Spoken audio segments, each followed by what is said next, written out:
where in just a few hours, 2 NASA astronauts, a JAXA astronaut, and 1 cosmonaut will be headed up to the International Space Station.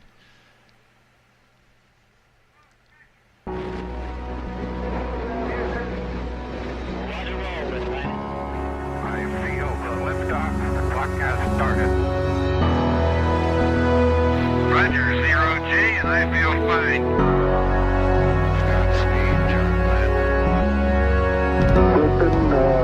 Tranquility Base here. The Eagle has landed. Rocket Tranquility, we copy you on the ground. New possibilities are opening up for scientific cooperation between countries. 1-0-0. Liftoff. Americans return to space as Discovery clears the tower. Discovery, go and throttle up. Discovery, roger, go for deploy. Everybody in the shuttle program, the crew is go for launch. Roger, nice to be in orbit. We have followed in their footsteps to get us where we are today.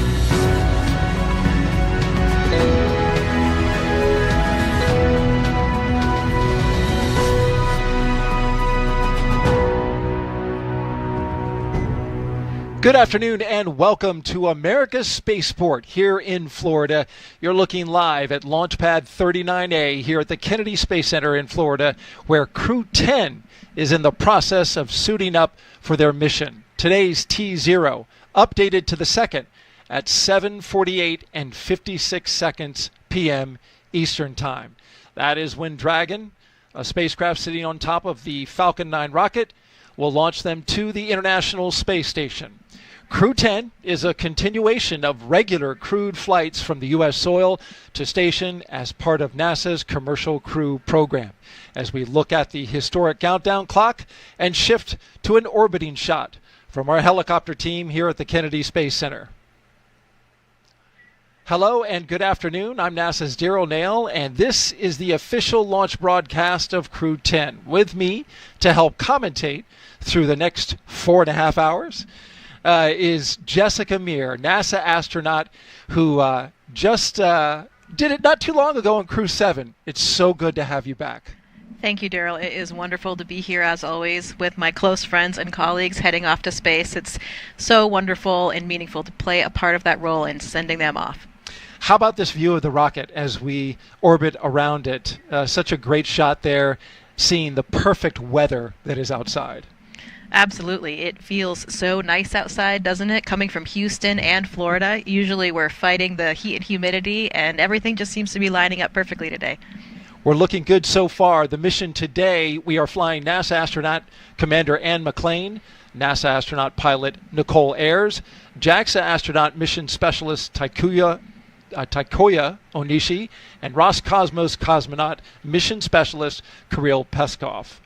Today, the crew's ride to space is the Dragon Endurance spacecraft. Its 4th flight to space, and all 4 carried crews for NASA.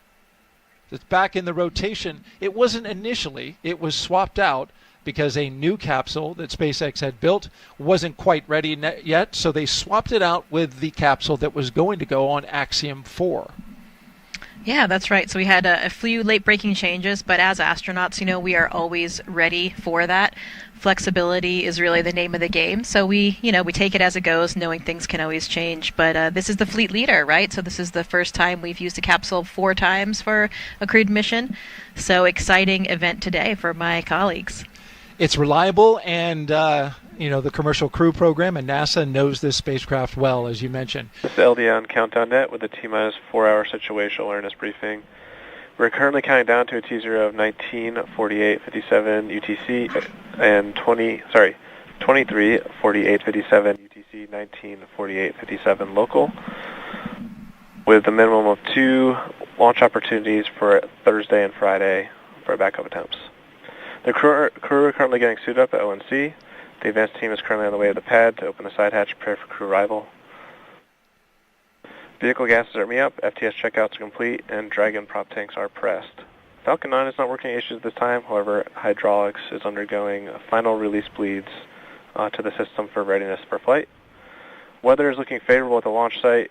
The launch ascent weather with meteorological input was used to tune the forecast model showing a failure possible risk of 14.6% and grow criteria for flight today.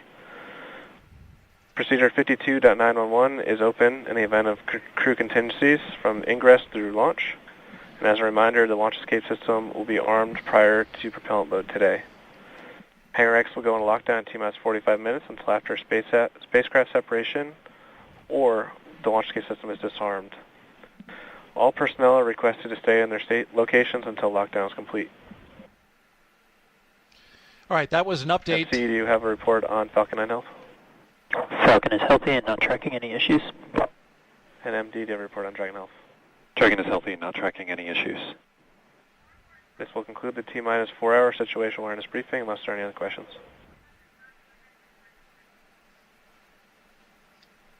Okay, we were just briefed by the launch director for SpaceX, and it was a good brief as we now find ourselves inside the suit-up room as the 4 members of Crew-10 are getting ready.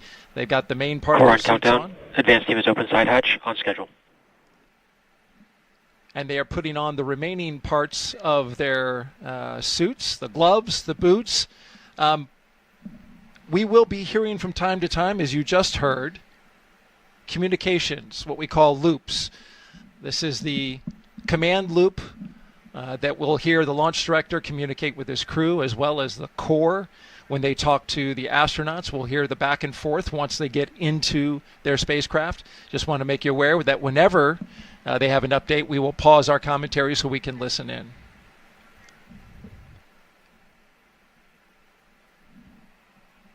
Over the next 4.5 hours, we will walk you through this detailed pre-launch operation and show you all the action live as it's happening from the suit-up room to liftoff. But first, I want to talk a little bit about the background of our co-host today. In 2019, Jessica Meir went out into space for a historic spacewalk.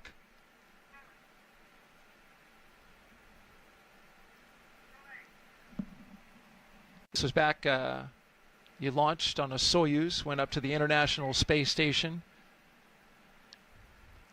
You and your fellow astronaut, Christina Cook.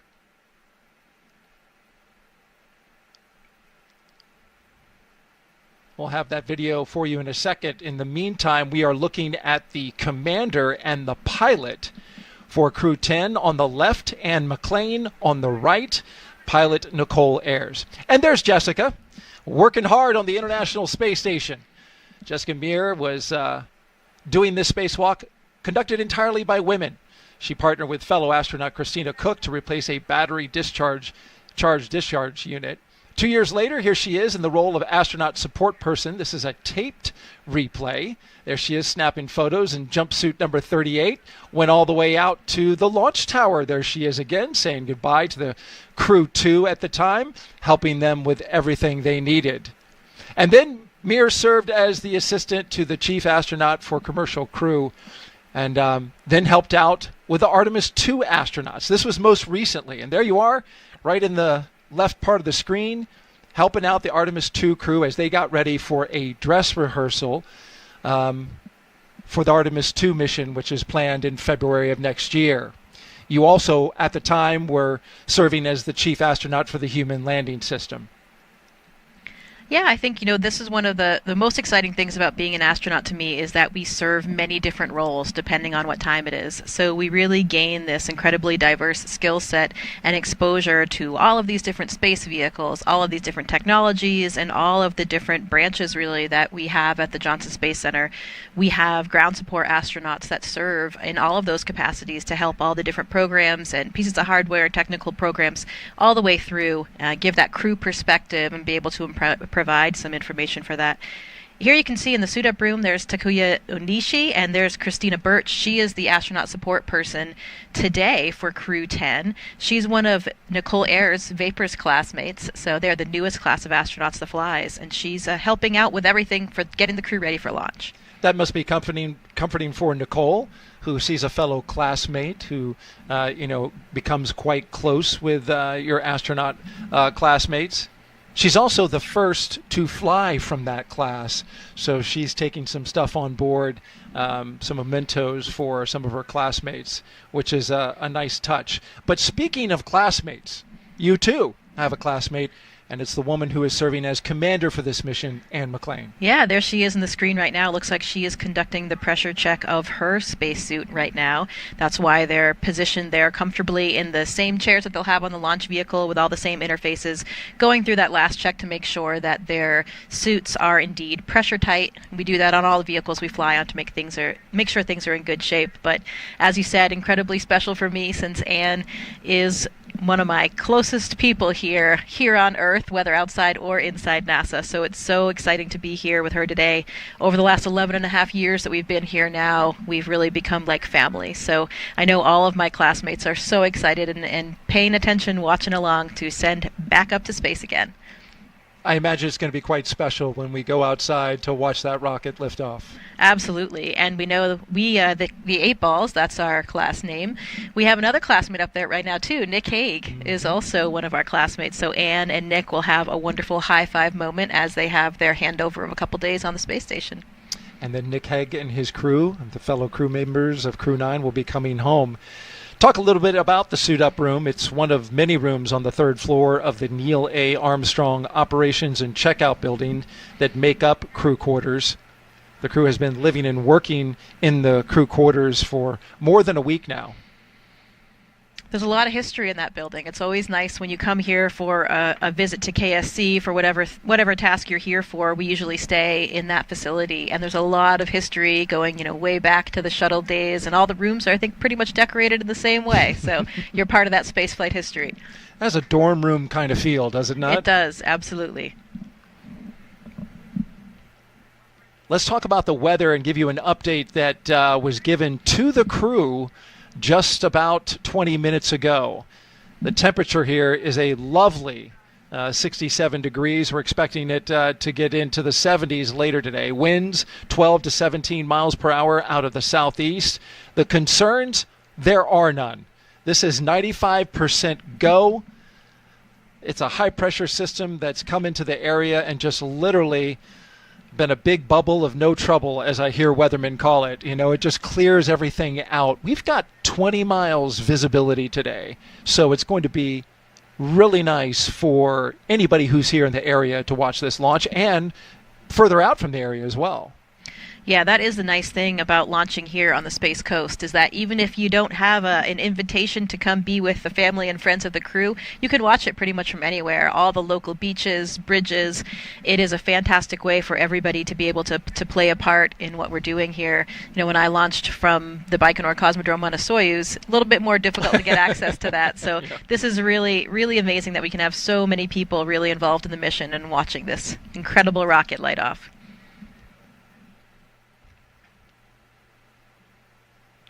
Before the crew came in here, they had their meals. Of course, the crew members get to dial up their ultimate meal and have the chefs here at the Kennedy Space Center cook up their favorite dish before they fly. You know what they had? What's that? Do you know what they had this time? So Anne McClain, I sent the questions earlier, and she hadn't exactly decided, but she did want to give a big shout out to the staff at the astronaut quarantine facility, who she says has been providing them with some amazing meals in the days leading up to launch. She says the food is as close to home cooked as we can get. Takuya said he's going to have a Japanese dish. He hadn't decided exactly which one. I think that they actually had fajitas. Anne told me last night that it ended up being fajitas. Nice. They were excited about it. And I know that one of the things that Tak has planned for them on station is that he has a whole bunch of Japanese food that he's going to share with the crew. Core on countdown. LIO seals removed and installation complete. On schedule.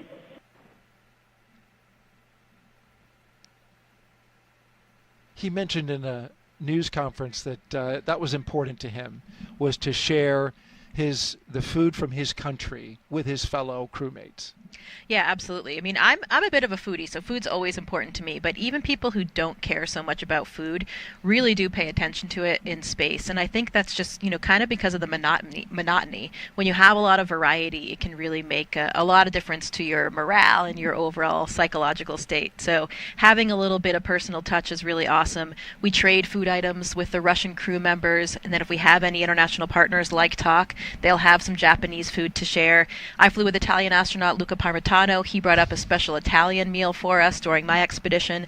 And also Hazza Ali Al-Mansouri, the very first astronaut from the UAE, he launched with me to the space station. And so they had some very special foods from the UAE as well that we all had to share and have a group meal. So those kinds of things are really, really special.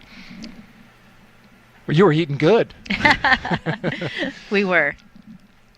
As you folks can tell, Jessica Meir has a tremendous wealth of information and experience in space.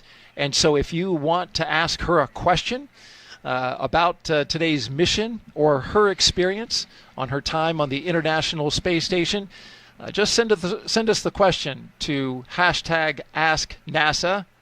You can see it there on Facebook, X, YouTube, and Twitch.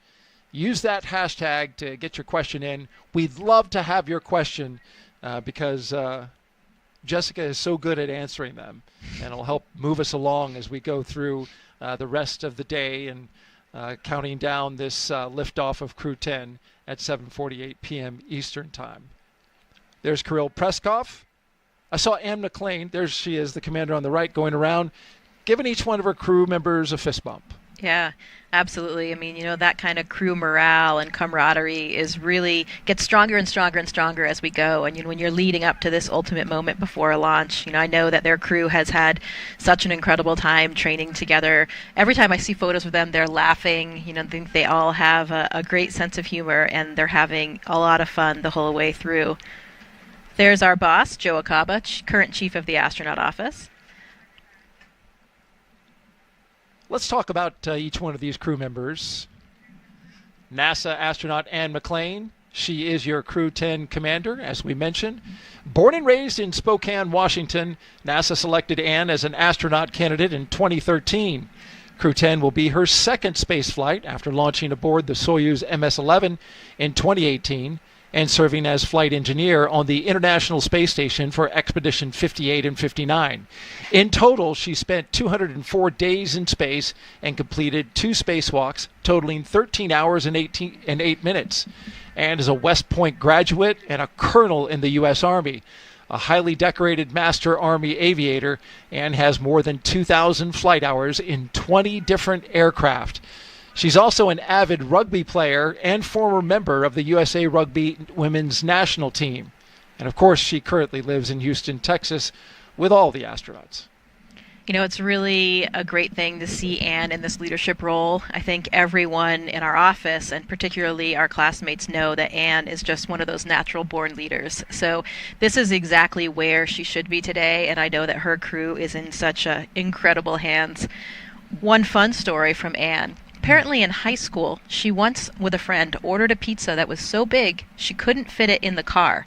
So, because she is the leader and problem solver that she is, she sat in the driver's seat with one hand on the steering wheel and the other hand holding the pizza on top of the car, her left hand out of the window, and then her friend sat in the right with her right hand outside. So they held the pizza and transported it that way. So as you can see, Anne is very well trained, has a lot of experience in transporting things in complex manners. Look at that. That as she puts the mission sticker onto the footrest of the suit-up room there.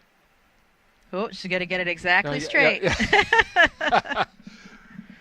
Detail-oriented. That's exactly what you want from your commander. Absolutely. I once moved a mattress that way, Jessica, but I wouldn't recommend it. I was in college. Didn't do some smart things. Atta girl, Ann. Way to go. All right, let's talk about our pilot now. The pilot for Crew-10 is NASA astronaut Nichole Ayers. Crew-10 mission will be the first spaceflight for Nichole, a major in the U.S. Air Force and the first member of NASA's 2021 astronaut class named to a crew. A graduate of the U.S. Air Force Academy in Colorado Springs, Colorado, Nichole served as an instructor pilot and mission commander in the T-38 and the F-22 Raptor, leading multinational and multi-service missions worldwide. She has more than 1,400 total flight hours, including more than 200 in combat. Nichole has a twin and was born in San Diego, California. You know, we mentioned earlier about classmates, and we saw Nichole Ayers and her classmate Christina Birch and my classmate Anne. And another thing that Anne and I have in common is that we actually were on the selection board for Nichole and Christina's class. How about that? So that makes us, I think, as individuals, really even more invested in them, in their success, and really just feel responsible. And, you know, especially now that Anne is flying with Nichole, as she said so eloquently, we live with our choices. So, you know, we know that we definitely got it right with this class, but just that level of personal investment is so incredibly satisfying for us to be, you know, working with these astronauts now, that, you know, we kind of trying to mentor them and help shape them into these fine young astronauts on their first mission. So it's really, I would say, one of the most gratifying parts now after being here for 11 and a half years is having that mentorship role. And I know that's so important to Anne, and it's made for a wonderful relationship with her and Nichole. Wow. Truly invested in this mission, both of you, on multiple different levels.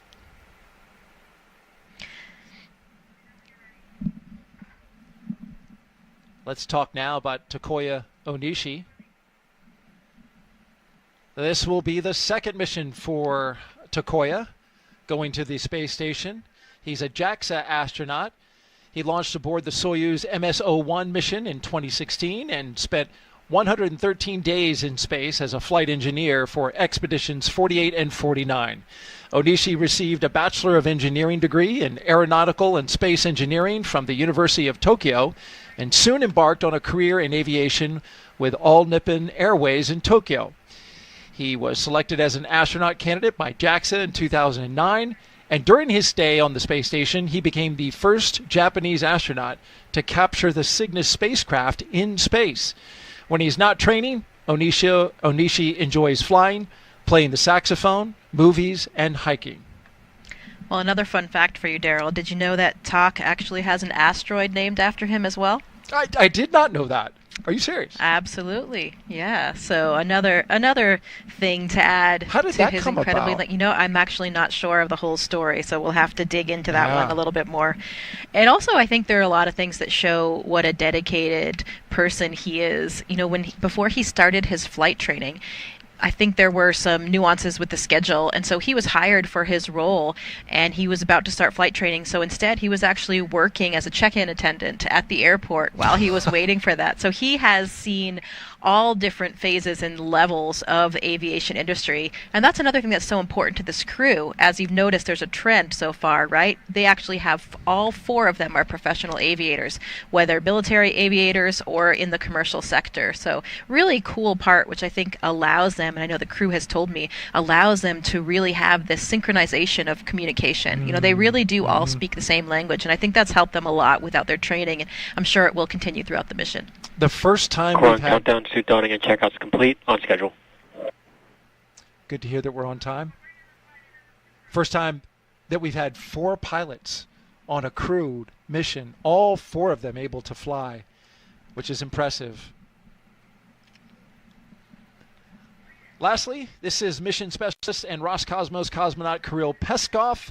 His first flight, the Crew-10 mission, will also take him to the International Space Station for the first time. Before his selection as a cosmonaut in 2018, he was a co-pilot on the Boeing 757 and 767 aircraft for airlines Nordwind and ICAR.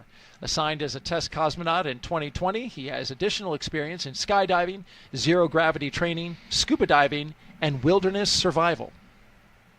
You know, I haven't had the opportunity to work with Kirill since he's one of the newer cosmonauts, but I've heard such wonderful things. Everybody really comments on his sense of humor and adventure. Apparently, he is always setting off in his SUV and driving all around various parts of Russia, and continued that tradition here in the U.S. when he was here for training as well. And he actually his father was a pilot. And his mother was a meteorologist on the airfield. So it seems like his fate really was lying there in aviation. But a funny story, apparently when he was young, he was asked if he wanted to be a pilot like his father. And he said, no, it's too dangerous. I want to be a train conductor because a train goes onto the tracks and is safe. Boy, something changed Yeah. in a big way. Absolutely. Clearly, he has become an incredible explorer and adventurer, and I would say he's no longer afraid of flying. No doubt. Well, he's getting the flight of a lifetime today. Everyone you see in the room wearing the black ninja suits, they are SpaceX employees, with the exception of this fine astronaut right here. That is Chris Birch. Her call sign is Vapor. And Stretch. Stretch. Yeah, Vapor is Nichole Ayers. You're right. But she's in the role of astronaut support person today. Yeah, that's right. So she has been in quarantine with them, helping, complete any of the tasks that she can along the way, and really being that main contact point with our office to assist them with whatever they need during this week. It's a really great opportunity, learning opportunity for her as well, since she hasn't been to space just yet, to see it all from this side. And I think, that will make her even more successful on her eventual mission. There we see the crew getting some photo opportunities inside the suit-up room. I'm sure it's warm in those suits without the circulating air. Yeah, they're probably getting a bit warm about now. How long do these crews train before a mission like this when we get to this day? We're typically assigned, ideally, about 1.5 to 2 years before the mission. So that is, the way they've worked out the training flow to accomplish all the different things we need to do, ranging from the SpaceX training, which you can see right here, which occurs primarily in Hawthorne in Los Angeles, and also all of the space station training, which happens really all over the world, back home in Houston, and then also in all of our partner countries.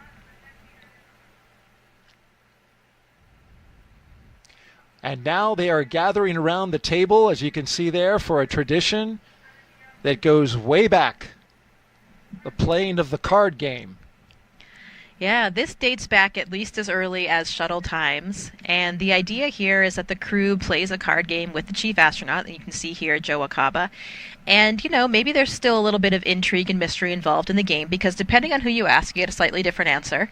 I think the more popular answer is that they play this game, I think it's just going to be a simple high card game here, and they usually play until the commander loses.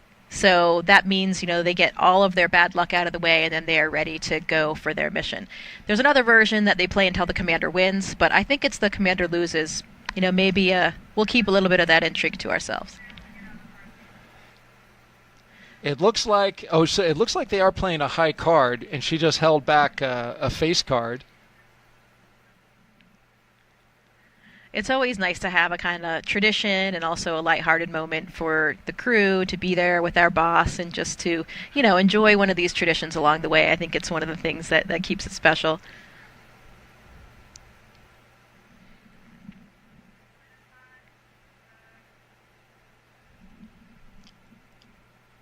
Did you play a game when you went up? We did not have this tradition of the card game while in Baikonur, but we have a lot of other traditions that date as far back to Yuri Gagarin. As far as games, there are usually it's before the launch day, but we play ping pong and we play chess. A big game for the Russians, and a few other games like that. Lots of traditions there. As we look back out at Launchpad 39A and SpaceX's Falcon 9 rocket, with the Dragon spacecraft on top. This is where the astronauts will be heading once they leave astronaut crew quarters. Give you an update. You heard this mentioned on the LD brief. The crew was also updated during their weather brief that SpaceX is looking at a hydraulic issue out at the pad with some ground equipment related to the clamp arm. So they got a crew out there that's working that. They made the crew aware. And so we'll wait an update on the progress of that work. Otherwise, everything else is good. The spacecraft is good. The launch vehicle is good.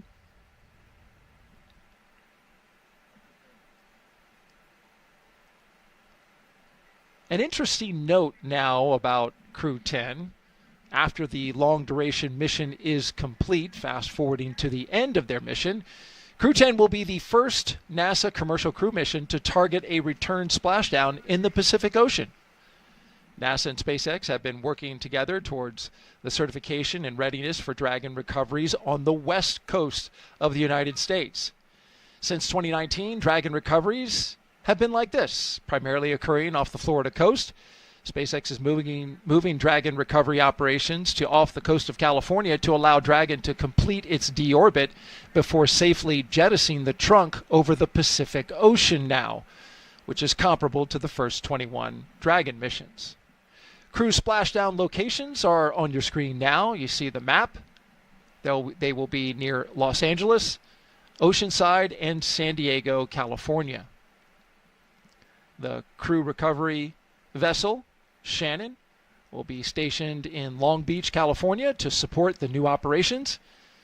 This will establish this capability that improves public safety. NASA and SpaceX worked for months establishing a number of things. So they had to get new sites, obtain regulatory approvals. They performed engine assessments, software changes, tabletop exercises, and flight rule updates. So a lot went into this to move this operation out to California. Crew-9 is still targeted to come home the way that we traditionally do, near Florida, off the coast. But this is a change for Crew-10. Yeah, and that vessel named Shannon, that's after NASA astronaut Shannon Walker. These ships have actually been named after astronauts that have flown on the Dragon vehicles. So another nice touch that we like, and that's steeped with tradition.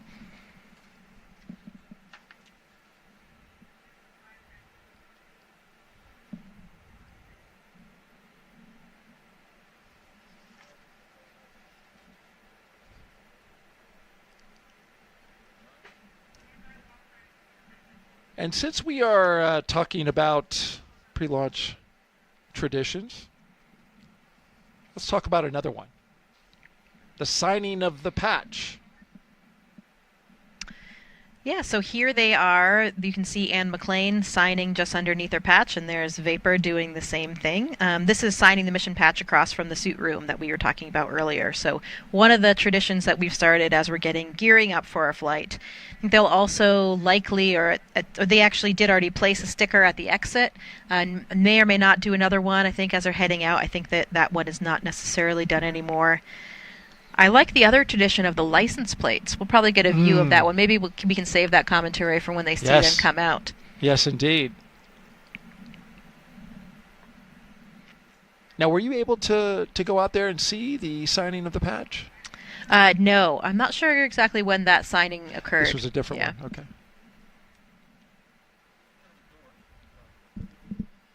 You mentioned the license plate. That we will see once they walk out of these doors. We'll see all four of them, of course, do a photo op, and then they'll get into the vehicles. Yeah, and here in this shot, you can see, if you look on the very bottom left, that's the Crew-10 patch that we can see there, just in the bottom. And that was placed there just last night. May or may not have actually seen that happen. I was about to say, that is one sharp eye that you have, but you were there, so you know where it was placed. Well, that's nice, right there on the bottom left of the screen, and the row of patches that go down, right? Yeah, it's humbling, standing there when you're getting ready to do that, and just thinking about all the history and all the flights before, all the different shuttle astronauts that had also stuck their patch stickers there, and just thinking about all of the shoulders of giants, really, that have walked through these doors before you. And as we take a wider view of the outside of astronaut crew quarters, where Crew-10, we had just previously shown you, they were on the inside getting ready with their flight suits. This is the outside now, where media have gathered, as well as family and friends of the astronauts. Yeah, and you can see the cars lined up there ready to accept the astronauts, and that's another cool tradition. They actually changed the license plates for each of the different crew launches. And this one today, they all have the same license plate, and it actually says Lift 10 off. So it's LIF, the number 1, number 0, and then OFF. So it's like a lift off with a 10 in the middle for Crew-10. Clever one. I like that. There it is. As you speak. That's well done. Who came up with that? Do you know? I'm not sure whose idea it was. I remember for Crew-2, there were 3 different ones. There was reduce, reuse, and recycle. Okay. Certainly a nod to the recyclability of the SpaceX booster and spacecraft. And now we take you back inside astronaut crew quarters and the hallway that connects the suit-up room with the elevator that will take them down from the 3rd floor and onto the ground floor. I get a fist pump from the chief of the astronaut office, Joe Acaba, there off in the distance. It'll take them down to the ground floor, and then they'll come out those doors and into the vehicles that you see there. When I was the astronaut support person, they asked for Crew-2. That was a super exciting moment for me, too, because you actually get to ride in the vehicles with the crew. And that ride out to the pad, this one was at night, so I feel like it was even a little bit more dramatic. You know, the lights are off, and it's all dark outside, and you just have a few things lit up. And the crew, I'm sure, I don't know what the selections were, but the crew selects their playlist, so they have some, motivating pump-up type music that they'll play as they make that final ride out to the launch pad.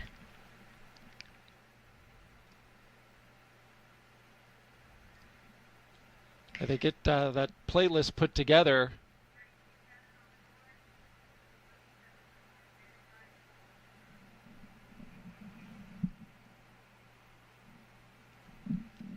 I asked Ann about that, and she said that each person picks 3 songs, and she's guessing that the playlist will be quite diverse. They have, the international crew. She said she's going to contribute some Christian music of some sort. Maybe some King and Country. Mix it up with some Pink, Brandy Carlisle, or Callum Scott. Sounds like Ann. is that pretty classic. Classic Ann McClain right there.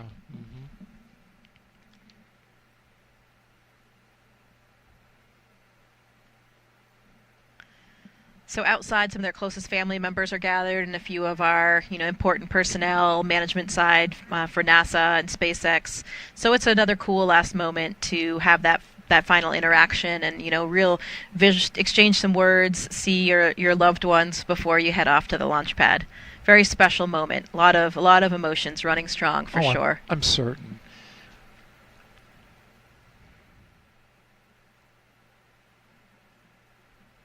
It used to be that they could make a final phone call from the launch tower. I'm not sure if they're still doing that. Yeah, we're not doing those phone calls anymore. That was what, in that previous ASP footage, that was one of the things that I was doing as a support person is there's that old school phone there up in the tower, and you dial the numbers for the crew members, and they make that kind of final call. But it wasn't really something that was as pertinent as it was back in the day, now that, you're kind of in comms with your cell phone up until the very last minute. So, yeah, something that we're not doing any longer. And there's a grand view from up high here at the Kennedy Space Center, the operations and checkout building, where we will document the journey from the ONC to Launch Pad 39A. It's about a 20-minute drive, give or take, depending on how fast they go. But the good news is they get a security escort, so there's no need to stop at any stoplights. Right, you got to make it a little bit more dramatic, with the sirens blaring and the different colors. It adds to the whole atmosphere.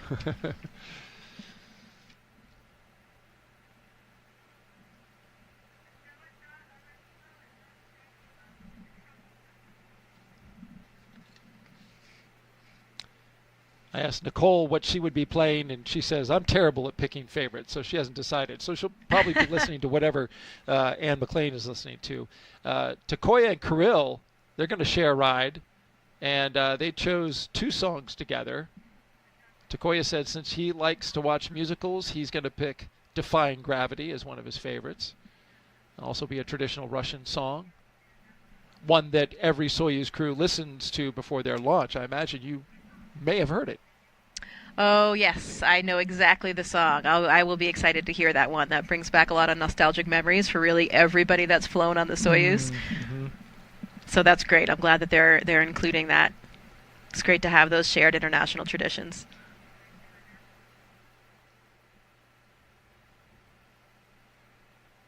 If you're just joining us, we are T-minus 3 hours and 24 minutes until liftoff of Crew-10 from Launch Pad 39A here at the Kennedy Space Center in Florida. There is your crew. On the Core right, countdown stepping into crew walkout and ONC departure on schedule. big waves, humble hands, and a round of applause from all the support staff there. I always think it's neat that they walk into an elevator with a giant poster of themselves on the back. How long do we wave before the doors close? You know, there they go. Well, it's about 5 minutes. Yeah. Which I imagine they get down to the first floor quicker than that, but you know how it is. You got to have timelines, and you got to hit those times right on. So that's right.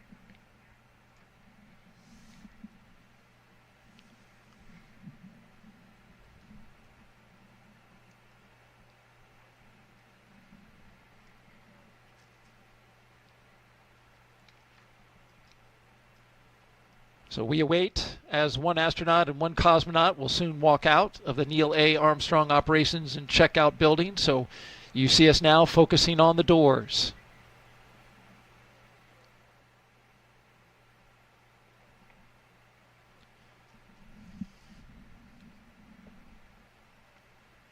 Two astronauts, one cosmonaut, and a JAXA astronaut.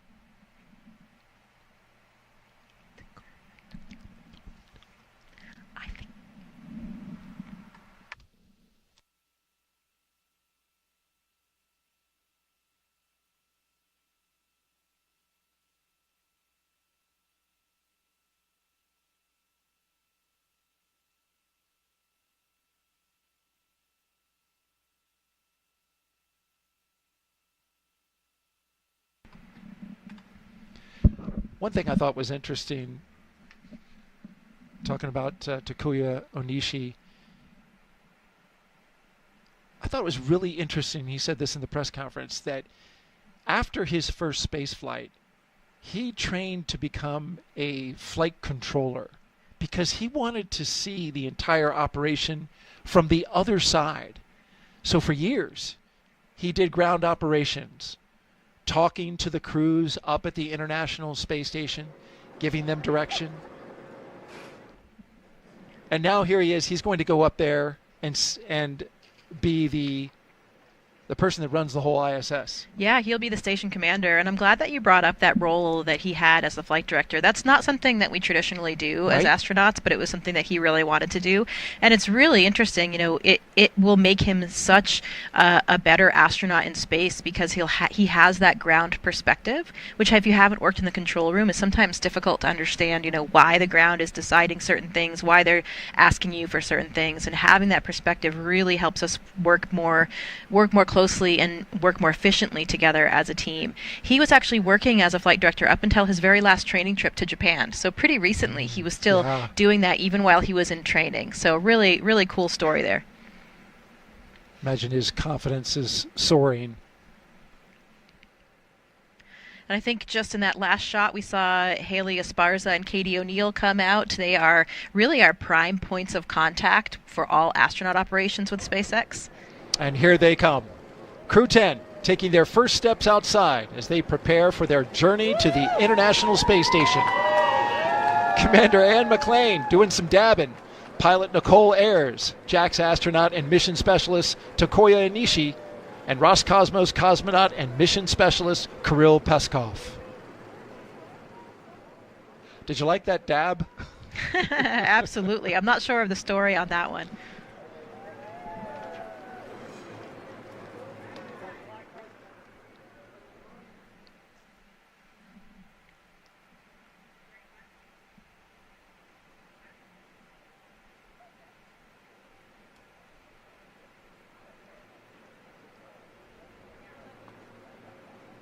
See the astronauts throwing up some heart signs.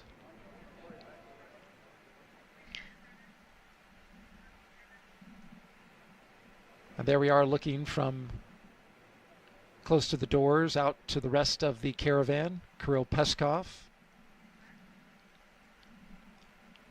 Looks like he's having some lighthearted conversation. And McClain with a pink hat that I know says Crew-10 on it, only because you have one as well. Yeah, the crew made a lot of gear for their loved ones and their guests, and also, just for everyone to be sporting before and during the mission. And those are some pretty cool Crew-10 hats that Anne and her crew designed. It says Crew-10 on the front, and on the side there is the Crew-10 patch.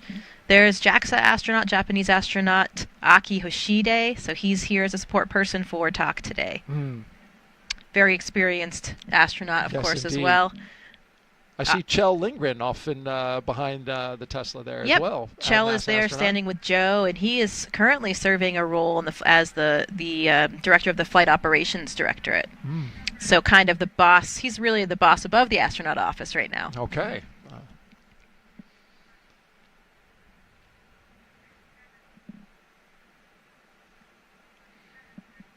I see some Crew-10 shirts out there as well being worn. We'll talk more about how they design their mission patch coming up in a bit. But we want to focus on the live action at this moment. Gull wing doors are up. But in a few moments, they'll come down along with the windows. And that'll give an opportunity for the crew to say a few words before they drive off.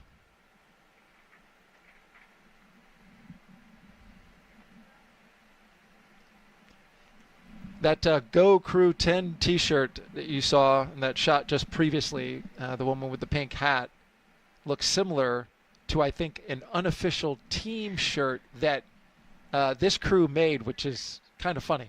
Yeah, they also have an unofficial logo, which you can see here sported by my husband, actually. This is a great one, and it's kind of just really shows you the sense of humor of the crew. Anne is certainly not a short woman. She's taller than me. I think she's 5'7" at least, if not 5'8". But her crew is exceptionally tall, if you notice in the suit room and when they were all standing together. So this is kind of their unofficial logo, where they have these 3 giraffes, and then they have Anne, the short little panda. With her call sign, Anne Nichole, below. Yeah.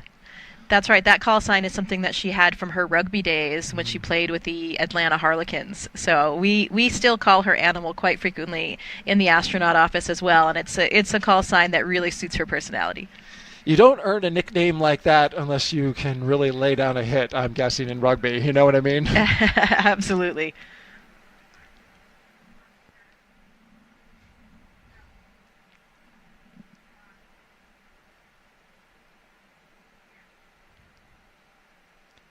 We have the commander, Anne McClain, and the pilot, Nichole Ayers, in the second Tesla. And then in the third Tesla are the 2 mission specialists, Kirill Peskov and Takuya Onishi. You see there NASA security will be leading the way. And what a beautiful day for all involved to be outside watching the crew drive away. I mean, the weather is spectacular. It's perfect. In that last shot there, we saw Anne's mother by the side of the car and, getting her last goodbye there. And that was Kelly Curtis, who's escorting for our office. Kelly has had an incredibly personal and close role with so many astronauts and their families. So it's such an important role that she plays for us. And there are the windows down as Anne says some words out to the folks who have gathered there. They're clearing the way and will be departing momentarily.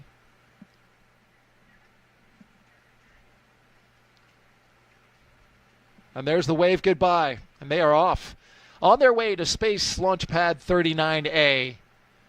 The crew driving away from the Neil A. Armstrong Operations and Checkout Building. This will start the 20-minute drive with a full security escort across NASA's Kennedy Space Center, including right by the Vehicle Assembly Building, which we'll see in a few minutes.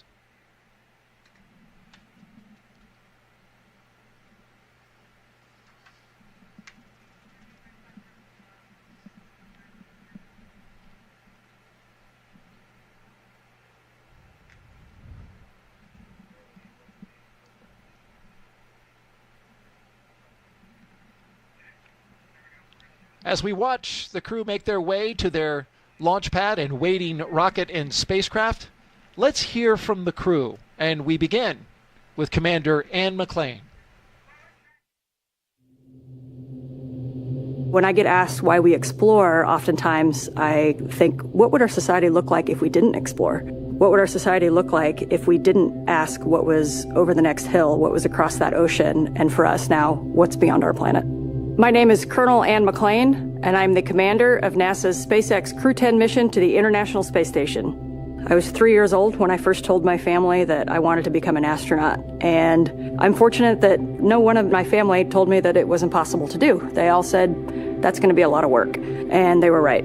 But they were ready to support me every step of the way. They reminded me of my dreams if I started to get discouraged, because it is a long and challenging road. One thing I knew about becoming an astronaut is that not a lot of people get to do it. It was important to me to choose a career that I was going to love and be fulfilled in, regardless of my selection to becoming an astronaut. So I chose to serve my country as a helicopter pilot and an officer in the United States Army.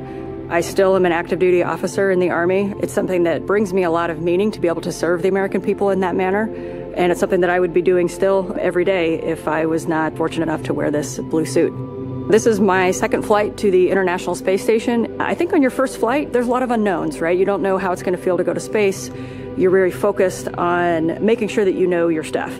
On this flight, as the commander, I'm really focused on building a cohesive crew. So over the last year and a half, I've had the pleasure of working with my crewmates on Crew-10, Tak, Nichole, and Kirill. We've shared a lot of meals together, we've traveled together, we've done some tough sims together, and they are three very special people to me. And now we get to go launch to space and do this incredible mission with our good friends. The International Space Station is a proving ground for a lot of technologies for deep space exploration, but it is also a national orbiting laboratory where the U.S. can work with universities, research labs, other countries to develop things that benefit us on Earth, everywhere from cancer research, Parkinson's research, materials research, and at the same time, we're looking at the things that we're going to use on Mars and future moon missions.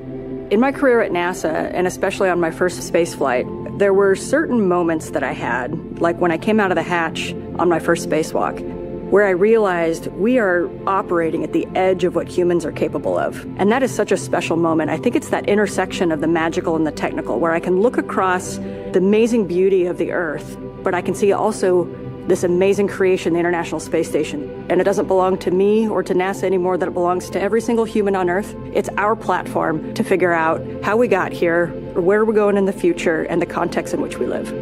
Our goal is to be a beacon of hope for all of humankind, so that people can look and say, this is what we can accomplish when we work together.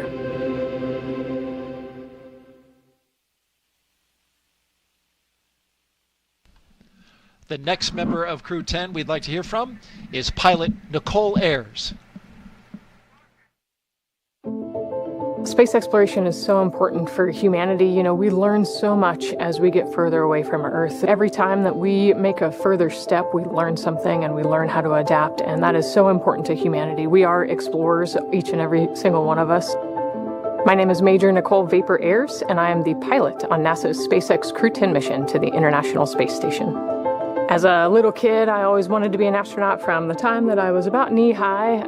Growing up in Colorado really inspired me to go explore. I loved exploring in the mountains and learning how to camp and hike and live in a weird and exciting environment. Growing up as a twin is probably my favorite part of growing up. You have this built-in best friend to get in trouble with, to go exploring with. We grew up right there in Colorado Springs. We got to see the Thunderbirds fly over the Air Force Academy every year, which really inspired me to become a pilot in the Air Force. I always had an affinity for the sky and for space. Being next to the Air Force Academy kind of was the natural path for me. So I was a very serious little kid who set my goals really high and worked really hard and never got bumped off that path. I got my wings in August of 2014, and then I flew F-22s in Alaska, got to do some great flying up there in the mountains. I had a no-notice 6.5-month deployment. From there is when I moved down to Houston to start my job as an NASA astronaut. Crew-10 is a group of pilots who are going to space together to execute science and maintenance.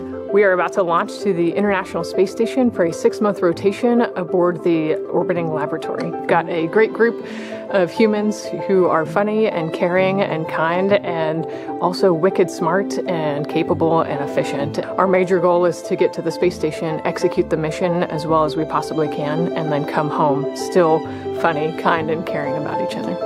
Doing science in space is so important because here on Earth, there's gravity and it's a force that holds things down, and in space we can remove that force. And so we get a glimpse into processes and forces and structures that are too small or too weak and they can't actually flourish here on Earth. Long duration spaceflight is so important for human research to figure out how humans adapt and what happens to your body in microgravity. We get to learn how hardware and plants react in space, and we get to put them in this environment that's pretty harsh. You know, we're outside of the atmosphere, and now we don't have the protection of the atmosphere. What happens to those things, and how do we fix them, and how do we better prepare our people, our hardware, our food, our water systems for that deep space exploration? Throughout all of our training, it's been apparent to me that there is a massive humanity that gets us to space. It takes a village to get us there. The International Space Station wouldn't be where it is today without the international cooperation, and it's just blown me away with how many people it takes to get to space. From Crew-10, we just want to say thank you. And we are enjoying learning about this crew that is passing the Vehicle Assembly Building, an iconic building here at the Kennedy Space Center in Florida. There they go, right by it. This is where NASA is stacking its Space Launch System rocket and Orion spacecraft inside there, as you well know, Jessica. And doing that for Artemis II, which will send 4 astronauts around the moon. It will be the first crewed mission of NASA's Artemis campaign to establish a long-term presence on the lunar surface for science and the future exploration of Mars. Not much more iconic in the way of buildings around here than the VAB. It really is true. And very recently reached a major milestone in that. As you see the VAB in the left-hand part of the screen go out of screen, you see they're building the Mobile Launch Tower number 2 in the upper left. This is inside the VAB where we're taking care of the twin boosters. Just finished stacking them, both 177 feet tall. They will provide most of the 8.8 million pounds of thrust needed to launch 4 astronauts on a 10-day lunar journey. Since November, crews have used a massive crane to lift and assemble, assembled 10 booster segments, each packed with avionics and motors that will safely detach after launch. Now, with the boosters complete, the focus shifts to integrating the SLS core stage, which you just saw, and we'll do that in the coming weeks. And while we're on the topic, Artemis II will carry NASA astronauts Reed Wiseman, Victor Glover, and Christina Cook, along with Canadian astronaut Jeremy Hansen, on a mission around the moon. Here's Jeremy now with an update about a recent training mission for him and his fellow Artemis II crewmates.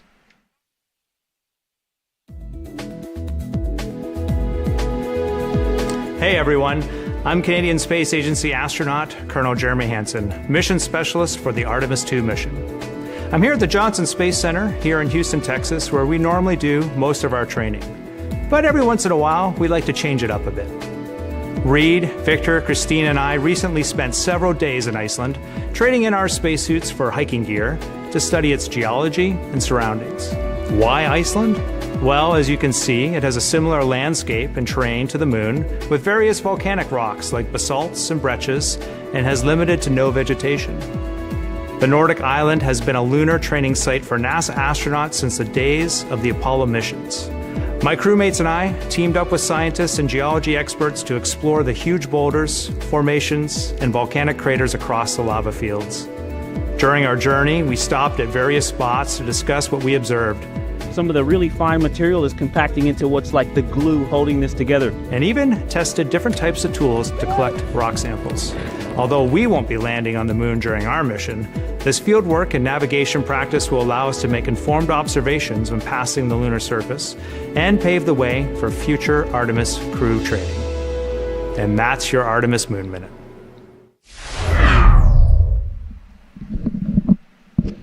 For more Artemis updates, scan the QR code on your screen or visit nasa.gov/Artemis-Roman numeral 2 or 2 capital I's. There you are looking out one of the windows of a vehicle in the Caravan with the helicopter there following them. What a great shot as they take the NASA Causeway out to Launch Pad 39A.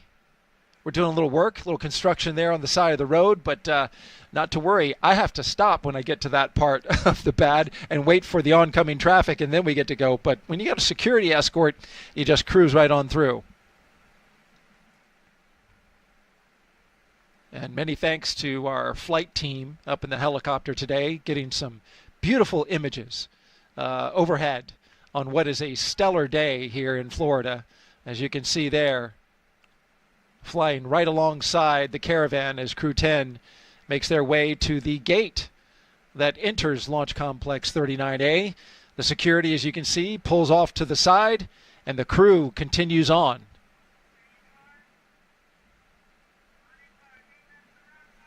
I always love this shot where they drive past the hangar and go up the gradual grade to see their rocket in the front of the windshield. That's pretty cool. Yeah, it's always pretty dramatic when you're coming up to the launch pad for anything that's up there or any event that's going on. You know, to think about what's happening there and what has happened there, it's really humbling. Crew-10, your ride awaits. And it's a bit of a process as the vehicles will park on the pad. The crew will get out. They'll go up the elevators in the launch tower to the left, and then they'll have to climb some stairs to get to the final top level where they'll go across the crew access arm and into their spacecraft. We've got 2 mission specialists to talk about still. Let's hear from JAXA astronaut Takuya Onishi, one of Crew-10's mission specialists. When people are born, they naturally want to explore their environment. That's how we expand our world, and that's how we find something new, advance our technology and civilization. My name is Takuya Onishi, and I am a mission specialist for NASA's SpaceX Crew-10 mission to the International Space Station. I was born in Tokyo, in Japan, and I grew up mostly in the west part of Japan. My family moved our locations so often, so that experience actually helped me to get used to a new environment quickly and comfortably. I have always been interested in space since my childhood, but I never thought I would actually become an astronaut. I chose to become a pilot. I think I was very lucky because the experiences as a pilot of a commercial airplane really helped me to go through astronaut selection process. Space is hard, very challenging, sometimes unpredictable, and there is no 100% guarantee of success. And that's why I think cooperation is the key to success. Each country, each crew member, each agency, each company brings its own expertise and its strength in order to be able to cooperate as a team. And I hope our Crew-10 mission becomes one of the best models of that cooperation. We've been training together more than a year. I believe we can be very successful in our goals and build a closer friendship among all of us. And of course, most importantly, have a lot of fun together. While we are on board the ISS, we are going to perform a lot of scientific experiments, including some medical experiments to better understand our bodies and for future space exploration.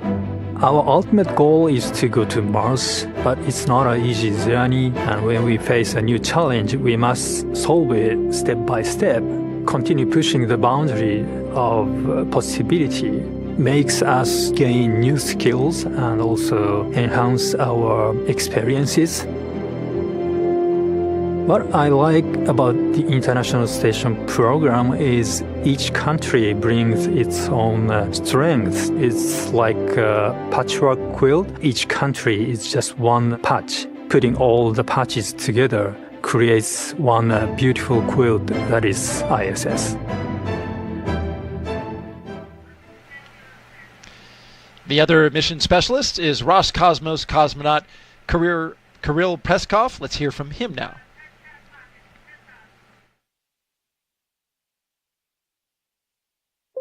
I think that we explore because it's a really deep part of our nature. This is one of my things that makes us humans. My name is Kirill Peskov. I am a mission specialist for NASA's SpaceX Crew-10 mission to the International Space Station. I grew up in a Siberian town called Nazarovo. It's in the middle of Russia, in the middle of Siberia. I decided to be a pilot. Actually, this was my dream during my childhood. And after becoming a pilot, I realized that it's not a limit and we can go higher and further. So I started to work towards becoming a cosmonaut, and now I'm standing here. Our crew is great. I love the fact about our crew that all four of us are pilots. I think that it helps us to understand each other really well, sometimes even without saying a word. Every day we learn something new about each other. The training itself, this is the thing which brings us closer. We do science and space because it's an environment that cannot be created on the ground, and it helps us to develop all kinds of materials, medicines. It helps us to push our knowledge forward. I think doing research is not only on station, but everywhere is somewhere deep inside in human nature. And this hunger for exploration, this is one of the main things which drives us forward and helps us to survive as a species. I think it's hard to overestimate the value of international cooperation in space exploration because it takes much time and effort, represented by how much money spent to space exploration. So, more people and more ideas we have, faster the exploration goes and safer and better our life on Earth becomes. I love the space exploration because it's the endless process. When I became a cosmonaut, I was surprised how big this team is. The team who makes these flights possible. It is like thousands and millions of people, and what I would say is to say thank you, not only for aerospace industry agencies, but also for all the people who are involved in creating something and in different kinds of research. You are making the world better.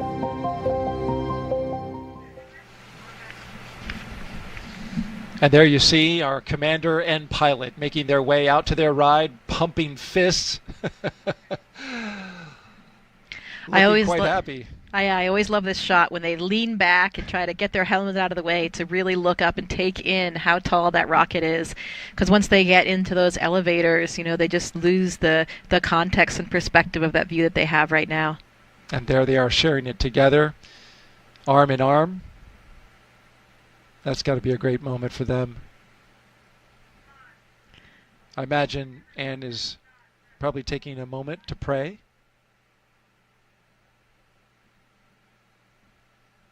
Yeah, there is a lot going on right now in terms of, thinking about all of the preparation that's gone into this and these final moments as you're looking up at the rocket and getting ready to board that elevator. And I can no doubt be sure that Anne is providing some inspirational leadership words as well, because those are the things that she is just natural at. The other thing I love about that elevator is that button that they're going to push to bring them up to the top to get onto the rocket is actually labeled space.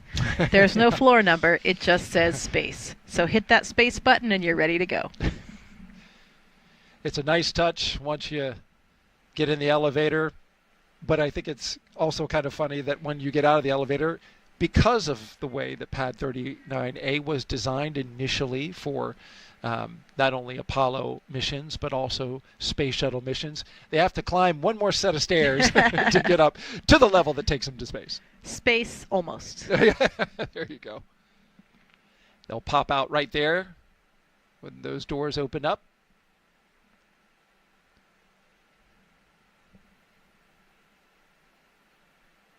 And pulling again on this theme of the four pilots, as we see the two mission specialists, also pilots, do their rocket recline.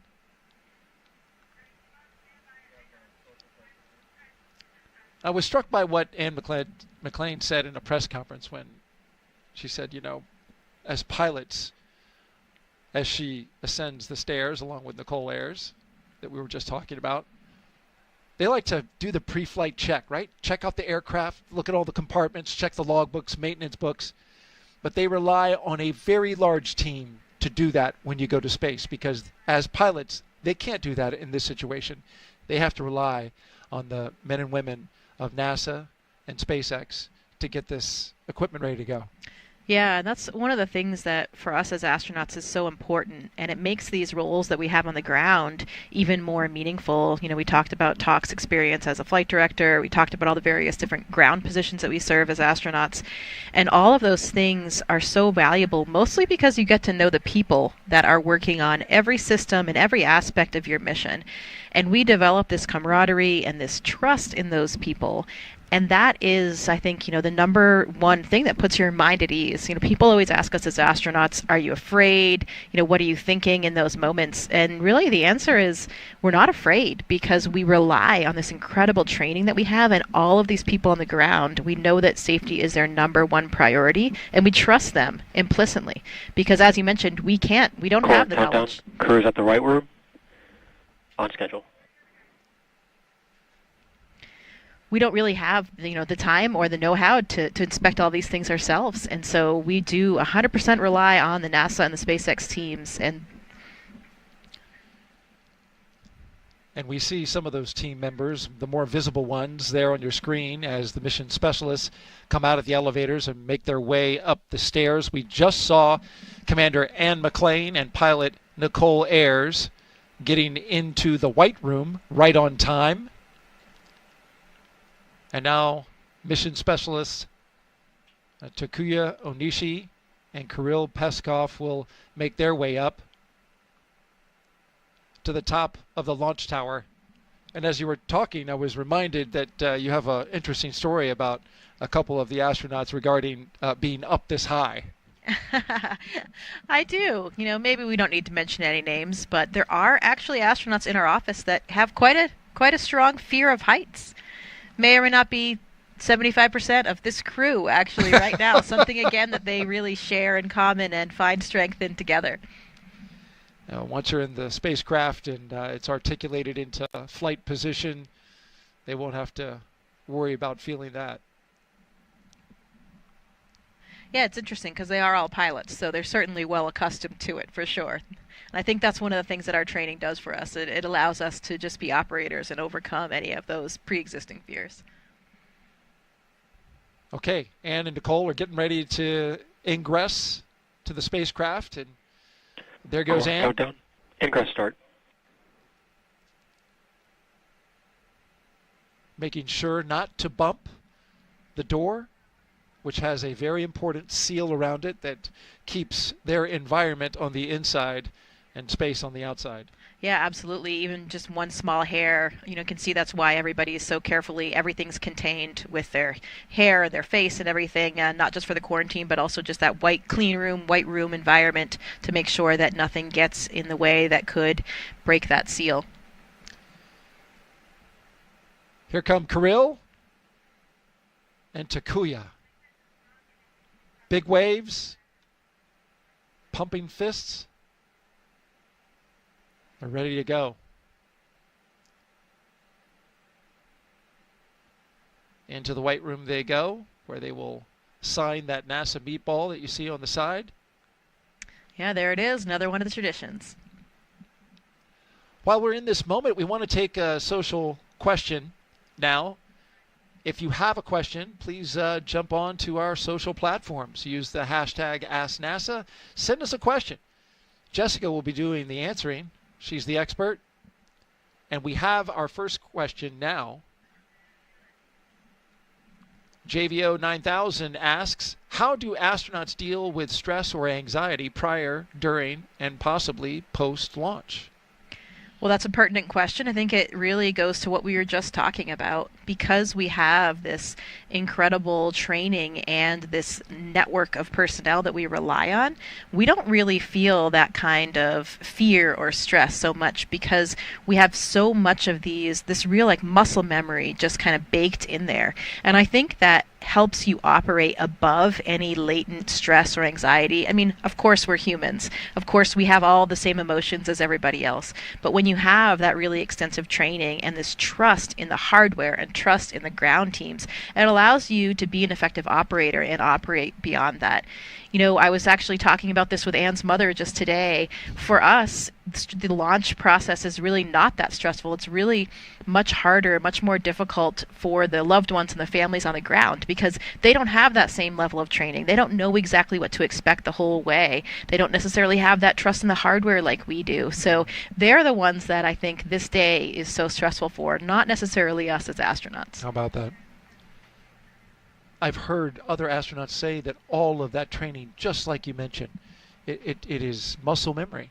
They have done it so many times that it feels like on launch day, just part of the training. Yeah, that was certainly like that for me on my launch. You know, people always ask like what you felt like, and we had been through that entire sequence so many times in the really high fidelity simulators that we trained in Russia that I almost had to remind myself that the end of the day was going to be different. Mm-hmm. You know, I was actually not going to go home to the cottage for dinner. I would be in space at the end, you know, only after about 8 minutes. And then you hear things, you know, you feel the rocket move a little bit, you hear a groan from the fuel system, and those are the things that are like, wait a minute, this is a little bit different. We've got another social question. This one directly to you, Jessica, about your experience. What was your favorite place on Earth to see, presumably when you were up at the International Space Station? Yeah, that's a tough one to pick just one because this vantage point that we have is so unique and special. I think some of the things that I wasn't really aware of were, for example, all of the different colors and textures of the dunes. So if you look in Africa or in the Middle East especially, all these different colors and textures and crazy intricate shapes that I was really not that prepared for. You know, it's if you zoom in with a 400 millimeter lens, it's like a modern art. It's like you're going to a modern art museum and capturing all of these images. It is it's really just jaw-dropping. I really also liked seeing all the currents, the way the water swirls, especially in the coastal regions, the different color swaths that you see, the glaciers. Coral reefs, around. I had been diving in the Great Barrier Reef a few years before my mission, so it was really cool to see the reefs off of Australia. The Patagonia ice fields, another favorite spot of mine, where these like glacial tongues kind of come down, and you see these high altitude turquoise lakes, and it reminds you how beautiful the planet is. And there are so many places that I know now that I need to explore that I weren't even necessarily on my list before my mission. And you saw Antarctica, a place where you did a lot of research. Yeah, given the latitude, given the inclination of the space station, we don't get an incredible view of the Antarctic, unfortunately. I wish that we did, but you can see the Southern Ocean and a little bit in the distance.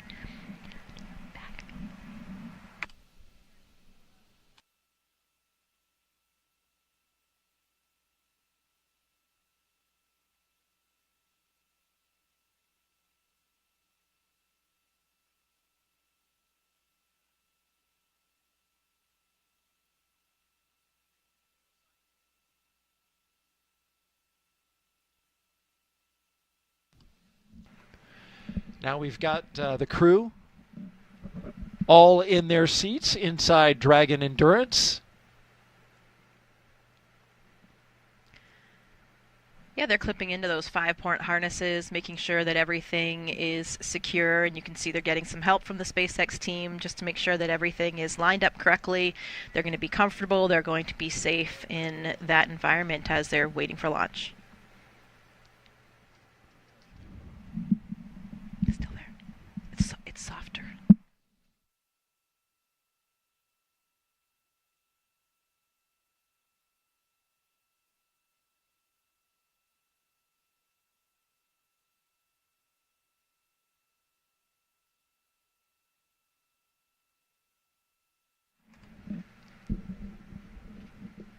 All right, once the crew gets settled into Dragon, we will start hearing a lot more chatter on the mission loops. That's because the crew will have to participate in different communication checks. We'll also see a test of their suits again, a second test. We saw this in the suit-up room, but they will repressurize the suits.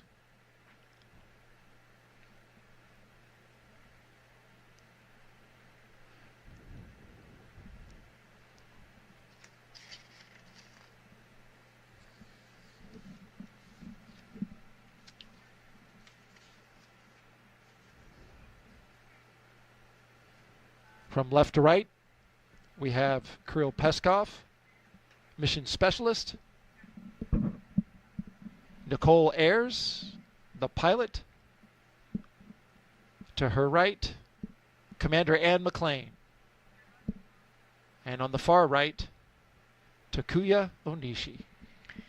Yeah, and you can see that the SpaceX personnel are passing them some cue cards that they can use, for monitoring the different phases after liftoff along the ascent corridor and all the different aspects, all the different stages of the flight profile, so they can really make sure that they have they're monitoring the correct information. Obviously, they've been through this in many, many simulations before, but always good to have those reminders about what you're looking for when. You can see the control displays are really just above Anne and Nicole's heads there, so we can't actually see the displays themselves, but once they're looking up, they'll be able to monitor all of the displays that they're tracking. All 4 seats will articulate up into launch position, as you mentioned, and then they'll have access to their screens, their heads-up displays.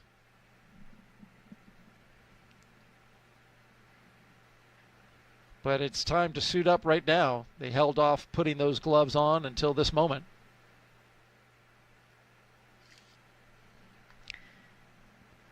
Yeah, making those final preparations. You can see they have a footrest there as well, and so the bottom of the boot actually has a little divot in it, so there's a little mechanism that they can slide their heel onto to help keep their heels in place as well, keep their feet in place. Kind of like a bike shoe? Yeah, a little bit like that.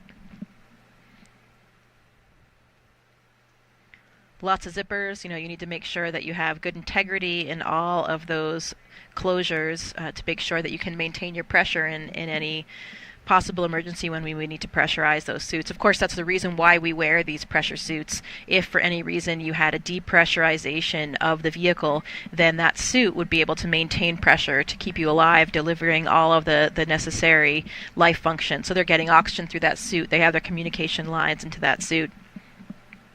And we've seen that suit flight proven in a more recent mission, a private mission where they depressurized the capsule intentionally and allowed one of the private astronauts to go out and do a spacewalk. In fact, he is now NASA administrator.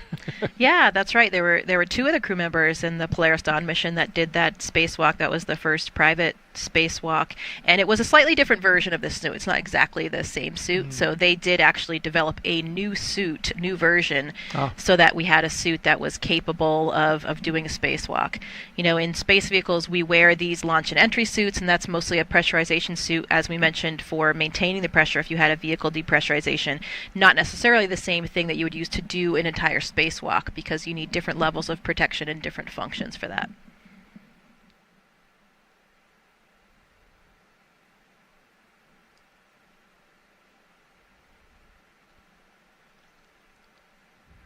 We've got 2 views here on the right. Crew-10 seated in their capsule Endurance. And on the left, the small box, you can see our flight team here at the Kennedy Space Center orbiting the pad with what has been a spectacular day so far and will continue to be. Just beautiful outside. Temperature in the 70s. Winds are calm. You see a few waves breaking off in the distance. I was out there on the beach this morning. It was beautiful, wonderful sunrise. You can see one of the windows there just by Tak's head as well, and that's one of the cool differences between Dragon and from the Soyuz ride that I experienced. The Soyuz actually has a fairing that covers it until you've lifted off, so you can't see, you don't actually see out the window when you're lifting off. But with the Dragon, you actually have a view as you're clearing the launch pad, so something that's pretty unique, and then starting to see the coast of Florida as you disappear and get kind of further and further up there. Those windows are actually great viewpoints for viewing all things really from space, especially the aurora. You've probably seen some of the amazing photographs that astronauts have taken, particularly Don Pettit, who's up there right now, an incredibly skilled photographer. Oh, he's done a great job, hasn't he? Yeah, his time lapses of the aurora and star trails are really exceptional, and several of them now are taken from these Dragon windows. How about that? He goes into the Dragon to get that shot. Yeah, there are lots of different windows for pictures. We have our cupola. There are some windows in the Russian segment. There's a window called Wharf in the lab that has really good optical quality, and then we have these Dragon windows as well. And folks, if you have any questions for astronaut Jessica Meir, who's been to space, done work on the International Space Station, was part of a historic spacewalk with fellow astronaut Christina Cook back in 2019. Just send your question with the hashtag AskNASA to our social media accounts on Facebook, Twitch, X.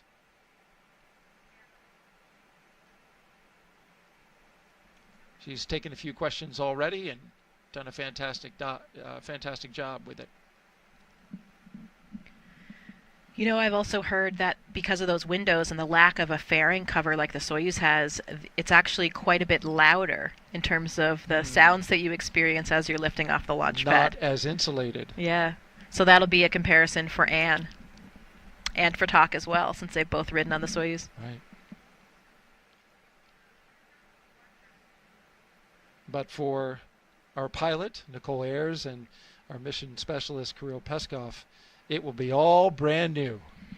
Yeah. And I hear the NASA astronauts and the veterans of spaceflight enjoy watching a first-time astronaut, get their first flight. Oh, yeah, absolutely. I mean, it's like doing anything in life, right? No matter what it is, over time, you might get a little bit jaded by it or kind of forget how special it is. I think about that a lot when I give tours to people at NASA.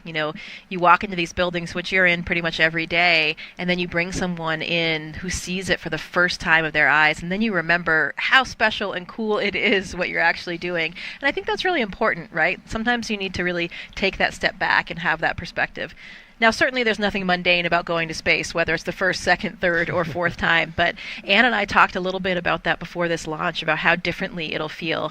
And I think for me and from other people that I've talked to, my first memories of the first few days in space are really pretty hazy. And I think that's because your brain is just simply overwhelmed. You're navigating now in this three-dimensional volume, which is entirely different. You're physically having these new neural networks in your brain that are forming. And you see the experienced flyers, they come in and they're a little bit more graceful from the beginning, and I think that's just biology. Those neural networks in their brain are already formed, and even if it's been 5, 10, 15 years since they've been in space, they're suddenly reactivated and they're just able to deal with it from the beginning. So I was wondering, I asked Anne to pay attention to that. Your memory of those early moments will probably be more clear than it was the first time, just because it's not as new and not perhaps quite as overwhelming. That's fascinating. And she mentioned, she was asked by the press what she would do different on station. And her response was to really enjoy the in-between moments more, really savor it. Because, as you just mentioned, when you first go up, and the biology behind it, it all races by. So she said she wants to be intentional about taking these moments to really savor being up in space. Never know if you're going to be able to go up again. Yeah, that's incredible advice, and something I think about a lot as well. I remember having that conversation with my commander, Luca Parmitano, and it was his second flight. And I remember him telling me that there were so many things from his first flight that he didn't really remember because, again, your brain is so overwhelmed. You're so, you're thinking please don't mess up, please don't make a mistake. And you're thinking about the next thing or the intensity of what it is that you're about to do. And so you're kind of forgetting to just enjoy that moment and appreciate that moment. And in doing so, he thought that really affected the way that he remembered the mission, because, if your brain is just spending so much time thinking about those other things, you're not really fully comprehending and appreciating the moment that you're in. And so the memory is not really seared in there in the way that you might want to remember that. So that's definitely some advice that I'll be taking when I go back to space, because you just need to really, as they say, stop and smell the roses, make those moments, because those are the things you want to remember. And the space flight, when you're up there, I was up there for almost 7 months. Seemed like a long time, but relative to the amount of time I've been here on Earth, it was very, very short. And now, I've been back for 5 years, and it feels almost like it was a dream. It's hard to believe that it actually happened, because it's just so different and extraordinary compared to everything else you've done your whole life.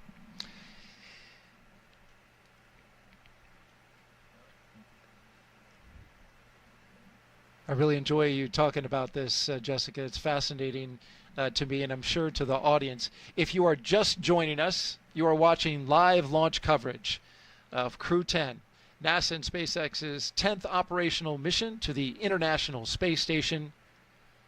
We are T-minus 2 hours and 34 minutes until liftoff.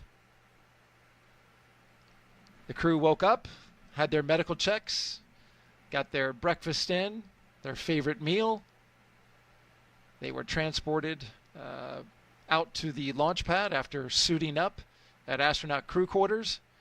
They ascended the launch tower and into their spacecraft, and now you see them there live. The view on the right, the Crew-10 astronauts, cosmonaut, and the JAXA astronaut. And on the left, you see the closeout crew doing their work, getting ready to close the hatch on the Endurance spacecraft. This is a very careful process, because any small amount of debris, even as small as a human hair, if it gets in that hatch, the seal, it could cause a leak. So the crew is methodical as they go through their steps to make sure that seal is in pristine condition. Yeah, luckily we will do that pressure check one more time, and we'll do that pressure check of the capsule itself as well. So we'll know, before we lift off, we'll make sure that we verify we have that integrity. And that has actually delayed launches a little bit in the past, where, we have found something in the seal and they've had to find it and still been able to move on and lift off as planned. We talk about what the crew's been doing. We, as astronauts, actually sleep shift before these missions, depending on what time our launch is, depending on how long the phasing will be to get to the space station, because, of course, we want to make sure that we can arrive and be pretty well rested. It makes for a really long day. The crew actually, their official wake-up time was at noon today, so they've been kind of adjusted to this sleeping in, staying up late schedule, which is perfect for people like Anne and myself. We were made for that, so banker's hours here for them. I love it. I get up early. I enjoy getting up early, but this is a perfect mission timeline for folks like yourself and Ann. I mean, it is fantastic. And we're going to have a beautiful view tonight. I am really looking forward to this, because we will be launching at 7:48 and 57 seconds p.m. Eastern Time, and that is right after sunset. It will be twilight out. And when the spacecraft and the rocket get up a certain distance and altitude, the light really plays with the exhaust from the rocket. Some people call it the jellyfish effect, but you get this tremendous visual of the rocket going into space, and it sometimes creates light patterns that are unforgettable. Yeah, it was about the same time of day when I took off on my mission, and everybody described it as being such an incredibly gorgeous time. Spectacular, really, to be there viewing it, given that changing light, as you were mentioning, for twilight. So this should be quite a show here for everybody that's gathered in Florida today to see it. And as we look at the crew inside their spacecraft Endurance, another question coming to us on social. Jack Frost asks, not sure if it's the real Jack Frost, because it's not that cold here, why are they getting in the rocket so early before launch, 2.5 hours? Yeah, so for all space missions, we really kind of have to backtrack the amount of time it takes to do all the things that we require to launch on time. So we want to make sure that we have enough time in the timeline to get the crew safely into their seats, to get them all strapped in, to do all the pressure checks that we talked about, to make sure that their suits have good pressure integrity, good comm checks, to make sure all the systems are functioning normally, to shut the hatch, and again do that another pressure test to make sure that we have good pressure integrity for the vehicle. So for this particular vehicle, the way that this timeline has worked out for the crew gets them in the vehicle, about 3 hours before launch. It certainly has a little bit of padding in there too, because sometimes you might have something slightly off nominal, not according to plan. Maybe you have to address an issue with a suit or something like that. But this is a pretty finely honed timeline, and now that we've had several of these missions, it has changed a little bit over time, but I would say this is probably the maximized timeline in order to shorten the crew day for the reasons that we were talking about earlier, to make sure that they're rested for the long day that they have ahead, but to make sure that we have enough time to accomplish everything safely and successfully. And on that timeline, this is an area, as you mentioned, where they do have a little extra margin. Oftentimes, if everything goes according to plan, they'll have a little extra time there in the capsule. The upcoming milestones we are looking for as we zoom out from inside the spacecraft and right back in, with a big thumbs up from the crew. Those seats will be articulating upwards, and they are doing so now, putting them in launch position. This will allow the commander and pilot to have access to their displays that you see just above them.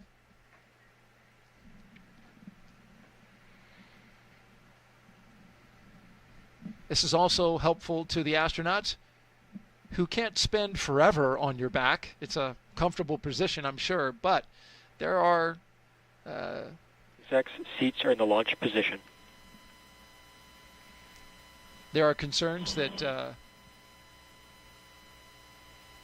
and I know this from the Artemis missions, that you can only spend so much time on your back. So with SpaceX and the late load, it's very convenient. It's a very short amount of time that they spend on their back before going up into space. And now we're getting some of those comm checks.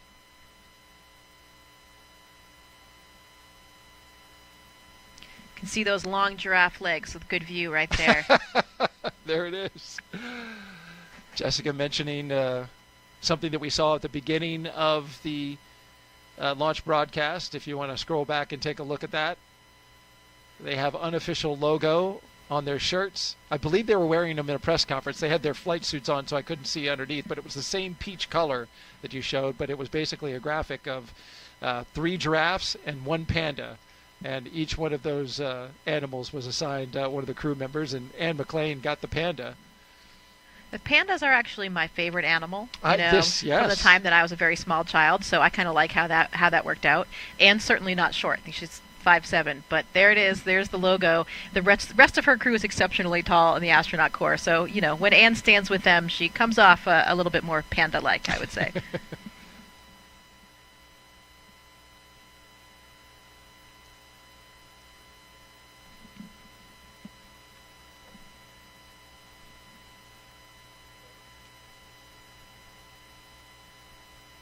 So the next few milestones we should see. Dragon, SpaceX, you are go for Section 2, suit leak check preparation. That's right, is suit leak check. This is the second of the day. We are go for Section 2, suit leak check prep. So you will, after that brief initial comm check, they will suit leak check. And so you will see the suits inflate. They'll put their visors down. And then when that is complete, they'll do a full complement of communication checks with each one of the crew members. But right now it's suit leak check. So they are about to inflate.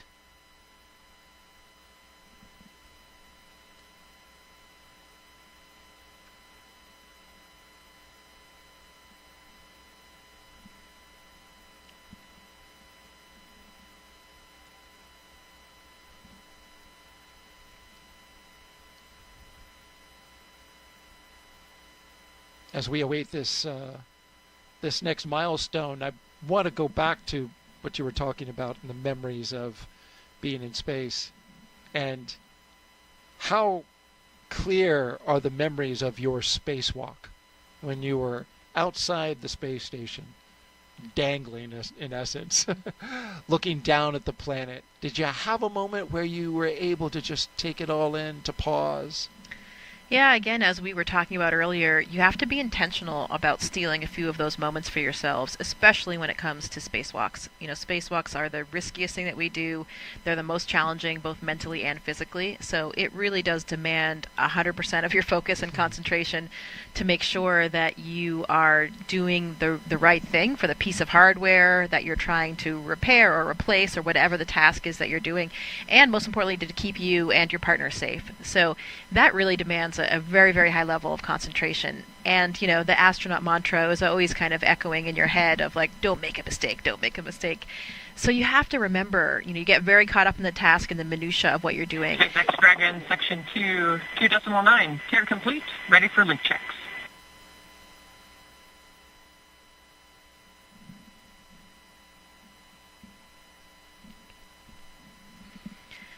So there were a few moments that I did. I thought, okay, I need to look down. I need to appreciate SpaceX this. copies. You are go for Section 3, suit leak check.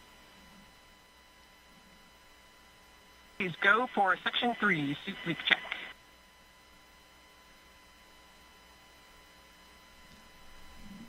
And one of those moments was when I was actually in the foot restraint that we have that you really secures you in one position, and I was working with one of the batteries that we had, and Christina was below me, and as I looked down, I saw the view. We were actually coming over those Patagonia ice fields that I was describing earlier, which is one of my favorite spots, and I remember seeing that and just waiting for a second and thinking, okay, wow, this is pretty extraordinary, you know.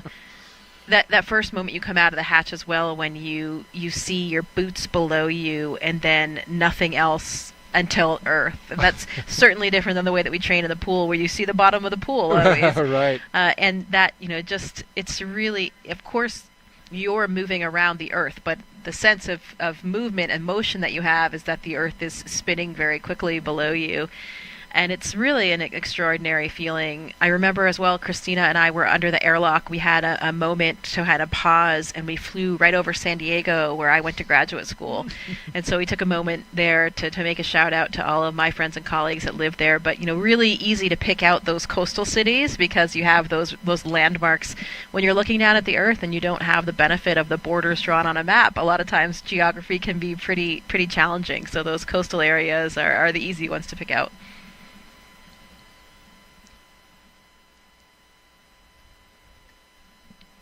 Depending on what you're doing on a spacewalk, though, there can actually be pretty long opportunities that you have to appreciate the moment. And I was really jealous. I remember when I was inside flying the robotic arm, Luca Parmitano and Drew Morgan were doing a spacewalk to fix the AMS, the alpha magnetic spectrometer. And there was this one period of time where Luca was just riding the end of the Canadarm, the robotic arm on the space station built by the Canadian Space Agency, and he was just riding it for a very long time. He wasn't holding anything, he was just riding it and really looking off into the solar system and the universe. And if you know Luca, he's a talker, and he started getting quite philosophical as well and talking about what he saw and how he felt. And I was always very envious of that opportunity because I didn't have one of those natural lengths of downtime where you had really the opportunity to do that. But you never know. On my next flight, hopefully I'll have one of those as well. Well, I hope so for you as well, because it just sounds spectacular. What an honor and a privilege to be able to do that.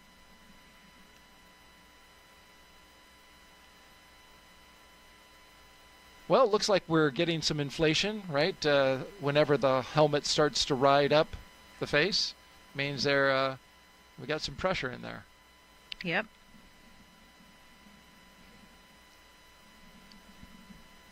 Another social question for you, Jessica. Zryan Dox asks, what happens if the astronauts felt the need to scratch? Oh my goodness. Yeah, that is Hope a they're not good listening. question. Good question, and unfortunately, often there isn't a lot that you can do. You can see right now they're already finished up with those pressure checks, so it wasn't a very long time. You saw Kirill actually reached right in and scratched his nose, so he looked like he did have something like that. SpaceX Dragon, suit leak check complete for nominal suits. SpaceX copies and concurs for good suits. Additionally, at this time, I have an update on the hydraulics issue that LD briefed during the weather briefing, if you're ready to copy.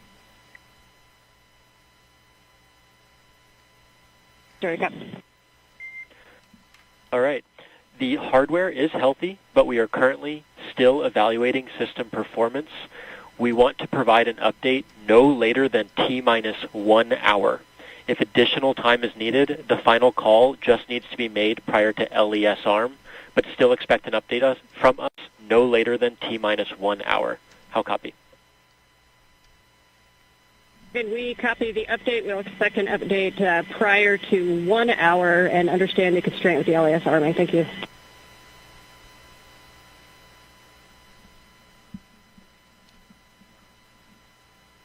So we've mentioned this at the top of the launch broadcast and another time not long after that, that the crew, SpaceX team on the ground is evaluating an issue with hydraulics. Dragon SpaceX at this time. Closeout team will perform final closeout steps next to the capsule. You're go to proceed to Section 4, side hatch close, and report when ready to close the hatch.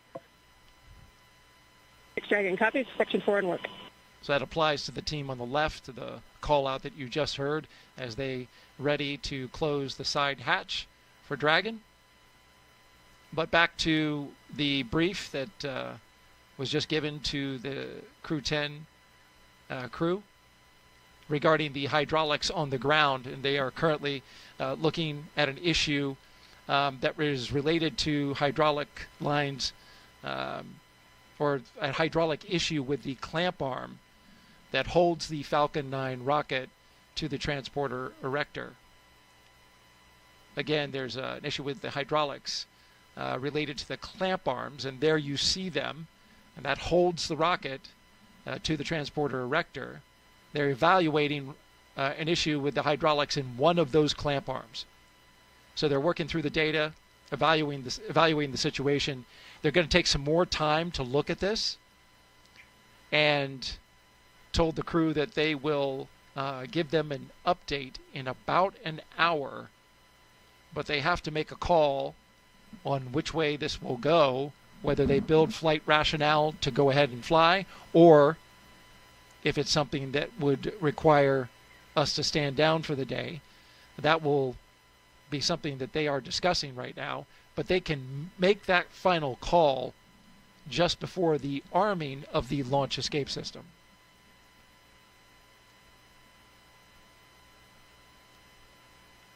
We just completed suit leak checks. Crew-10 is in their seats. Moving forward. Yeah, and to finish off that last question about what happens if you get an itch when you've got your visor closed. Yes. So different spacesuits have, different interiors. If you think about the EMU, the extravehicular mobility unit, that's the spacesuit that we use for our spacewalks on the International Space Station. There are a couple things that you can maybe use to itch a little bit if you have something on your nose or somewhere on your face. There's a Valsalva device that's actually mounted on the visor, and that helps you clear your ears when you're changing pressure. So sometimes if you have an itch, especially on your chin or nose, you can kind of wiggle your face down to clear it that way, to scratch it a little bit with that Valsalva device. You also have a little, like the nipple for a camelback water reservoir. It's kind of like that, but it's mounted on the inside of our spacesuit, and you can use that to try to get at us, to scratch that itch if you have one.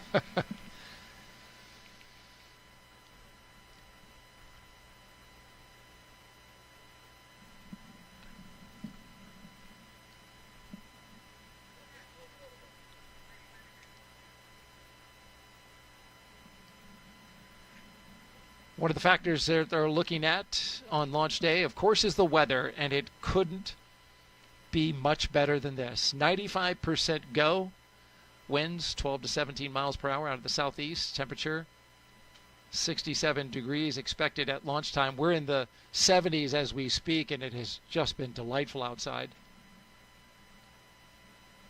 SpaceX and NASA not only look at weather at the launch site, though, but also around the world, making sure conditions are acceptable if Dragon has to splash down in the Atlantic in case of an emergency. So, of course, teams are monitoring contingency splashdown locations if the crew had to come back to Earth before docking with the space station. If this were to happen, SpaceX and NASA would coordinate with the Department of Defense and the Coast Guard to ensure crew safety upon splashdown, including ships and air assets to patrol the 10 nautical mile keep-out zone. This is, of course, to mitigate safety concerns for any boaters approaching the area.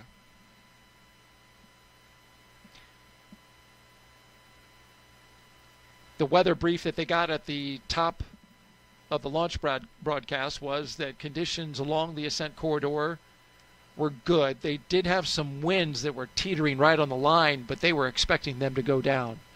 And how about that?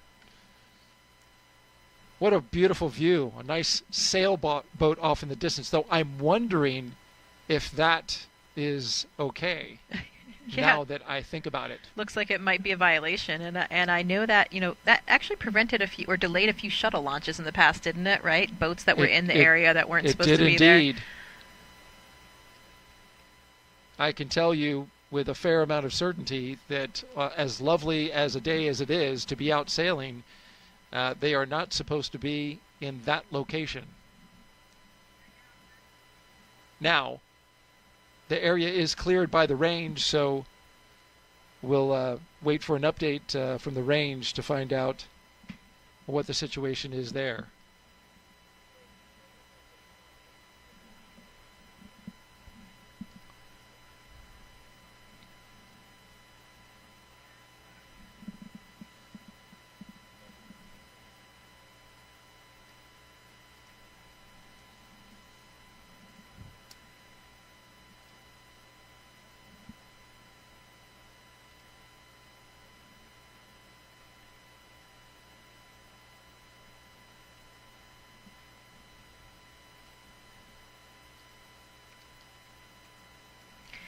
See, there's not a cloud in the sky, so that's another nice feature for the viewing today. Sometimes if there are a few clouds interspersed, you lose your view for a minute or two once it gets above that cloud later, but that should not be a concern for today.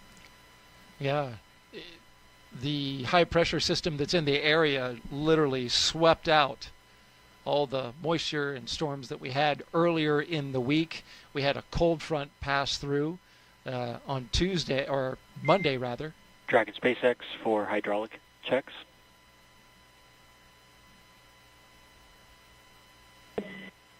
Just giving an update that they're about to start an additional set of kinematics tests on the hydraulic system, so you may feel or hear some valves clicking, but this is expected. Thanks for the heads up.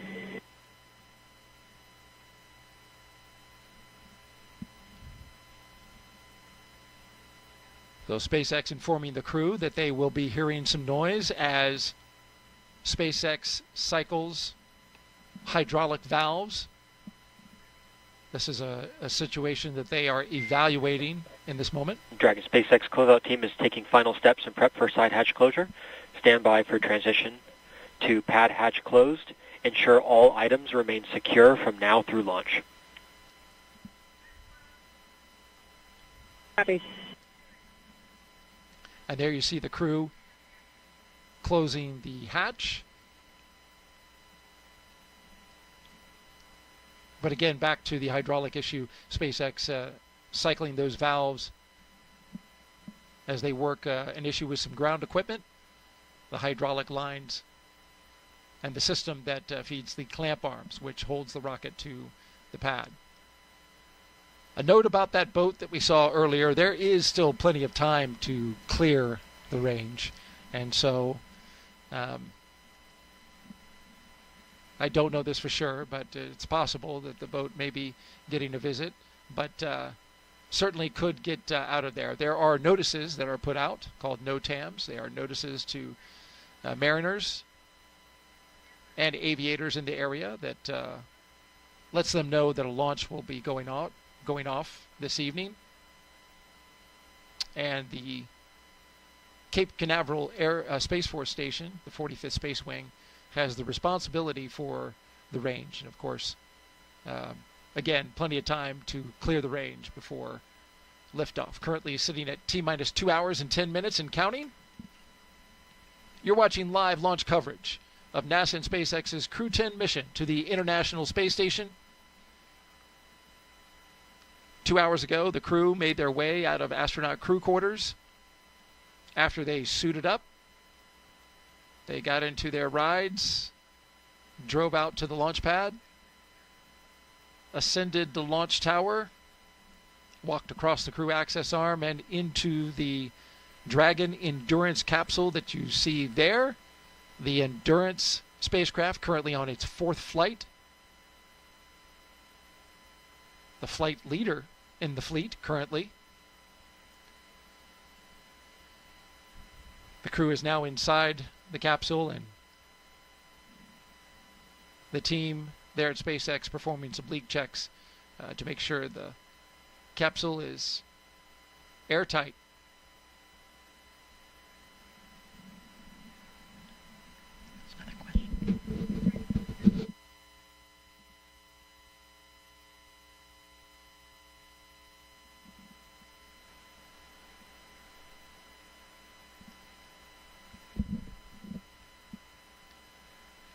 We've been taking your social media questions throughout our live launch coverage.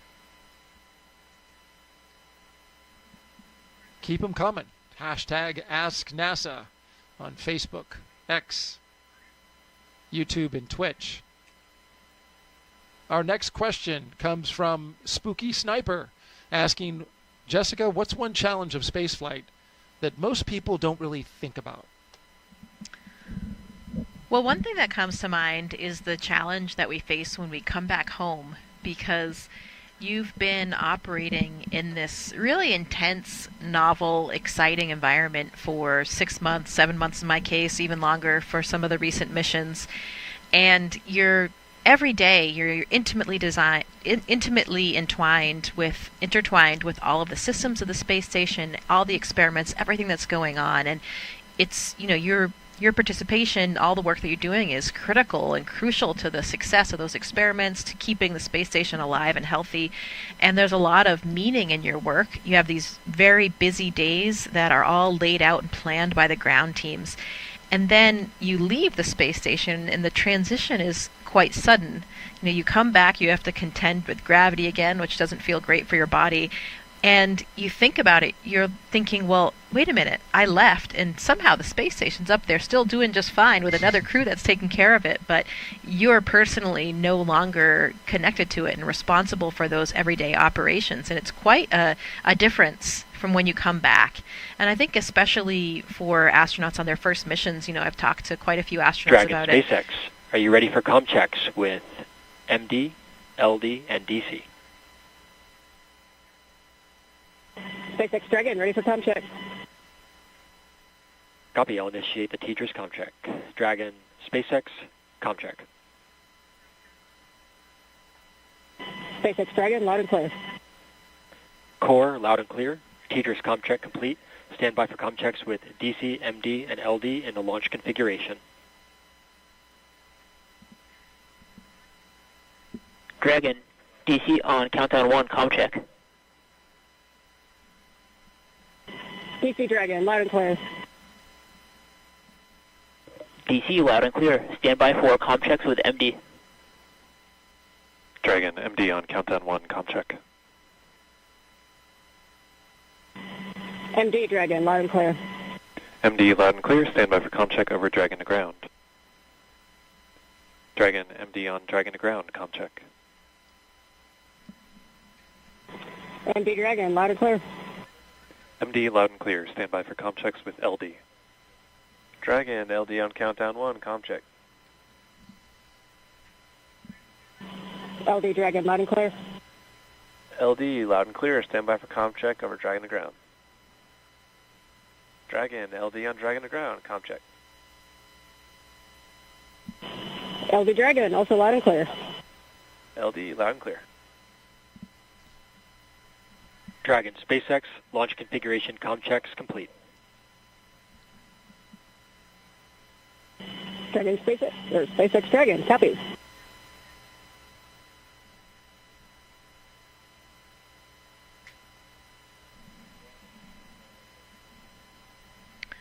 Yeah, so to wrap up that last question, when you returned from spaceflight, some astronauts, including myself, have kind of had this feeling of aimlessness almost. You've just accomplished this number one goal that you've had, this dream you've had your entire life from the time that I was 5 years old, from my perspective. And I actually returned at the time of COVID, so it was coming back to a completely different planet. But, finding, again, your purpose and your mission it's probably something that most people don't think about when they think about the challenges of spaceflight.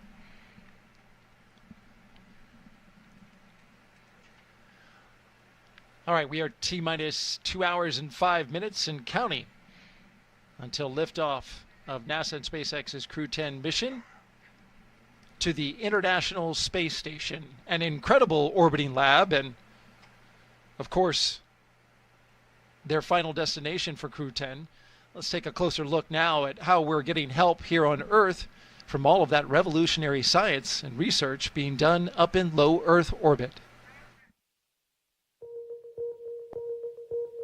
The International Space Station isn't just a symbol. It's a powerhouse of cutting-edge science, constantly revealing secrets that defy Earth's limitations and drive us farther into the cosmos.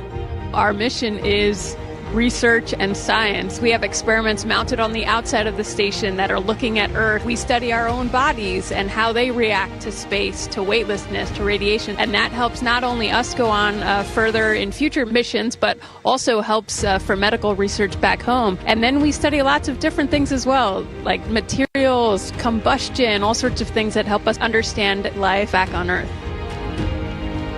Yeah!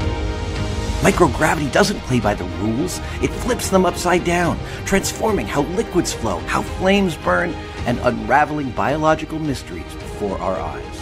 I saw some heart tissues beating in space, and it was incredible. Photon, we see that top one beating. Looks like happy heart cells. But we're not just along for the ride. We're explorers, diving headfirst into the challenge and harnessing the power of this unparalleled platform, just as we have been for decades. We're on a relentless quest for answers, seeking to understand the intricate workings of the human body in space and ensuring future crews stay safe on their daring journeys beyond Earth's orbit. The human aspect of human space exploration is always going to be very important for decades to come. And when it comes to technology, we're not waiting around. We're discovering new ways to grow crops in harsh environments and engineering innovations to tackle Earth's greatest challenges. We have amazing technology that allows us to recycle water and create water for us to drink. It's delicious. Microgravity isn't just a curiosity. It's a game changer in the fight against diseases back on Earth, paving the way for breakthroughs that benefit us all and enabling new economic opportunities in space. Welcome, Axiom 3, on board the International Space Station. From our vantage point more than 200 miles above Earth, we are not just spectators. We're gaining unprecedented insights into the world we call home, and we're sharing our findings openly. We're not just achieving results today.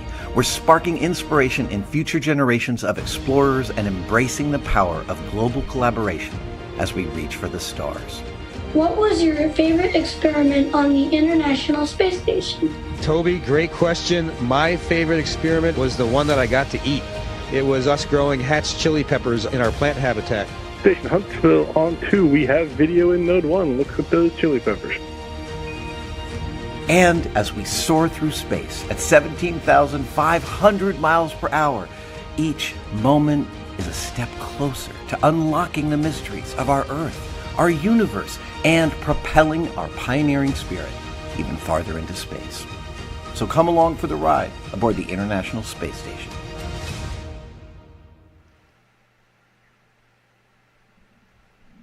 Seeing all that footage from up at the ISS, I'm sure it brings back a lot of fond memories.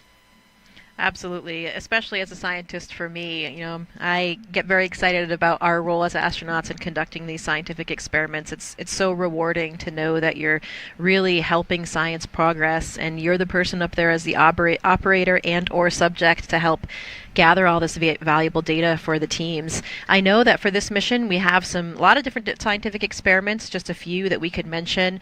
There are a few that will be actually performed in Dragon, so in that phase of flight before getting to space station, and a few others on the space station. Starting off with those in Dragon, there's an experiment called Space Health. It's a Canadian Space Agency experiment where the astronauts are wearing these biomonitors. So it's a wearable technology garment that's looking namely at cardiovascular variables, so what's going on with our heart, and a lot of important factors to see what happens in microgravity. We have such a big difference in our physiological systems if we don't necessarily have gravity, which is pulling our blood and body fluids down to our feet. That leads us to the second one, an experiment called Thigh Cuff. This is a relatively new experiment where the astronauts that are participating will be wearing this kind of restrictive band around their thighs, and that it will help reduce the blood flow, it'll change the way that fluid shift is happening, where once you get in microgravity, you have this upward fluid shift, less blood in your legs, more in your upper torso and in your face. You can kind of see that in some of the astronauts, especially in the beginning when they're up there before you have a kind of compensation for that. And these fluid shifts may be part of the reason why we're having problems with our eyes. Many astronauts are coming back with some deficits to their vision and even some anatomical changes to the back of the eye. It's a syndrome called SANS, Spaceflight Associated Neuroocular Syndrome. So this thigh cuff experiment will provide a lot of data to see if this could be used as a countermeasure to help counteract some of those effects.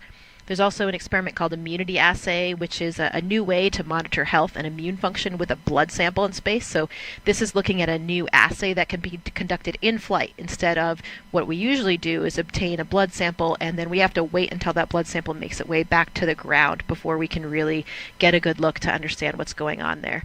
Once they're on ISS, some of the astronauts will be participating in the CIPHER study, and this is a very comprehensive physiological suite. It's a multidisciplinary study looking at physiological and psychological factors, and it's 14 different studies all wrapped into one big blanket. And it's really looking at comparing and contrasting long-duration missions in the future, missions of different durations, and getting a really comprehensive understanding of all of those different physiological systems, again, with some of the applications to SANS like we were talking about. Another experiment called Drain Brain 2.0. This one's looking at blood flow between the heart and the brain, uses a special neck collar to understand what's going on with those dynamics with blood flow between the heart and the brain in microgravity.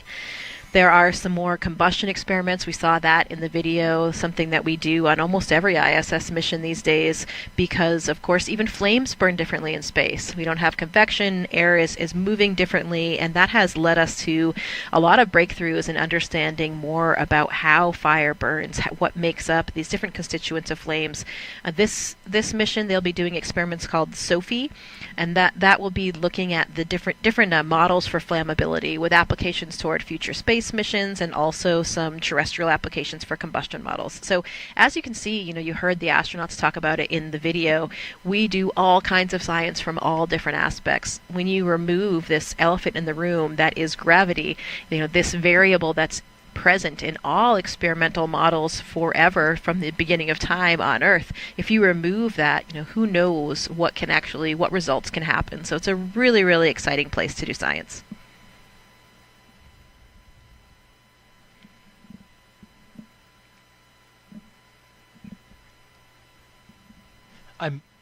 I'm most fascinated by the human aspect, especially what you talked about with how fluid flows inside of the body. Did you notice anything with your vision when you came back? Well, good question. Yeah, I actually did have a pretty extreme case of SANS, and so it was something that when I was on orbit, I did a lot of extra exams and images. So we actually have an OCT machine on board the International Space Station. So this is a machine that we can use to look at the back of our eye, to look at the retina, the choroid, and understand really the anatomy of the eyeball and the surrounding structures. So I actually did have a pretty extreme shift. My only real symptom, and the only thing that has lasted until now, is that I have perfect vision. I actually wore contacts or glasses before I went to space, and for me, one of the hallmarks of SANS is that you can have a flattening of the back of the eyeball, so this changes the refraction, and for me, my prescription was just this magic amount that was completely counteracted by this change that I had in my eyeball. So now I have 20/15 vision. How about that? And that's persisted for 5 years. Vision. Yeah, I usually refer to it as the most expensive corrective surgery. Thank you to the taxpayers. But that is all of the other anatomical changes to my eye have returned to normal, so nobody's really concerned about the health of my eyeball, but I still have this perfect vision. How about that? Wow. So if I go up into space, I can potentially lose my glasses? Well, for most people it actually makes their vision a little bit worse, but it depends on where you start. So we'll have to look into your prescription. If it's nearly the same as mine, then you might have the same result. Then I need to go to space to get it fixed. Forget LASIK. That's really interesting, Jessica. Thank you for sharing that with us. We are currently T-minus 1 hour and 55 minutes and counting from liftoff of the Falcon 9 from Launch Pad 39A at the Kennedy Space Center. Crew-10 currently inside Dragon Endurance. So far, they've completed their comm checks to make sure they can communicate with the teams here on the ground. Their seats have rotated upright to their reclined launch position. That allows them to see and access their display panels, as you can see there on the right-hand side of your screen. They've also completed their suit leak checks to make sure that their spacesuits are working properly. And now you see the closeout team making sure that side hatch has a good seal. If you've been watching us since we came on air, I'm NASA's Daryl Nail with NASA, and I mentioned that twice. NASA astronaut Jessica Meir is here as well, providing outstanding audio commentary. We're going to expand our live coverage in a little more than an hour from now, or actually a little less than an hour from now.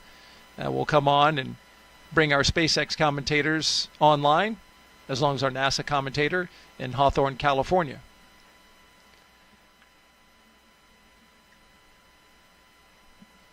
Here's another look at the crew going into space today. The Crew-10 commander is NASA astronaut Anne McClain. She's a West Point graduate and U.S. Army colonel who has spent 204 days in space and completed 2 spacewalks. She's a highly decorated Master Army aviator with over 2,000 flight hours, and she even played for the USA Rugby Women's National Team. Yeah, that's right. My classmate Anne, she's a natural leader, and she is exactly where she should be, leading this crew to space today. Your Crew-10 pilot is NASA astronaut Nichole Ayers, a U.S. Air Force major and graduate of the Air Force Academy. Nichole has flown the T-38 and the F-22 Raptor, logging over 1,400 flight hours, including 200 in combat. This will be her first space flight, making history as the first astronaut from NASA's 2021 class to fly. To add another dimension, Nichole also minored in Russian while she was at the Air Force Academy. So lots of, we talked about shared language earlier, and in a literal sense as well here for these crew. Very helpful in this mission and this flight, and better communicating with her mission specialist, cosmonaut Kirill Peskov. Our mission specialist, JAXA astronaut Takuya Onishi. He's returning to space for his second mission. A former commercial pilot, he spent 113 days aboard the space station in 2016 and became the first Japanese astronaut to capture the Cygnus spacecraft. When he's not training, he enjoys flying, hiking, movies, and playing the sax. When they reach the space station, Anne will hand over her commander duties to Tak. Tak will actually become the commander of the space station, and he'll be the third JAXA astronaut to serve in that role after Koichi Wakata and Aki Hoshide. Taking advantage of his experience as a flight controller on the ground that he did right after his first space flight. The second mission specialist is Roscosmos cosmonaut Kirill Peskov, a former airline co-pilot. This will be his first trip to the International Space Station. Trained in skydiving, zero gravity, scuba diving, and wilderness survival, he's ready for the challenges of space. Kirill is always finding adventure on this planet, he has that sort of adventurous spirit, so he's always exploring every environment he's in, and I'm sure that this will be even more special for him, having that natural sense of exploration and adventure in him when he sees the Earth for the first time from above. A fine crew, all 4 of them pilots. 2 military pilots, 2 commercial pilots. They all speak the common language of aviation. We are T-minus 1 hour and 50 minutes until liftoff of NASA's SpaceX Crew-10 mission.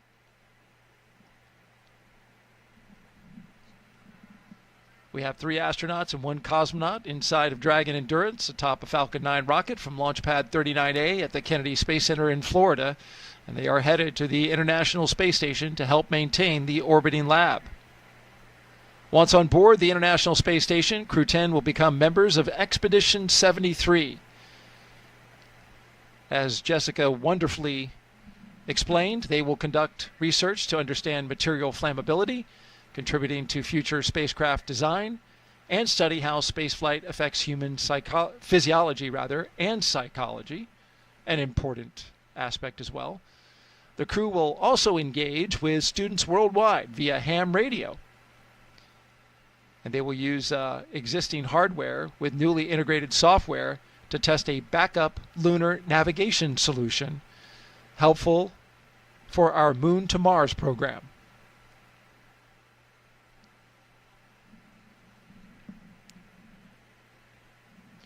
Yeah, just want to clarify, they will become part of Expedition 73. 72 is currently on the station, and there you see some of our crew members from Crew-9. Yeah, that's right. The expeditions actually change over with the Soyuz launches. So the next Soyuz launch will actually, Jody Kim's launch on April 8th with Sergei Ryzhikov and Alexei Zubritsky, that will mark the beginning of Expedition 73. Right.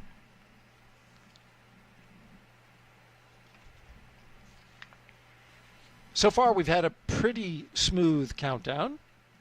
Everything going well with the astronauts. As you can see, they are inside the spacecraft Endurance. The spacecraft is in good shape. The launch vehicle, the Falcon 9 rocket, also in good shape. The crew, they're ready to go. Flight controllers in Houston are also ready. The only issue that they're currently working is regarding a hydraulic system that feeds one of the clamp arms on the transporter erector. That clamp arm helps hold down the Falcon 9 rocket before liftoff.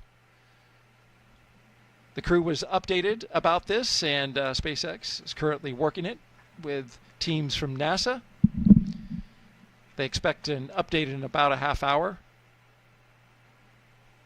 and they can make a final call on which way they're going to go prior to the launch escape system being armed. That happens around T-minus 45 minutes. Let's take you now inside Mission Control in Houston, where flight controllers are constantly monitoring the International Space Station and the people living on board. I believe we have Leah Cheshire with us live at the Johnson Space Center in Texas. Good afternoon.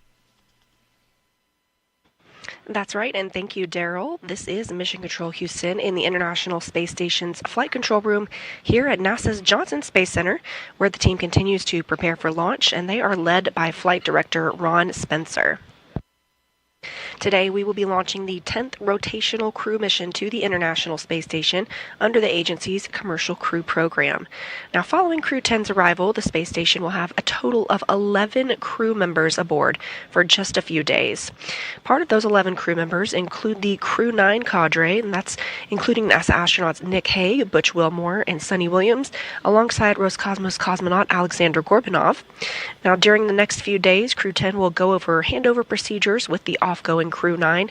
That includes a safety briefing and an orientation, and then the new crew will jump right in to help advance scientific knowledge and demonstrate new technologies. After a few days of handover activities, the members of Crew-9 will prepare for their undocking and return to Earth.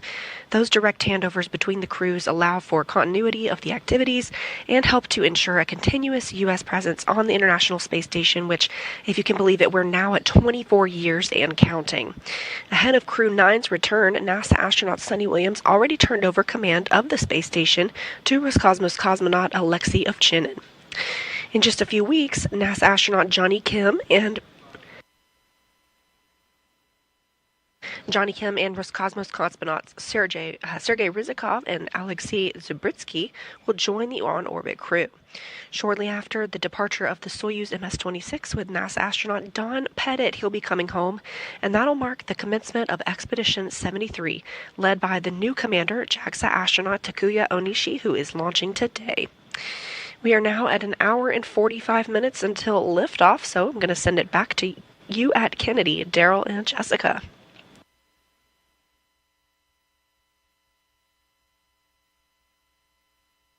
Thank you very much, Leah. Appreciate the update there from Mission Control in Houston, Texas.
T-minus 1 hour and 43 minutes and counting until liftoff of NASA and SpaceX's Crew-10 mission to the International Space Station. You're looking at the members of Crew-10 on your screen. From left to right, Mission Specialist Kirill Peskov. To his right, Pilot Nichole Ayers. To her right, Commander Ann McClain, just a bit out of screen. And all the way on the right side of Commander Ann McClain, is Takuya Onishi, a JAXA astronaut returning to space for the second time.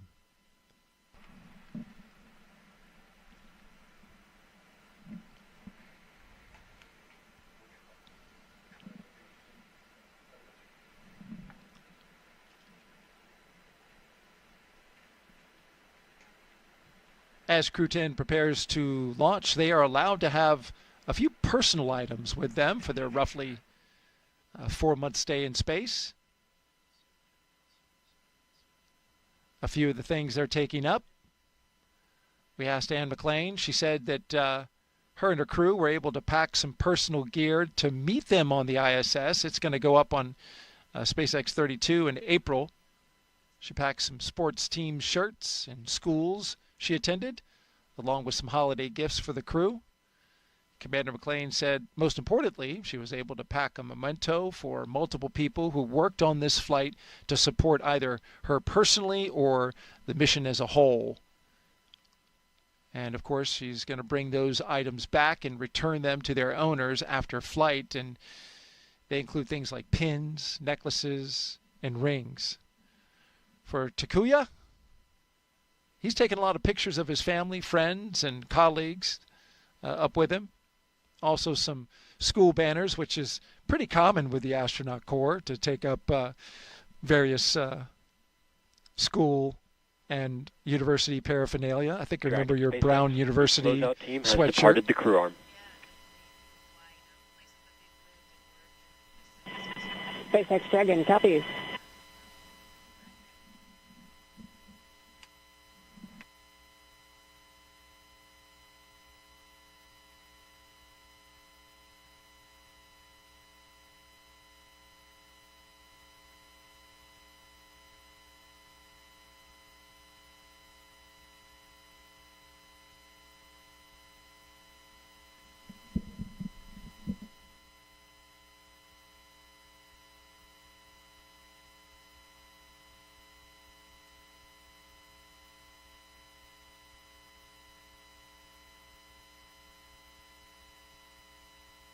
There you see the closeout crew, Jessica, making their way off the launch tower, something you remember well from Crew-10.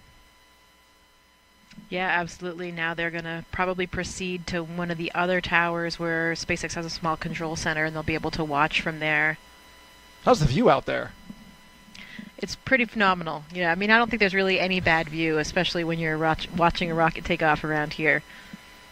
I think that is one of the closer viewing areas, though, so maybe a little bit closer than some of the other viewing sites. The closeout crew, if you missed it earlier, of course, is mostly SpaceX members, but it does include one member of the astronaut corps. In this case, it's Chris Birch, a NASA astronaut who is helping out.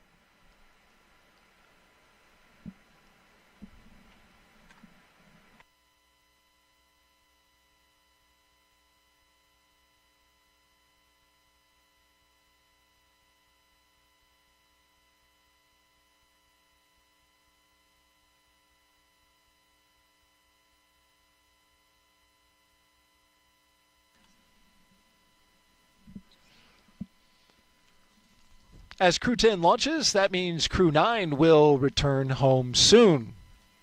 Crew-9 launched from Pad 40 at the Cape Canaveral Space Force Station back on September 28th of 2024.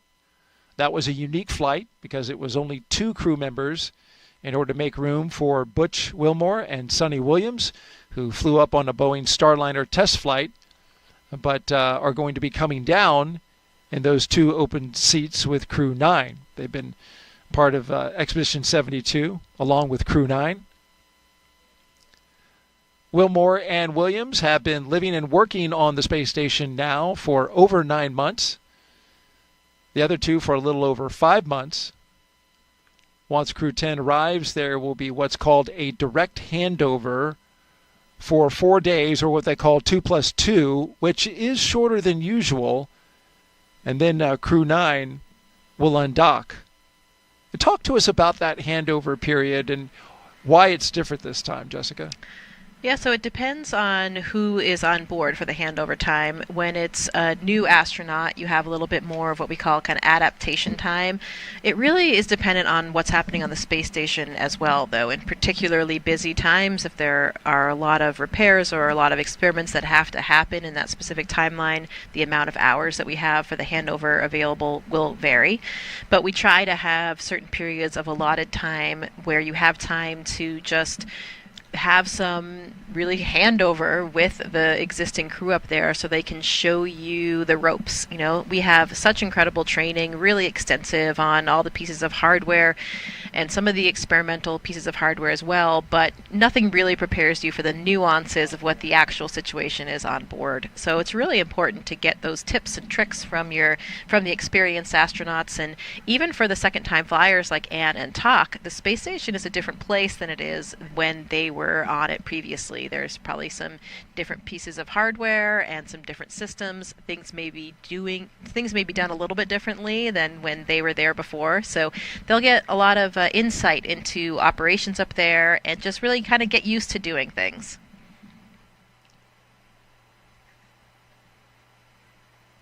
And that 2+2 is 2 travel days and 2 days of direct handover? Yeah, it's 2 days of real handover where the two crews are really overlapping and have that dedicated time to hand over activities, and then the other two is 1 arrival day and 1 departure day. So that's what makes up that 2+2. And these handover times can be really variable. We strive to have enough handover so that we, can instill enough confidence in that new crew before the previous experienced crew departs. But we are so tied in with the ground teams now, and we also have been operating up there for so many years. This November will actually mark the 25th year of continuous human presence on the International Space Station. Isn't that amazing? So it is truly an incredible feat. But because of that, we've done things a lot of times now. We have pretty well potted procedures. So sometimes that handover, it can be replaced by our interactions with the ground team as well. We strive to maintain as much of it as we can, but sometimes coming and goings of different activities and different spacecraft dictate differences in that plan. And also, we are aiming for this 4-day handover period, but we don't know exactly what it will end up as, because of course we have to have good weather conditions back on the ground before we will undock Crew-9's vehicle. So in the end, we could have a slightly different than this 2+2 handover that we're expecting, but we have to plan for something. It really can vary, as you mentioned, because splashdown weather is a critical component, as you mentioned, before the crew can come down, and that's pretty unpredictable for where they will be coming down. Though I was talking to one of our meteorologists here at the Kennedy Space Center, and I asked, well, we have such wonderful weather this time of year. Is it more beneficial this time of year, to be launching and doing the missions? And says, well, not necessarily. Winds really get kicked up this time of year. We have fronts coming through. We had one come through. Winds today, you can see the flags blowing out there by our press site at Launch Complex 39. They're pretty tame today, just in the teens. But earlier, when that front first went through, we even had a tornado pop up in the central Florida area. So winds are a watch item, and they will certainly be something that they will be looking at in the Gulf and the Atlantic, where we have opportunities for the splashdown sites.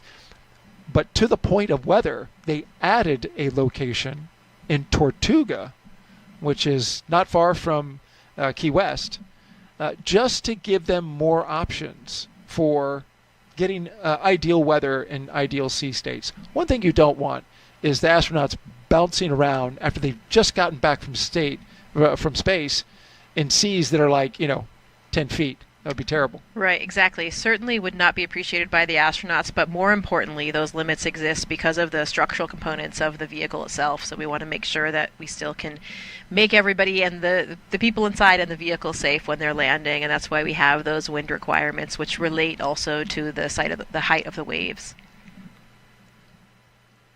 We are currently at T-minus 1 hour and 32 minutes and counting until the Crew-10 flies to the International Space Station. We're getting ready to do a health check in just a few minutes of the launch escape system.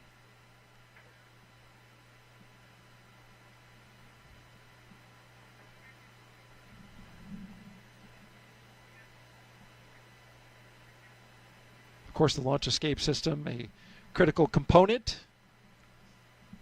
of the Endurance spacecraft. You're looking at the crew right there. On the left, Roscosmos cosmonaut and mission specialist Kirill Peskov. Yeah, that launch escape system will be armed 2 minutes before they start loading the propellant, and of course that's for good reason, because we're sitting now on top of this incredibly combustive material, and that will stay armed. The escape system will stay armed through orbital insertion, and either the ground or the crew can send that command. It has 8 Super Draco thrusters that fire in order to bring the crew to safety, and those thrusters are specific to the abort system, so they're only used for that abort system. The crew can actually hear it arm with like very loud thump, and then they can hear the fueling of the valves, and they can hear the flow of the fuel as well. There's a T-handle on board that the crew can activate if they needed to jettison themselves to safety. And we'll hear those calls once we have liftoff and we're getting into those different phases of abort. We'll actually hear Anne McClain make those calls, and we will know exactly where they are in terms of those flight phases for which aspects, which areas of the flight profile they're on.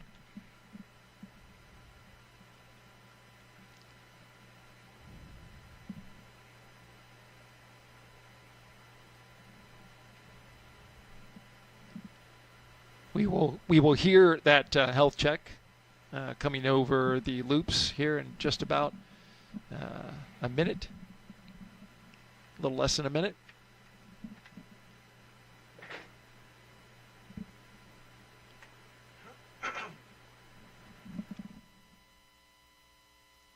You know, we think about these abort systems, and certainly it's something that we never want to have to use, but when we do have the few occasions when we do use them, it's actually an incredible test and gives us a lot of faith in these systems. Yeah, that escape system I was reading can move Dragon half a mile in only 7.5 seconds, equivalent to a peak velocity of 436 miles per hour. I imagine in training, you've got to be ready for those kind of Gs. Yeah, absolutely. We have some centrifuge training.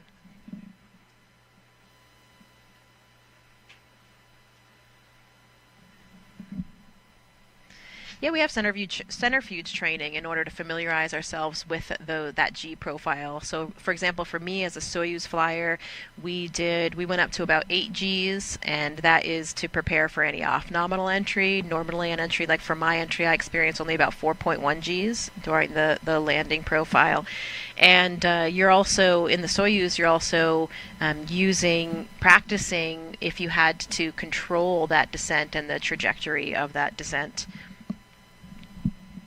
You know, we talk about these abort systems, and it really reminds me of Nick Hague's and Alexei Ovchinin's abort in 2018, and that was on the Soyuz, of course. And again, it was, of course, a pretty scary moment for all of us, but in the end, a wonderful testament to these systems. This is why they exist. And in that case, there was a problem with a rocket, and it happened at about 30 miles up. They went up to about 50 miles, and after the escape system had fired, they experienced around 6.5 to 7 Gs, and then they came back safely to the Earth. So pretty interesting test of that. Again, not something we ever want to use, but certainly something that's a very vital component to all of these launch systems.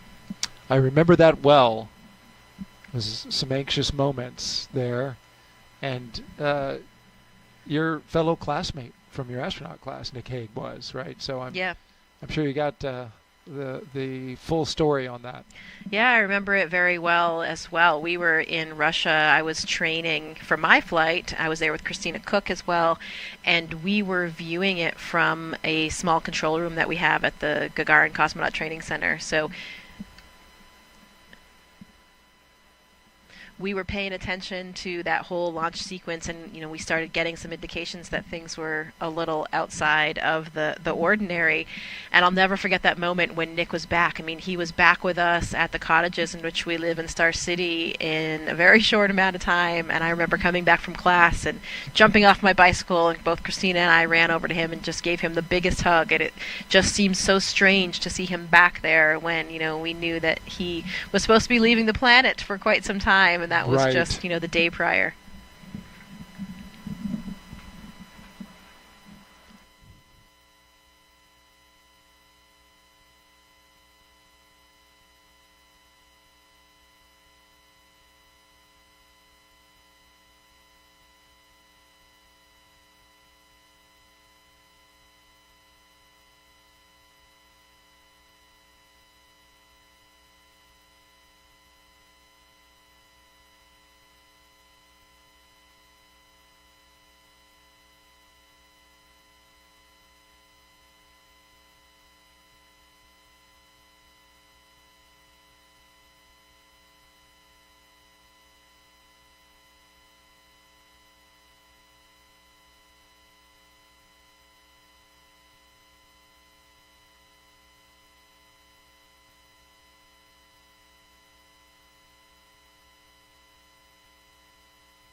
So here's a good shot of the crew members. They have ingressed the vehicle, they have completed the pressure checks of their spacesuits, and the hatch has been closed.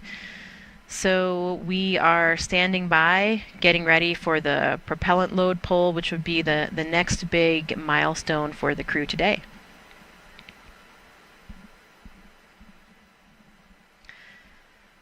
Dragon SpaceX for post-ingress briefing.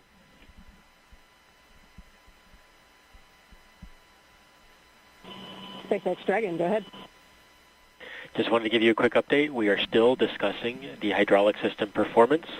They did finish those kinematics tests and they look nominal, but we are still in discussions and evaluating the system for flight readiness. But otherwise, F9 and Dragon are tracking no other issues for flight.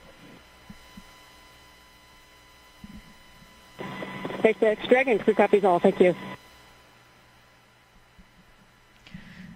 So you've just heard that update from the SpaceX teams. They are still monitoring the hydraulics for the clamp arm system that's holding the Falcon 9 in place. And so still making some evaluations there. The good news is they're not tracking any other technical issues. So hopefully we will get to a good place with this one and can continue on toward a launch today. Speaking of launches, NASA and SpaceX joint launches, there was a very interesting launch just last night from the Vandenberg Air Force Base on a Falcon 9, and that was the Sphere X and Punch missions. The Sphere X is a spectrophotometer that is really looking at the history of the universe, and it is using near-infrared spectrometry as a near-infrared space observatory that's going to be what's providing comprehensive all-sky survey of the near-infrared spectra of 450 million galaxies. So really cool stuff here. That it's basically a telescope that's taking images of our skies in the infrared and providing a map of the universe, and it will allow us to interpret a sort of history of our skies, as one of the scientists described, like time travel, so that we will see what happened even 1 second after the Big Bang and start having a better understanding of the origins of the universe. Another system that was on board the same rocket was the Punch experiment. That's 4 small satellites that are looking at the solar corona. So that's the outer atmosphere of the sun, and will give us a lot more insight into what is happening in that layer of atmosphere on the sun. So some really incredible scientific instruments that NASA and SpaceX launched together just last night.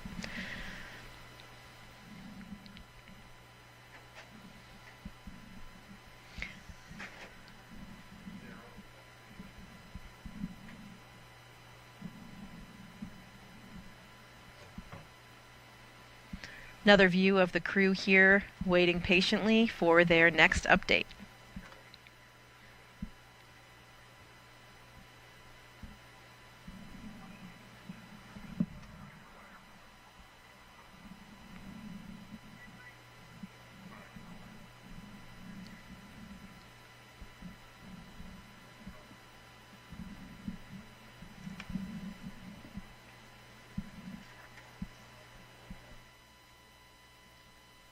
Jessica, the Dragon spacecraft Endurance will take Crew-10 to space today, and as we've been talking about, it's the 4th flight for the capsule. Since its first flight in 2021 for Crew-3, SpaceX's Endurance Dragon has been a workhorse for NASA's Commercial Crew program, flying mission after mission. It has safely carried astronauts to the International Space Station. With Crew-7, Endurance proved its reliability yet again, marking its 3rd journey to orbit. In all, Endurance has flown 10 astronauts and 2 cosmonauts to and from the International Space Station, and it's supported crews from NASA, ESA, JAXA, and Roscosmos.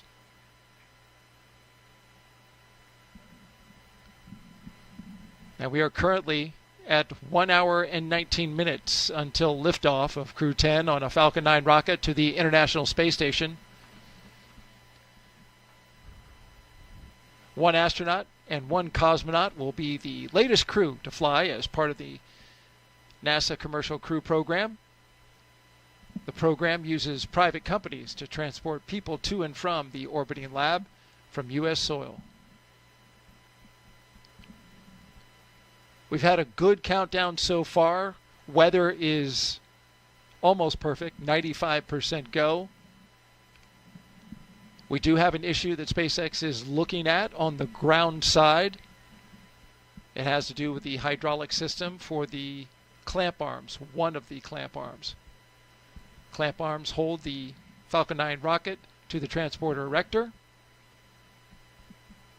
They have been giving the crew inside Endurance updates as they've been going along. And they're going to give them another update here soon. We know that they also let the crew know that they would be testing that hydraulic system. No danger to the crew at all in order to test that system. So they went ahead and cycled those valves. They're gathering data and continuing to work that. They have up until the launch escape system arm, which is T-minus 45 minutes to make a call.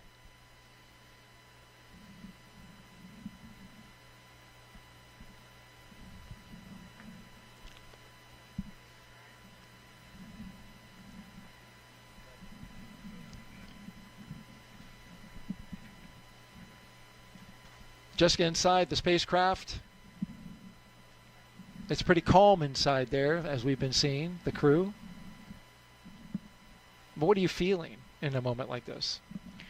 You know, I think it's probably different for everybody. You know, maybe as the commander and the pilot are probably kind of rehearsing the big things that they're going to be monitoring on those displays. I know that for me, in the left seat of the Soyuz, there was, you know, quite a choreography and procedures that we're following every step of the way. And so I was paying very close attention to everything that was happening on my screen. And, you know, just preparing to follow along and do all the things that we had done in all the training and all of the simulations. And we are thinking about everything that's going to happen, you know, thinking about what happened earlier today, saying goodbye to our family members, and most likely, though, I would say really just concentrating on the job at hand and the task at hand. You are really intimately connected with everything that's going on board that vehicle through all of these intense simulations that we've done, and so you are waiting for that next big moment and are ready to do what you've been trained to do.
Good afternoon. You're watching live launch coverage of NASA and SpaceX's 10th rotational flight to the International Space Station.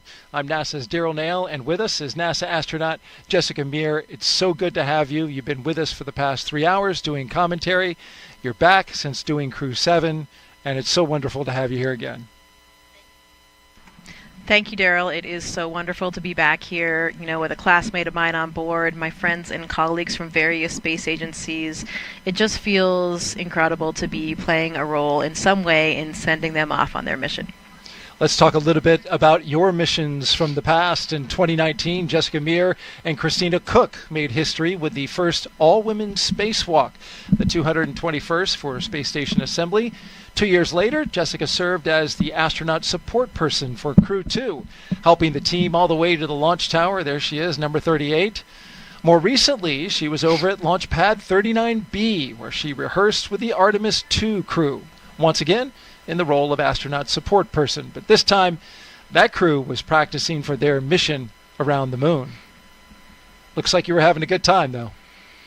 Absolutely. It's one of the best things about our job is serving in all these different capacities with our buddies along the way, and knowing that we're playing a role in helping them prepare for their missions, and also just broadening our own skill sets for whatever we might do in the future.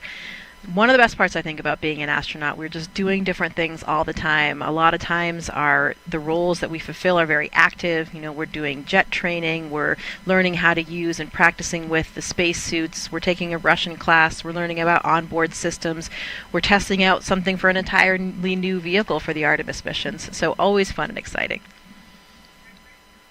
And we've got some beautiful views that we've been looking at of the Launch Pad 39A out there, for our rocket's going to be taking off just after sunset at 7:48 p.m. Eastern Time.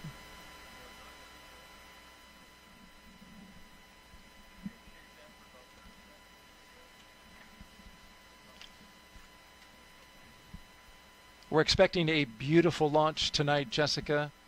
It'll be in twilight, which, as we know around here, for people who watch rocket launches, once that thing gets off the pad, it'll be a little dark on the ground, but very light up high, where the rocket will be doing its separation from the first stage, and see all kinds of rocket exhaust being illuminated by the sun. It will definitely be a gorgeous view. Very special lighting in that twilight period. So it will be quite a show for everybody on the ground here in Florida. Looking forward to watching it with you. Jessica, of course, has been gracious enough to spend the last 3 hours providing her insight analysis about the pre-launch operations and milestones as we count down to launch of Crew-10. Liftoff time still holding for 7:48 p.m. Eastern Time, and 57 seconds for those who like to know it right down to the dot. Crew-10, ready to go. All right, let's check in with our team at SpaceX, who will be providing us commentary, along with our NASA commentator. How are you guys doing this afternoon?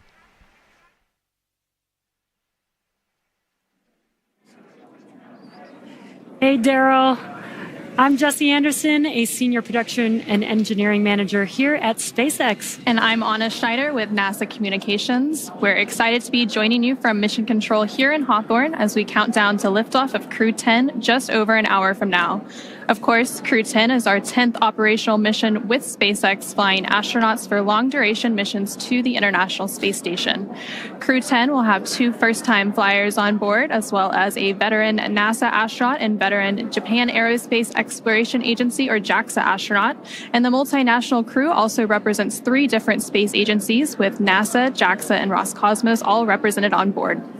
Today's crew will fly aboard the Dragon spacecraft named Endurance, which previously flew the Crew-3, Crew-5, and Crew-7 missions. Overall, this will be Dragon's 46th visit to the space station and its 14th human spaceflight to the orbiting lab, which includes NASA's Commercial Crew Program missions and private astronaut missions with Axiom Space. And over the last 3+ hours, Crew-10 has been going through the detailed process of getting ready for their mission to the International Space Station. So let's go ahead and take a moment to introduce you to the crew flying today. In the commander seat is NASA astronaut Anne McClain. She's making her 2nd trip to low Earth orbit. The Spokane, Washington native and U.S. Army colonel was selected by NASA as an astronaut in 2013 and has spent a total of 204 days in space, completing 2 spacewalks totaling 13 hours and 8 minutes outside of the orbiting laboratory. Next to McClain in the pilot seat is Nichole Ayers, who was selected as a NASA astronaut in 2021. The Colorado native graduated from the Air Force Academy and is in Colorado Springs and is a major in the U.S. Air Force. This is the first space flight for Ayers. Serving as a mission specialist is JAXA astronaut Takuya Onishi. Today's flight will mark Onishi's second trip to the space station, and he was selected as an astronaut by JAXA in 2009, logging 113 days in space previously. Now, to round it all out is Roscosmos cosmonaut Kirill Peskov, also serving as a mission specialist. Peskov was selected as a cosmonaut in 2018 and will be making his first space flight today as well. Once on board the International Space Station, Crew-10 will briefly become members of Expedition 72 and then Expedition 73 in April. During their mission, they will conduct space station maintenance along with scientific research to understand material flammability, contributing to future spacecraft design, and study how spaceflight affects human physiology and psychology. The crew will also engage with students worldwide via ham radio and use its existing hardware with newly integrated software to test a backup lunar navigation solution. Now, to date, SpaceX has flown 56 crew members to space since the Demo 2 mission in May of 2020, almost 5 years ago. Now, coming up here at T-minus 45 minutes, we'll be listening for the team to report their readiness for propellant load with a final go, no-go poll. It continues to be a smooth countdown so far, and we're looking good for an on-time liftoff at 7:48 p.m. Eastern Time from Launch Complex 39A in Florida. Now, here on the ground, the teams will be staffed around the clock in mission control just behind us to monitor Dragon and the mission, not just today, but throughout the entire mission. That's from liftoff to Crew-10's arrival at the space station, all the way through splashdown when the astronauts return back home. And on console or headset in mission control, which you can see there on your screen, there are 6 key positions. The mission director is in charge in the room and tasked with making real-time decisions to ensure mission success. Now, the person that you may hear talking to the astronauts is the Crew Operations and Resources Engineer, which you'll hear us refer to as the core throughout the broadcast. And the 4 additional team members are focused on vehicle systems, including avionics, navigation and control, software, propulsion, life support, and communication with ground support teams. Now, apart from mission control, our Falcon 9 team is currently located in the Launch and Landing Control Center at Hangar X. And with with just over an hour until launch, they are settling in for final checkouts, propellant loading, and launch. And NASA has its very own team members as well at NASA's Mission Control Center in Houston, Texas, who have been preparing the International Space Station for Dragon's arrival. After launch today, Dragon is scheduled to dock to the International Space Station early tomorrow morning on March 13th. And the teams in Mission Control Houston recently gave their go for launch, confirming the space station is ready to receive Dragon and the new crew. Following liftoff, today's flight to the space station will take around 11 hours, with Dragon flying autonomously the entire way. Now, docking again is targeted for 3 a.m. Pacific, 6 a.m. Eastern tomorrow, March 13th. And just like autopilot on a commercial aircraft, the crew always has the ability to take manual control of the spacecraft if needed. And before all of that happens, as the booster returns to the launch site and slows down from supersonic speeds, people in the immediate area may hear a brief double clap of a thunder-like sound known as a sonic boom. Similar sonic booms like this were heard during the return and landing of the space shuttle, and sonic booms like these are one of the hallmarks of reusable systems like Falcon. Here's what some of these booster returns have looked and sounded like on previous missions. I know a lot of people will be excited when they hear the sonic boom. And these are going to provide quite a show because you're going to hear those sonic booms.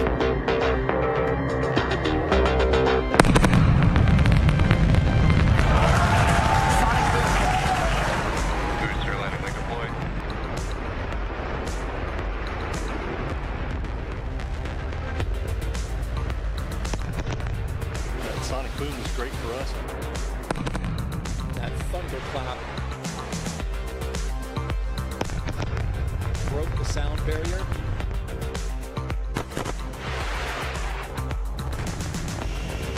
Side booster separation confirmed.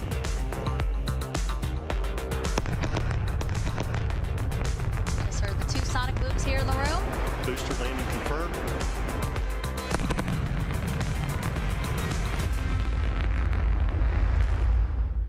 We're We're now at T-minus 1 hour, 4 minutes, and counting down to today's launch.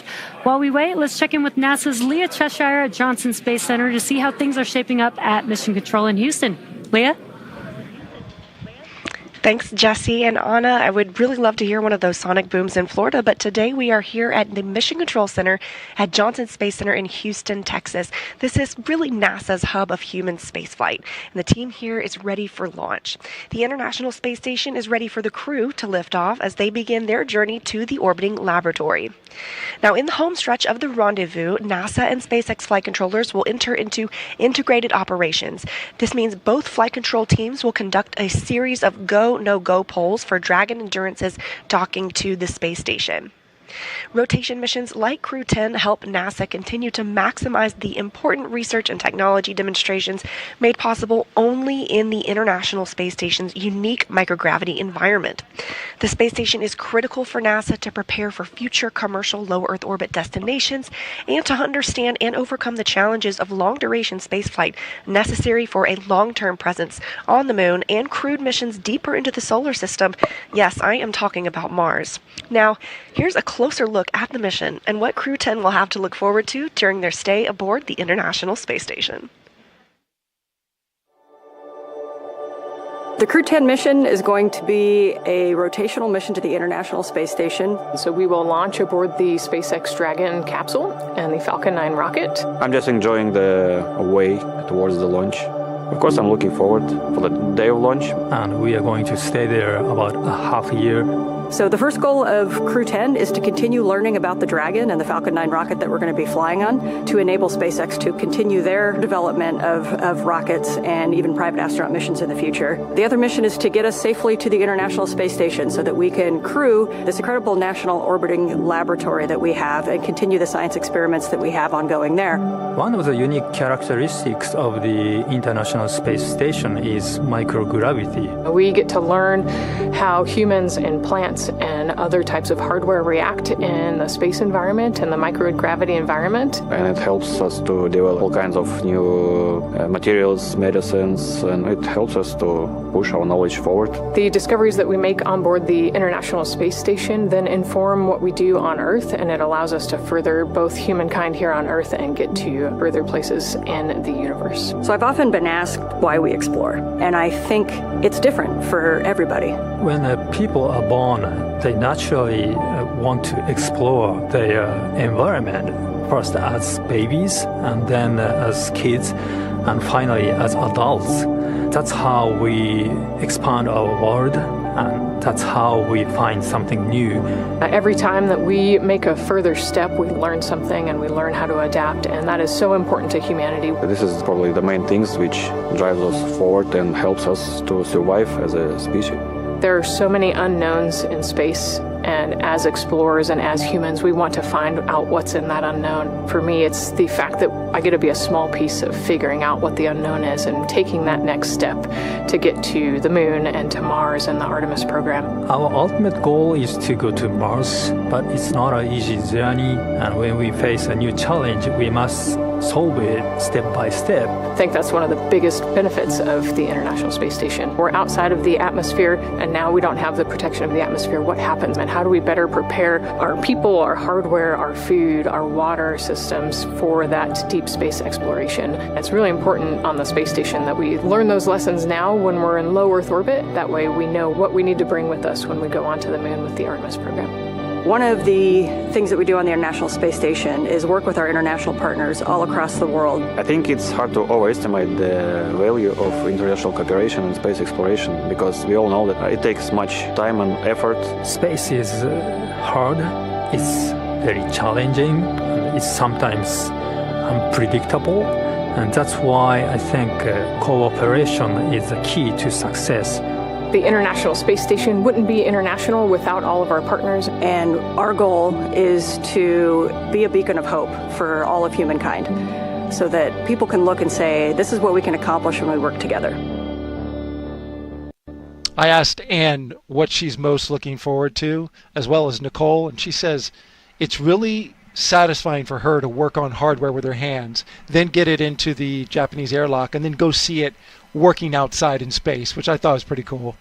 Yeah, that is one of the perks for sure. All the different things that we're doing every day, whether or not you're just being an operator or a subject for an experiment, loading up the Japanese airlock. That was one thing that we did several times during my mission, where we were deploying some small satellites via that airlock. So we did all the work of configuring them and putting them through, and then we watched them shoot out and be in orbit around Earth. So really That's cool. pretty cool. That's neat. And Nichole said that she's looking forward to anything that has to do with fluid dynamics, because that's what she got her master's in. So looking forward to that. We got some social questions for you. You've been doing a great job for the past 4 hours answering them. Let's take a listen at this question, or rather I will read it and you can listen as we get your expertise while looking at a beautiful shot outside at Launch Complex 39A. The question from Oxidized 93 is, how do you brush your teeth in space? Well, the short answer is just like you do on Earth, but a few nuances. You know, water behaves so differently when it's not falling down, so the surface tension is much more important. It keeps those water droplets together, so you can just get a small water droplet on your toothbrush, either before or after your toothpaste. Brush your teeth just like you do on Earth, and then no sink, unfortunately. So you got to figure out what to do with anything else that's in there. Some people might swallow it. I usually would spit mine out into a small wipe or a towel, and we have go through a few towels per week. I favor the latter, like you. We have another question. Let's pop it up real quick. Peter Stefronik asks, do astronauts get any music played in the capsule before launch? Hold music. Yeah, in the Soyuz we did for sure. While we had a long wait period, we had actually curated our own lists. We each contributed a few songs. So 4.100. SpaceX Dragon, go ahead. We are continuing to track the hydraulics issue and will provide an update as we get closer to LES arm. However, at this time, you are go for Section 5. When ready, report go for launch. SpaceX Dragon, copy 4.100, Section 5 in work. All right, you heard SpaceX update the crew there that they are still working on the hydraulic issue for the clamp arm, building their flight rationale. They'll have an update for them. We'll find out how they're going to proceed forward. But in the meantime, they're moving with the next milestone, getting ready to arm the launch escape system. Let's get out now to Megan Cruz, who is with a special guest at a nearby launch viewing location. Megan? Hey, Daryl and Jessica. Yeah, you might be able to hear the crowd, but I promise you there is a big crowd here just off the camera over here. And they're here on the 5th floor of a nearby building that really gives an incredible view of the launch pad just to the left of me. But yeah, let's introduce you to somebody that we have with us today. You know, there are people across Florida as well as Texas, California, all working the launch. And one of those folks is Mike Ravenscroft. He's with NASA's Commercial Crew program. And he just stepped off console a few minutes ago to be able to chat with us. It's really great to have you here, Mike.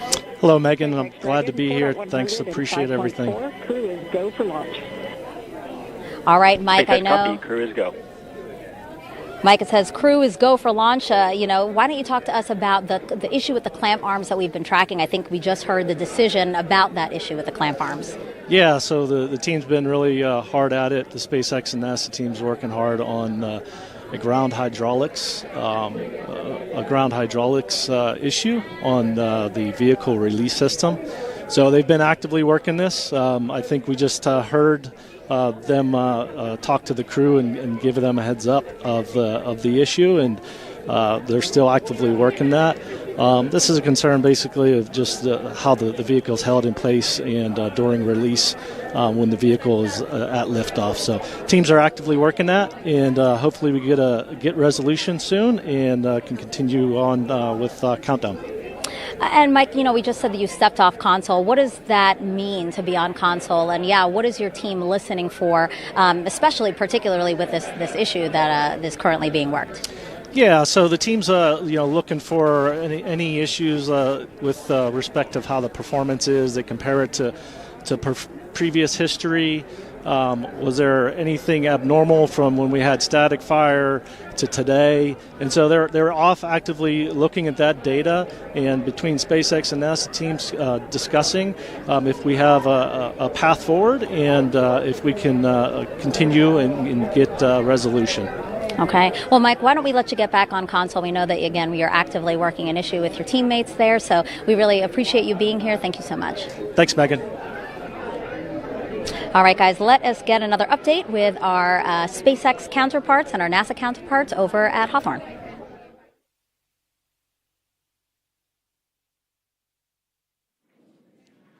Falcon 9 is the first orbital-class rocket capable of reflight. Together, Falcon 9 and Falcon Heavy have completed more than 450 launches and over 380 reflights. And today, the booster will be attempting to land at Landing Zone 1, which is just down the coast from the Kennedy Space Center in Florida.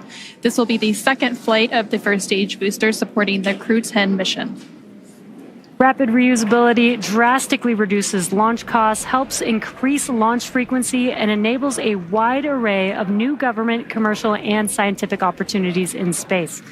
Lowering the cost of access to space is helping take humanity's steps into the solar system, whether in low Earth orbit, interplanetary, or even deep space. When costs are lower, government and commercial customers can launch more missions, which helps accelerate development. This also helps commercial satellite and private research customers afford to launch more projects to space, which helps stimulate innovation here on Earth. All of this to say, reusability is the key innovation that is making space more accessible for the industry as a whole. And just like the first stage of Falcon 9, Dragon is also reusable. The reusable Dragon spacecraft has flown people to the International Space Station 13 times. And as we mentioned earlier, today's crew will fly aboard the same Dragon that previously flew the Crew-3, Crew-5, and Crew-7 missions.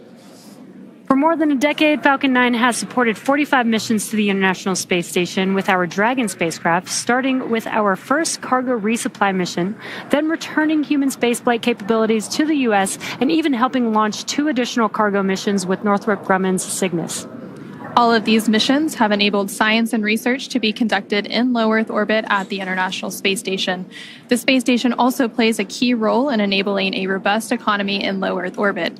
In addition to supporting private astronaut missions, the station is open for commercial and marketing activities proposed by industry and is supporting commercial companies conducting research as well as in-space manufacturing initiatives and aiding the development of technologies for commercial space stations.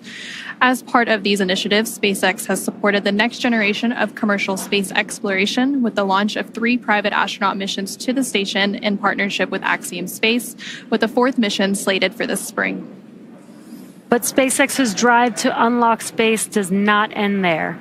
In 2021, SpaceX launched Inspiration 4 on a 3-day journey around Earth, and there you could see some of the footage from that mission on your screen. It was the first all-civilian mission to space, and missions like Inspiration 4, Polaris Dawn, and the upcoming From 2 allow commercial astronauts to conduct research and other activities in microgravity and demonstrate new technologies while orbiting Earth. As some of you may recall, last year, the Polaris Dawn crew reached the highest Earth orbit ever flown since the Apollo program, participated in the first ever extravehicular activity, or EVA, from Dragon wearing SpaceX-developed EVA suits, and conducted 36 research studies and experiments designed to advance both human health on Earth and during long-duration spaceflight. All of these missions are helping set the stage for future missions to the Moon, Mars, and beyond. And for nearly 25 years, NASA has supported a continuous presence in low Earth orbit aboard the International Space Station. And just yesterday, the space station surpassed over 150,000 total orbits of the Earth. Now, NASA plans to transition to a new model featuring commercial space stations to ensure a sustained access to low Earth orbit for microgravity research. Our commercial low Earth orbit development program is using a 2-phase approach to first support the design and development of commercial space stations, and second, enable the agency to purchase services as one of many customers. Definitely exciting times ahead in the world of commercial space. Absolutely, very exciting. Now, back to today's mission. We are coming up on T-minus 50 minutes here to launch, and our teams are carefully moving through the pre-flight process. Now, a lot of preparations have brought us to this point, including a dry dress rehearsal and static fire on Sunday. A dry dress rehearsal is a practice run before launch where all of the steps are conducted except for the loading of propellants, which is why we call it dry. The integrated spacecraft and rocket are rolled out to the pad and raised vertically, and the crew and all of the support teams go through their steps exactly how they would on launch day to make sure that they're ready when we do go for launch. However, during a static fire test, which we also did earlier this week, the crew is not present. Now, propellants are loaded and the engines on the boosters are fired for a few seconds while the rocket is held down to the launch mount. The data from the static fire test is then reviewed and incorporated into NASA and SpaceX's decision to proceed with launch. And all of that hard work now brings us to today. And next up in our countdown, SpaceX's launch director will check in with the team for readiness, both for propellant load and for launch. As mentioned earlier, the Dragon launch team, as well as key NASA launch members, are in the Launch and Landing Control Center at SpaceX's Hangar X in Florida. The launch director will also check in with the Dragon mission director, referred to as MD, and NASA launch manager to make sure they're ready to move forward. Right now, the crew is on board Dragon, waiting to get the green light to stow the crew arm for launch and arm the launch escape system.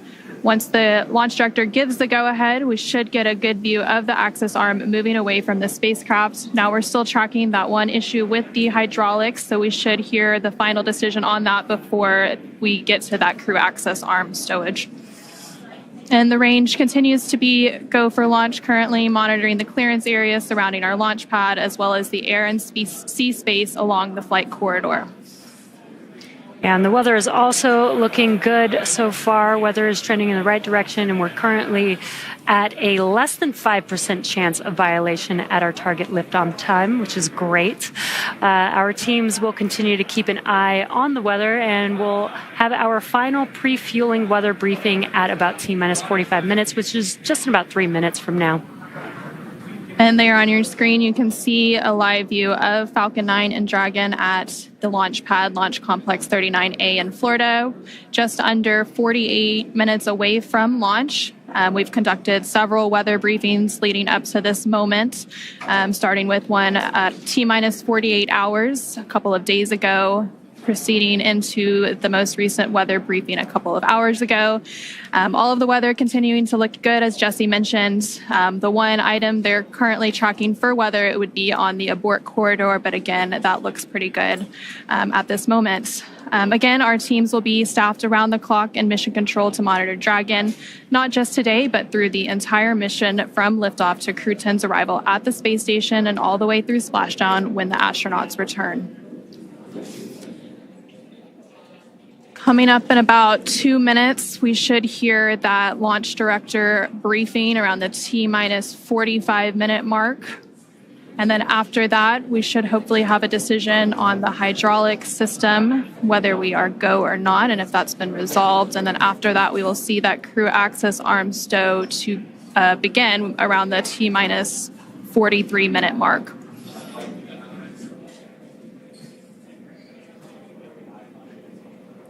And as you mentioned, Anna, all the rest of the systems are looking really good for T0. We are just working this one issue as a ground side issue, but the vehicle is healthy, the crew is healthy. They're currently strapped into their seats inside of Dragon on top of Falcon 9 as we speak right now, patiently waiting for an update. Yep. And once Crew-10 does get to the International Space Station, they will, of course, have a brief handover period with Crew-9. And then after that handover, once weather looks good for a splashdown, Crew-9 will return home shortly, bringing the end to their mission. So it's a busy time as we complete these crew rotation transitions at the International Space Station. Now at just under T-minus 46 minutes, so we should be coming up on that launch director briefing here shortly. Continuing to see a live look at the launch pad 39A at Kennedy Space Center in Florida. You can see the clear skies all around. Dragon, LD on countdown 1.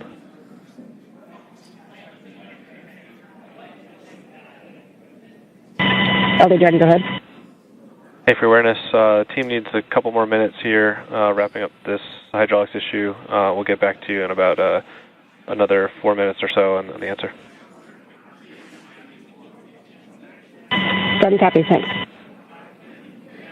And a quick update there. Sounds like around the T-minus 41 minute mark, we'll get an update on that hydraulic issue that the teams have been working.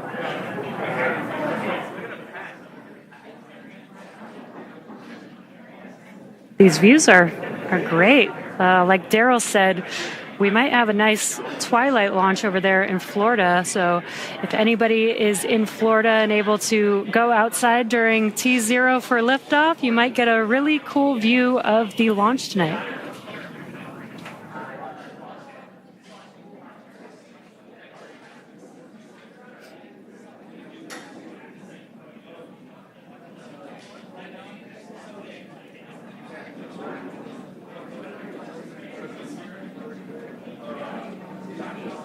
And again, that hydraulics issue that's been mentioned several times here now, the only issue being tracks, it's related to the hydraulics on a clamp arm. And those clamp arms are located on the transporter erector around the second stage of Falcon 9. Dragon, SpaceX, LD on countdown 1. At this time, we are standing down from today to further address hydraulic release data. And launch control is going to pause the clock.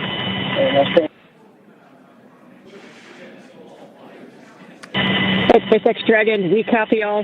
Spaceflight is tough. Humans are tougher. We'll be ready when the equipment is. Yeah, sorry about the unfortunate result today, but we'll get you back up here in the air soon.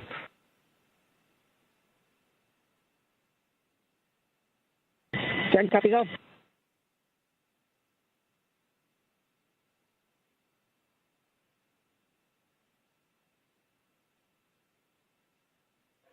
Dragon SpaceX, you are go to start 5.100 launch scrub. SpaceX Dragon 5.100 launch scrub and work.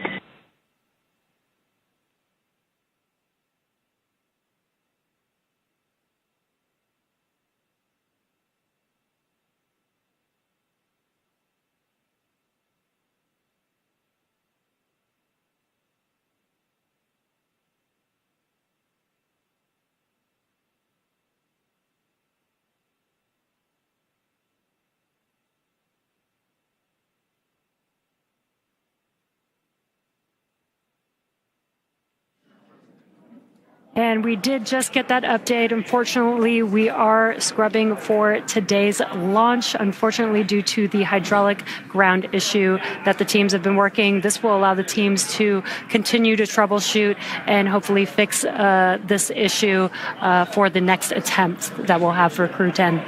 Yeah, and there's several other attempts this week. We'll see where we end up, but there's another opportunity about 24 hours from now that they could potentially take if that issue is addressed.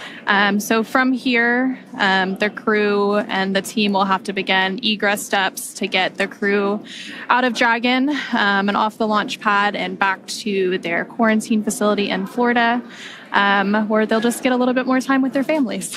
Yeah, and the good part is we have not started loading propellants, so we don't need to offload any propellants. The vehicle is Dragon safe. SpaceX will be in section 3 of 5.100. We'll be there. I expect that you should be standing by in step 3.2. And SpaceX Dragon, copy. We are complete through 3.2, and we can give you 3.3 that we are ready for seat rotation. SpaceX copies. Crew report ready for seat rotation, and 3.3 we'll report when we step into those ops.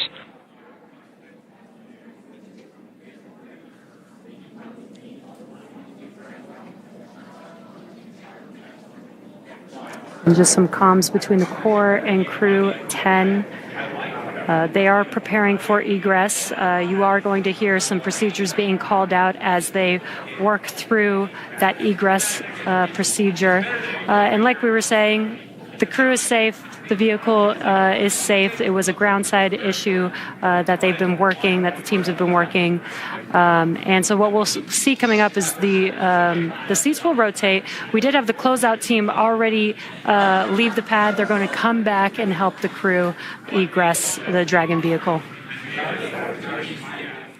And there on your screen, you can see a live look at the crew and Dragon Endurance working through those steps.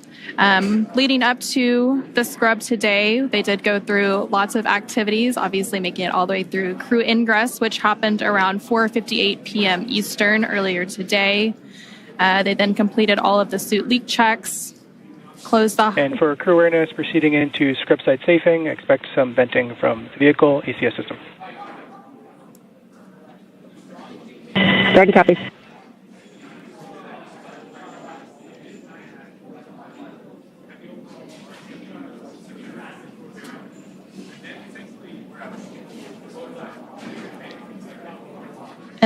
Continuing to hear that comm between the crew operations research engineer from SpaceX and Crew-10 aboard the Dragon Endurance.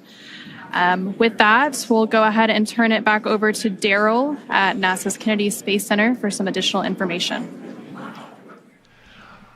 All right, thank you very much, Jessica and Anna, back here at the Kennedy Space Center in Florida. Unfortunately, we're not going today, Jessica. There was an issue with the hydraulic system on the ground side out at Launch Complex 39A. This was an issue that involved one of the clamp arms on the transporter erector. This is a ground issue. Everything was fine with the rocket and the spacecraft itself.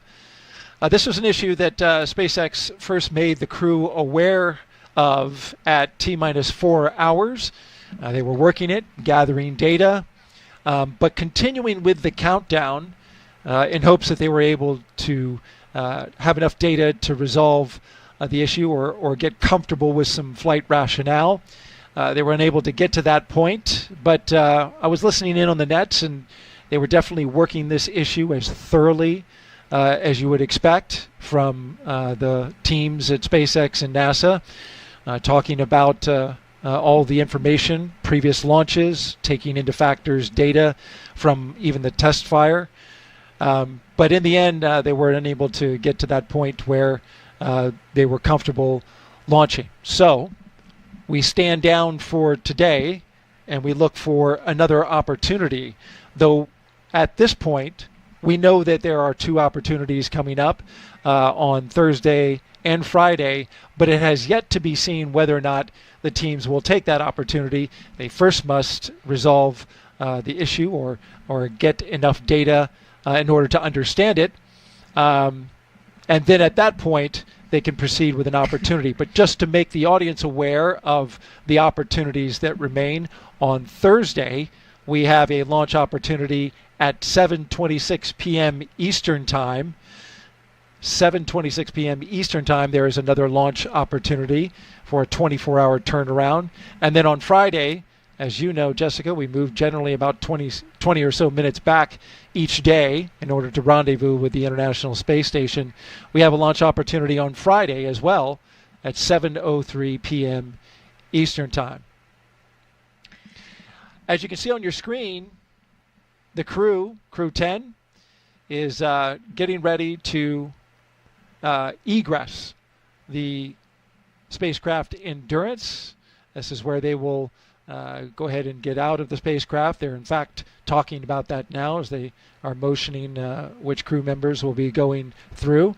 From here, as you heard mentioned by the commentators in Hawthorne, they will make their way down the launch tower into their vehicles, which are waiting them, along with the closeout crew, which will help them go back to astronaut crew quarters. For astronauts, though, Jessica, this is certainly something that is really part of the business. Yeah, absolutely. We talked about it earlier, and flexibility is really the key to everything that we do as astronauts. We know that the plan is always changing, and launch scrubs are definitely a reality that we have seen happen over and over again here in the Space Coast. Way back in the shuttle era, of course, happened frequently too, given maybe a technical issue, maybe a violation of the range, as we talked about with a random boat being in the area. Maybe it was a weather violation, or even any of the contingency sites along the corridor as well. So lots of different reasons to abort.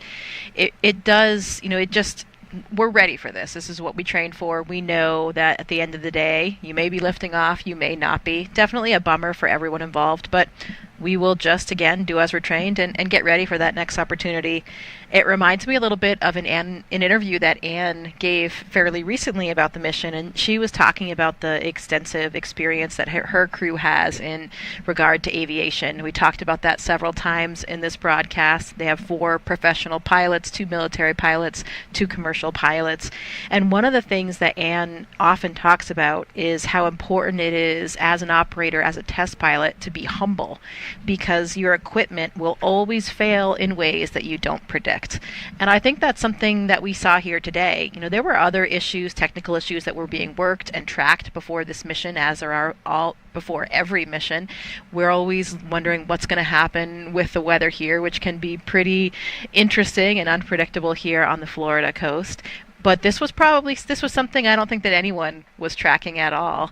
And Ann and I even spoke last night. It just seems like everything's going too smoothly. I think we mentioned that this morning as well. And maybe we shouldn't have said that out loud, because sure enough, there's always something that you don't expect. So I'm sure Ann's reminding her crew right now, hey, be humble. We know that today we weren't ready to launch. And the answer is that we will launch when we know we're ready and safe. And that's, of course, the only solution when you're launching humans into space.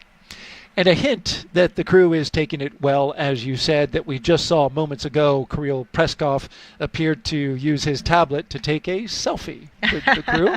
So you feel like they're doing okay and certainly understand what is happening right now. They were aware throughout the countdown that this could be a possibility, but they get yet another practice run in at getting out to the launch pad and getting into their seats and preparing to go. That's right. Another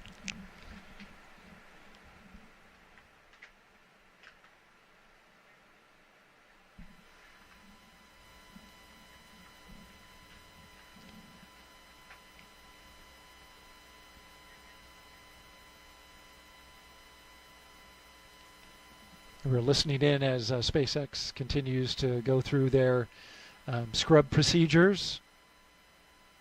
Again, another highly detailed list of procedures to properly go about the scrub of a spacecraft launch. Coming up next is our crew egress. The crew has loosened up their seat And belts. for crew awareness, there will be some additional tank venting here as we get back down to nominal tank pressures. Copy.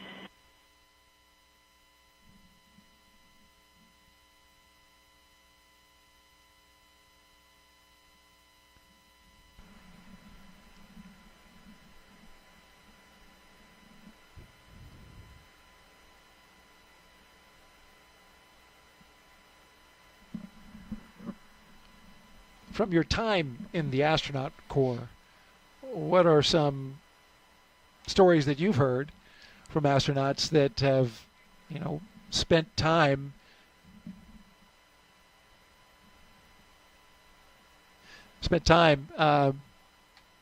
waiting for the next opportunity? Well, there's certainly a lot of stories. There were some shuttle missions that scrubbed numerous times. Over and over again.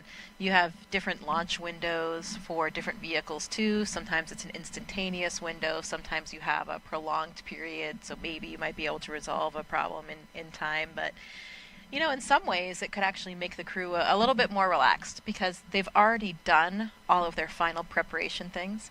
All of those, all that last-minute work, the last-minute email, the last-minute message that you wanted to send a friend, they have all of that out of the way, and hopefully that will give them a chance tomorrow to really just be able to relax and appreciate it, and maybe just think a little bit more, philosophize a little bit more, be ready for that next attempt without all of those little annoying must-do task list type things. So we'll try to put a positive light on it and think about how maybe for their psychological state and getting ready for the next opportunity, it would actually make things a little bit more relaxing and a little bit more routine. Like you said, they've gone through it all. Of course, they had gone through most of those, pretty much all of those steps except for the propellant loading in the dry dress previously, so they'd been through it at least once. But when you're not training for the real deal, it always feels a little bit different. So I think they'll be even more psychologically, mentally prepared for the next opportunity that they'll have, whether that's tomorrow or a subsequent day.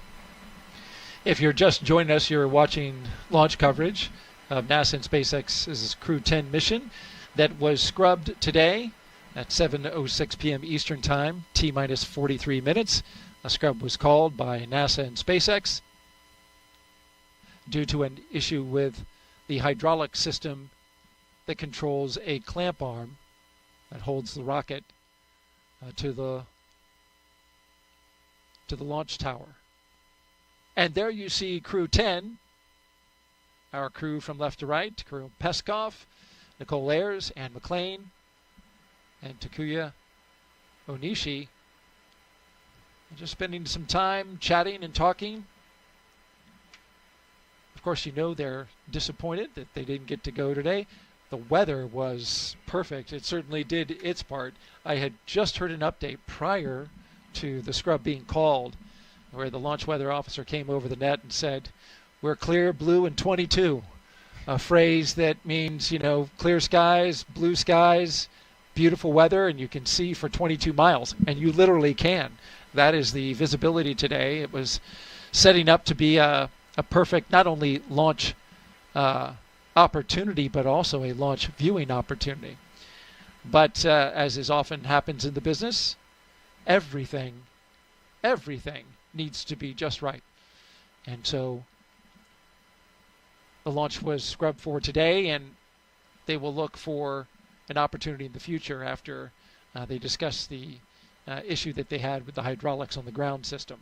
The rocket was good to go. The spacecraft was good to go, but something with the ground equipment and the hydraulic system is what's keeping us on the ground for today. As we look around, just having passed through sunset, I believe we had a sunset. Are we there yet? No, we're close. Almost sunset as we orbit the launch tower there. In the foreground, a future Starship launch tower that you can see there, marked by its chopstick arms at the bottom. In the background, you can see Launch Complex 39A in the tower where the Falcon 9 rocket and spacecraft with our crew are still sitting inside awaiting to be egressed from the capsule. And way off in the distance, the vehicle assembly building. You know, it's good food for thought here as I contemplate what I would do in this situation and think about a potential future space flight. I think it's probably a good idea to have some contingency plans, personal ones, right, about what's going to be different and what you're going to do over those next 24 hours or however long it will be.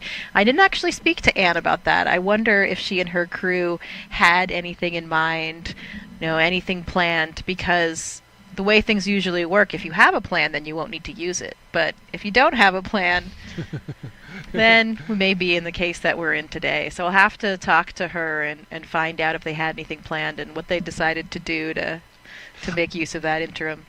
I could see some astronauts possibly thinking that might be bad luck if you make a plan for a scrub. You never know. I mean, if you have a plan, then you won't have to use it. There you go. It's good to plan. It's also good for the astronauts to have a little downtime as well. Launch and then the work that happens on the International Space Station, as I've heard it told, is very intense at times. Yeah, the training period, especially in the few months before launch, is pretty intense. There's a lot of international travel as well, so you're pretty much always jet lagged. And it's pretty intense. You know, I think for a lot of the training that we do as astronauts, we talked about for these space station missions, we're typically training 1.5 to 2 years in advance. In the beginning, it's usually not as engaging, not as time consuming, not as much travel, but really things get progressively busier, unfortunately, even though you'd personally want it the other way around. You know, if you think about it, everybody wants to have their training and their exposure as close to the flight as possible. So those final months do get quite busy. For Anne's crew, there was sort of an interesting lead up. You know, they had their very, very busy time period since, of course, originally they were supposed to launch in February, and they were really pretty exhausted. You know, they had a lot of travel, a lot of things going on, but then suddenly they had this delay and they were waiting, and then they had this kind of built-in rest period, kind of similar that we're talking about with a scrub, where I think it actually was good for their crew because they had enough downtime to really recover. I mean, we always, as astronauts, want to be launching a well-rested crew, a well-mentally prepared crew to get to the very busy lifestyle that we have on board the space station, and just all the psychology that's involved with leaving your family and friends back home too. So I think it was nice Anne's crew had that, and again, maybe they'll have that now with the scrub, a little bit of extra time together to kind of contemplate and prepare for their mission. That delay that you mentioned from February to March, of course, brought about by the decision to switch capsules from a brand new SpaceX capsule to the Dragon Endurance. reliable one with 3 previous Crew missions under its belt, Crew-3, Crew-5, and Crew-7. When they made that switch, though, they needed to do some more data analysis on that spacecraft in short order, and it takes time because of the amount of data that the commercial Crew program has to go over in order to make sure that everything is right with the spacecraft before loading up the astronauts on it.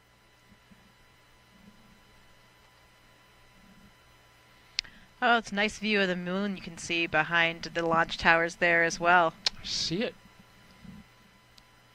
We're pretty close to a full moon. We've got sunset in just a few minutes.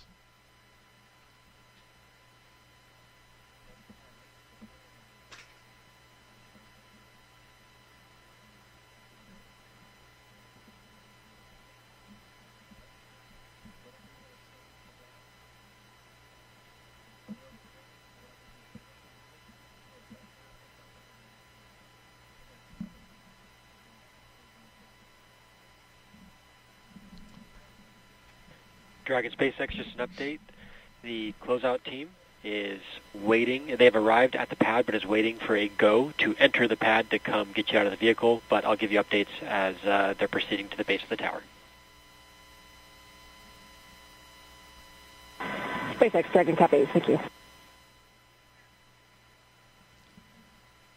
You heard that update there from SpaceX to the crew inside the Endurance spacecraft. For crew right now, there's going to be some loud venting from the base of the rocket.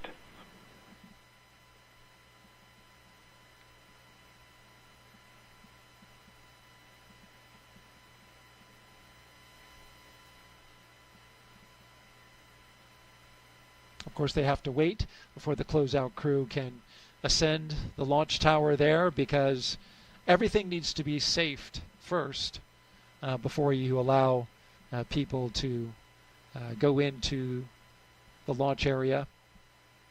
So these are standard precautions that are taken before the closeout crew goes in.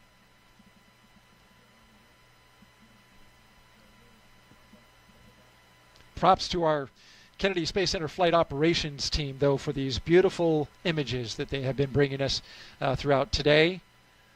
Going around the launch complex, we're able to see for 20 miles off in the distance, and we've had some pretty spectacular views. All right, we're going to send it out now to Hawthorne, California, and our commentators there, and with an update on the scrub.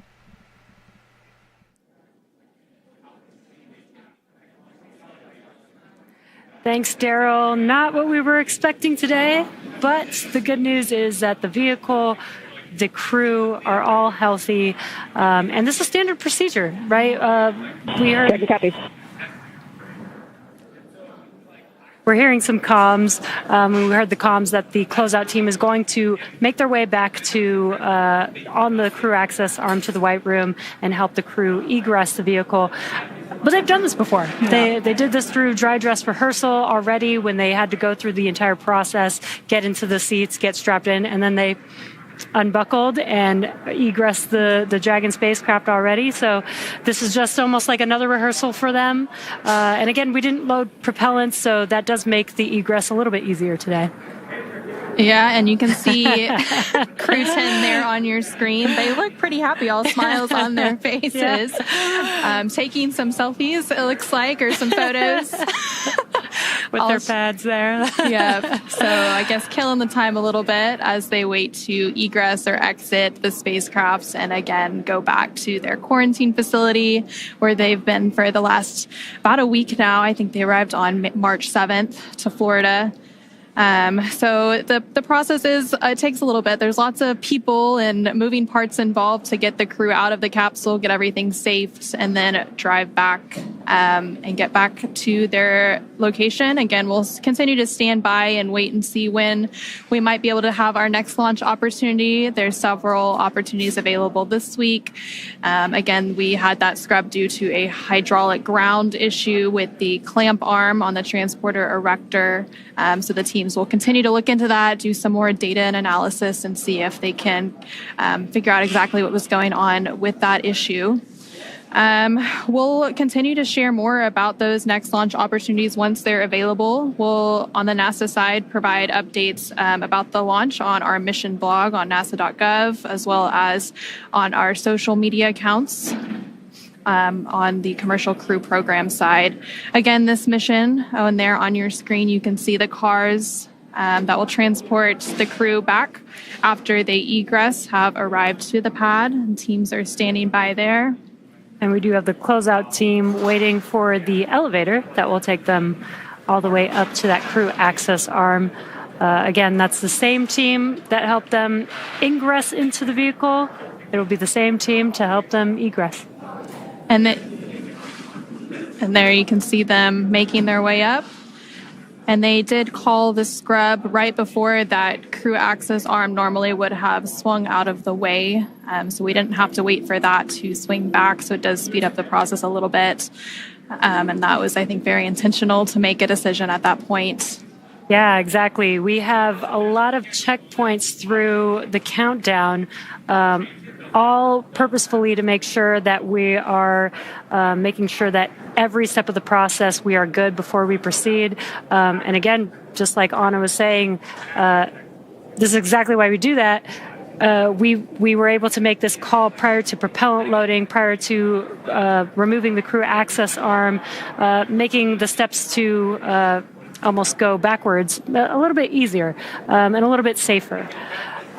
We are doing, you could see on your screen, just making sure that we are good to open that hatch for Dragon. And again, Crew-10 is the 10th rotational mission for SpaceX carrying crew to the International Space Station. Their crew currently inside Dragon that will egress soon is comprised of 2 NASA astronauts, so NASA astronaut McClain and Nichole Ayers, as well as a JAXA astronaut, Takuya Onishi, and a Roscosmos cosmonaut, Kirill Peskov. And then once we do have a new launch date and a launch time and we get the crew off the pad and into orbit, they will have a long duration mission at the International Space Station conducting science and research activities. It's really great to see the crew in good spirits. They train for this and, spend a lot of hours working through each one of these procedures, and you could see the closeout team making their way across the crew access arm there over to the White Room.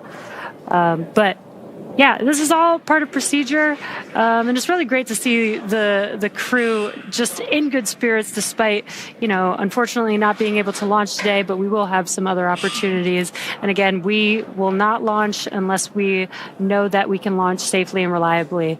And this is exactly why we do all of these checks throughout the countdown. And really, everything has to go right for a launch to be successful. So we want to take the time and make sure we understand any issues that arise. Along with all of the engineering systems on the rocket and Dragon, we also have to look out for things like weather to make sure we're safe to fly and launch into orbit. So again, the teams will continue discussing the hydraulics issue, continue looking at the weather for the next few days, and see when our next launch opportunity may be. You're continuing to see a live look inside the Dragon Endurance. Again, this was going to be the 4th flight of that spacecraft. It previously flew on Crew-3, Crew-5, and Crew-7.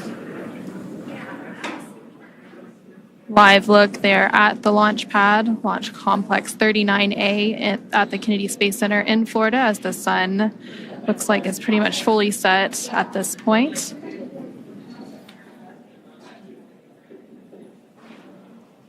And there are teams continuing to go down the crew access arm safing the hatch and getting ready to open it so that they can begin the egress or exit operations for the crew and get them out one by one.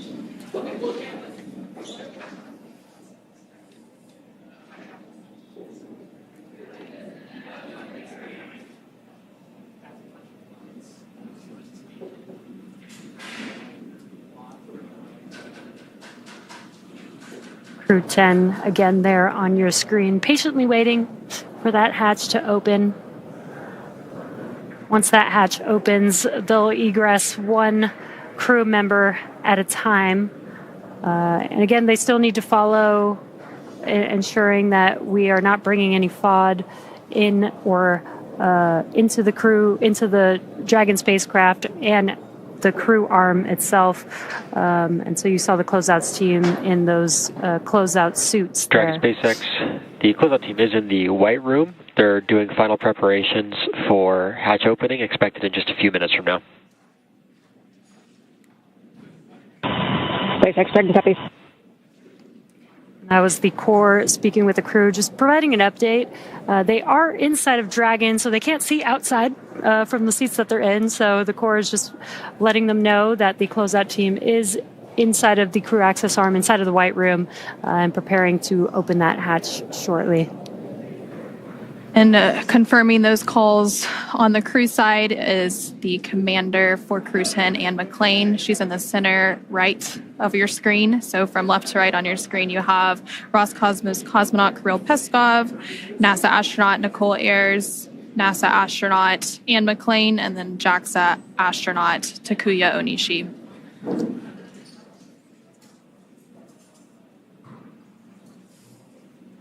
And that scrub was called about 45 minutes ago now, continuing to work through those procedures to get the crew egressed from the spacecraft.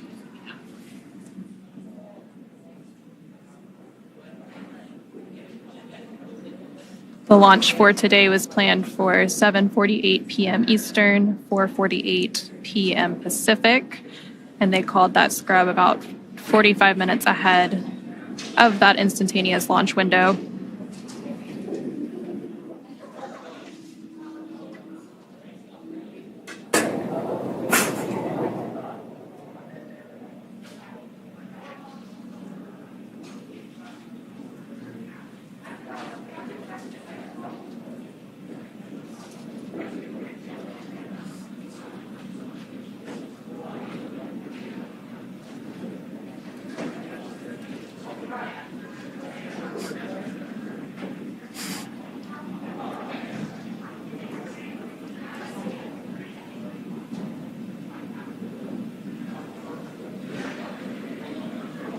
Again, if you're just now joining us, we did have a scrub for the Crew-10 launch today. Once again, the vehicle and the crew are safe and healthy. The scrub was called for a ground side issue with the hydraulic system that opens the access arm around the vehicle which is attached to the I'm sorry, not the access arm, the clamp arm on the transporter erector. And the countdown is exactly what we use. This is the framework that the launch team uses to make sure that all final checks are made in the right order to make sure that we have a safe flight and a safe launch. And what's happening during these countdowns is the rocket computers, the ground computers, the launch teams are all monitoring the checks along the way, making sure that every step of the way, all the way to T0, as well as all the way through launch, that everything is healthy and operating nominally. And so we were going through those procedures today. And as we were working through each one of those checks, we did notice that there was an issue with the hydraulic system on the clamp arm.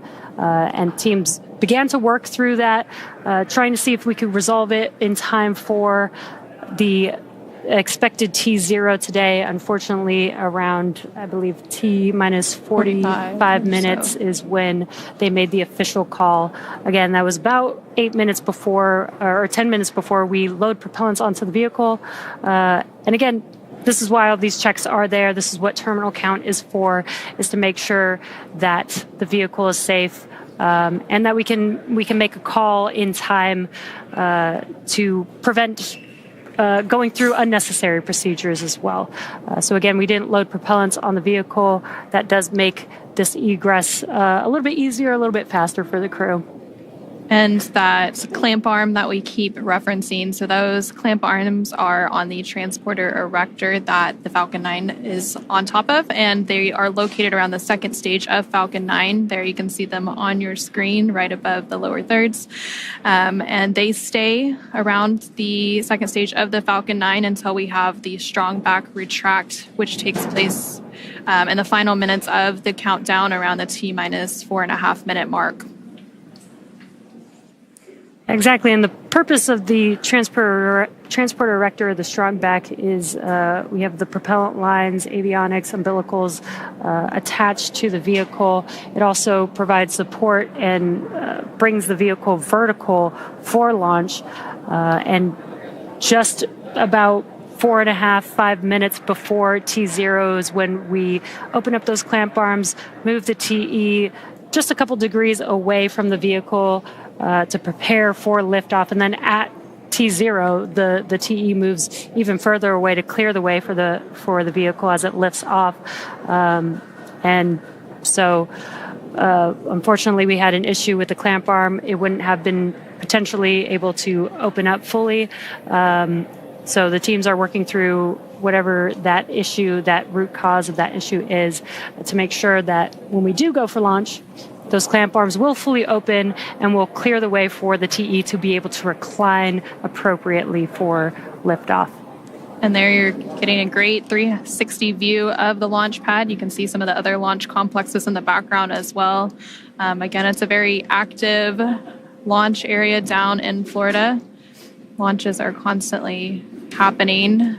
This one was scheduled to take place from Launch Complex 39A there on your screen.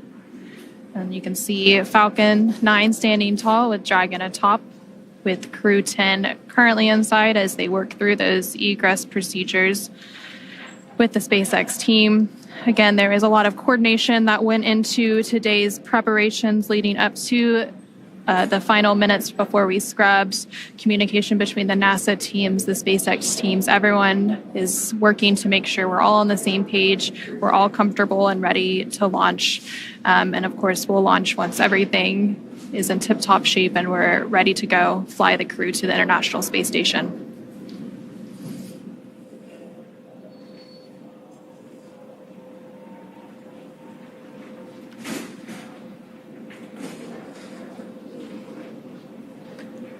And again, the crew has gone through these procedures many, many times. There's a lot of rehearsals. There's a lot of review of all the vehicle systems prior to flight, testing, simulations that the crew works through in preparation for a launch to the International Space Station.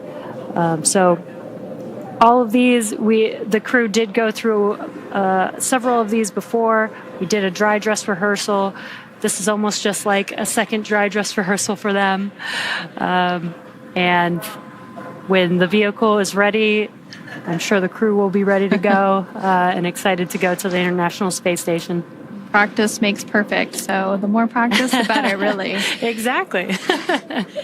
And the crew, there you can see on the right hand of your screen, they've been training for their mission to the International Space Station for well over a year now, getting ready for all of the different science and maintenance activities that they will do on board once they make it to the International Space Station. Once on board the International Space Station, they will complete a brief handover period with the Crew-9 crew that is currently orbiting on the International Space Station. Once that handover period is complete and the weather looks good, Crew-9 will return home, splashing down off the coast of Florida, bringing it into their mission. And again, this is part of the rotational crew missions that we do to the International Space Station about every 6 months or so as part of NASA's Commercial Crew Program. Anna, you mentioned the science that they do. So preparing for a launch is just only a very small portion of what they're training for. They're preparing to do a lot of science experiments, and 6 months is a very long time for them to get a lot of work done on the orbiting laboratory. Yep, and the International Space Station will actually celebrate its 25th year of continuous human presence this year. And in that time, there have been thousands of experiments conducted in microgravity. And that microgravity environment in low Earth orbit really provides a unique environment for science and research technology demonstrations that just can't be done here on Earth.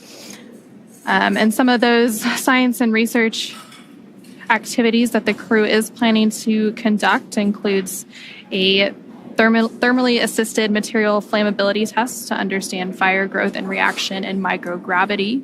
And this research could contribute to future spacecraft and facility designs. They'll also engage with students worldwide via ham radio. And researchers from that investigation recently launched related science to the moon aboard Firefly's Blue Ghost, aiming to bridge current navigation systems with emerging lunar-specific technologies. And then the astronauts there on your screen themselves also serve as test subjects. So we have NASA's Human Research Program that does a multitude of different human studies on the crew themselves. And one of those studies that began a couple of years ago is known as CIPHER. So one of the crew members is part of that human research study to provide valuable insights for future deep space missions. But again, that's just a sampling of the more than 200 different investigations that they will participate in and help researchers on Earth conduct while they complete their mission at the International Space Station in low Earth orbit. Again, the launch of Crew-10, which you can see that crew on the right-hand side of your screen, comprised of NASA astronauts Anne McClain, Nichole Ayers, JAXA astronaut Takuya Onishi, and Roscosmos cosmonaut Kirill Peskov. That launch for today that was originally planned for 7:48 p.m. Eastern, 4:48 p.m. Pacific was scrubbed with about 45 minutes left in the countdown right before the crew access arm was planned to retract. It was scrubbed due to a hydraulics ground issue related to the clamp arm, which is there are two clamp arms holding the Falcon 9 rocket in place on the launch pad aboard the transporter erector. Those clamp arms are located around the second stage of the Falcon 9, which you can see there now on your screen. After that launch scrub was called, the teams immediately began working through processes to egress the crew from the spacecraft, but the pad team had already left the pad, so they had to drive back out. They have since arrived to the launch pad, and they are up in that crew access arm that you can see on your screen that is connected to the Dragon spacecraft at the top of the Falcon 9 rocket. And so they are working to safe the hatch around the Dragon Endurance spacecraft. Once all that safing is complete, they will open the hatch and begin to get the crew out one by one before they take them back to the crew quarters at NASA's Kennedy Space Center in Florida.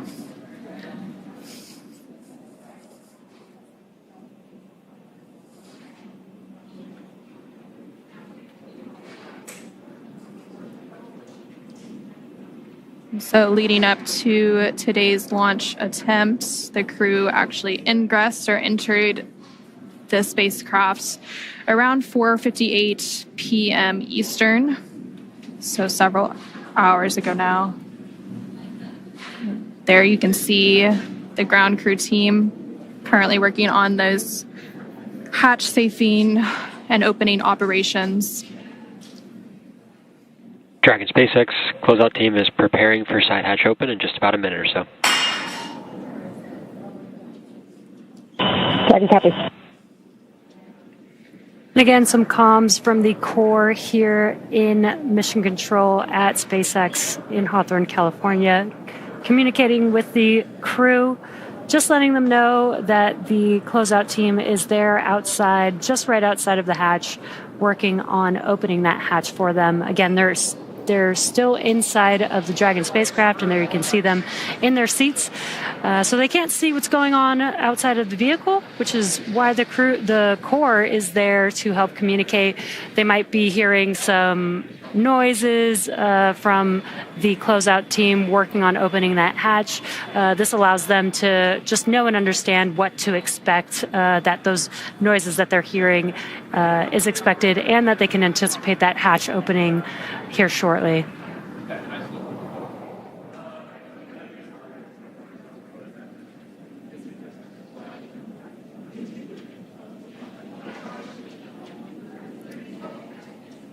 And the crew there using their pads that they would use during their flight. Those tablets hold their procedures, so they can, if they're wondering where, what they need to work through, what's coming up next in the procedure, they can look there on those tablets very easily. They were also taking some selfies earlier. Maybe some good memories of what's leading up to their future launch to the International Space Station. You got to make the most of it, that's for sure. Absolutely. And the two of the crew members there on your screen are veteran astronauts, so they've flown previously. So McClain as well as Takuya Onishi have both been to the International Space Station before, so I'm sure they're familiar with launch scrubs and all the procedures and processes that go into that. Again, this is exactly why, we go through a countdown. We have automated checks. We have manual checks. We have a whole team in mission control here in Hawthorne that monitor the vehicle and all of its systems to make sure that everything is good, that we have a team monitoring all the ground systems to ensure everything is good. Again, if we are not 100% sure that we are safe, that we can launch safely and reliably, we will call a hold on a launch just like we did today, and we will wait until we are ready with another backup opportunity, hopefully in the next day or two. And again, there are several other opportunities this week. The earliest is tomorrow, about 24 hours from now. But again, waiting for confirmation from the NASA and SpaceX teams on when they will schedule that next opportunity, whether it's tomorrow or sometime later this week or even next. And there on your screen, you can see the closeout team. It looks like they're beginning to work to open the hatch. And then once the hatch is open, the crew will begin exiting one by one with some assistance from those ground teams. And just by the number of people you can see on your screen there, you can see just how big of an operation it is to launch people. Dragon SpaceX, stand by for side hatch open. SpaceX Dragon, copy.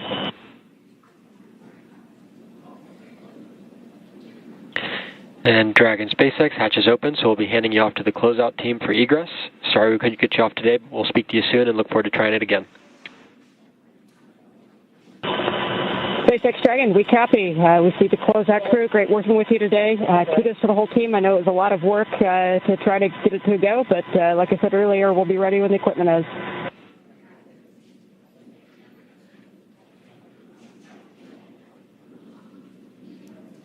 And there you heard some nice words from NASA astronaut, the commander of Crew-10, McClain, talking about the scrub, but also talking about how grateful they are for all of the teams and the work that they've put into today's opportunity, even though it didn't go as they planned. But again, there are additional opportunities that will be available once the teams work through those ground issues on the hydraulic system for the clamp arms.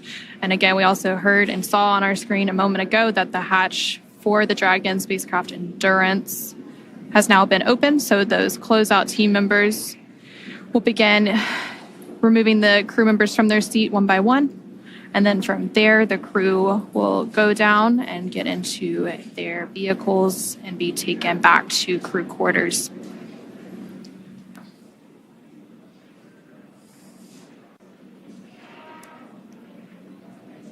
When that hatch opened, they waved to the closeout team. This is a team that they've been working with for many, many months, so they're very familiar with each other. And as Anna, you were mentioning, there's a lot of teams involved with a launch like this. Several teams helping to make a crew launch like this happen.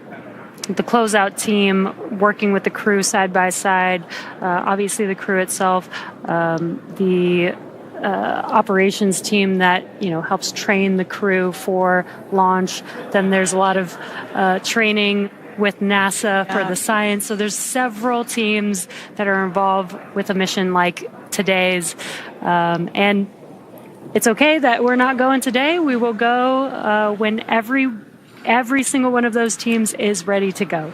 Yep, and we also have the SpaceX Mission Control here in Hawthorne, as well as NASA's Mission Control team for the International Space Station in Houston, Texas, as well as the launch control teams in Florida. So really a huge undertaking to launch humans to space successfully. And we've been launching people now to the International Space Station for almost 25 years, with that 25th anniversary of continuous human presence coming up later this year. Yeah, and the NASA astronauts have been flying with SpaceX for the past 5 years, since Demo 2 in May of 2020.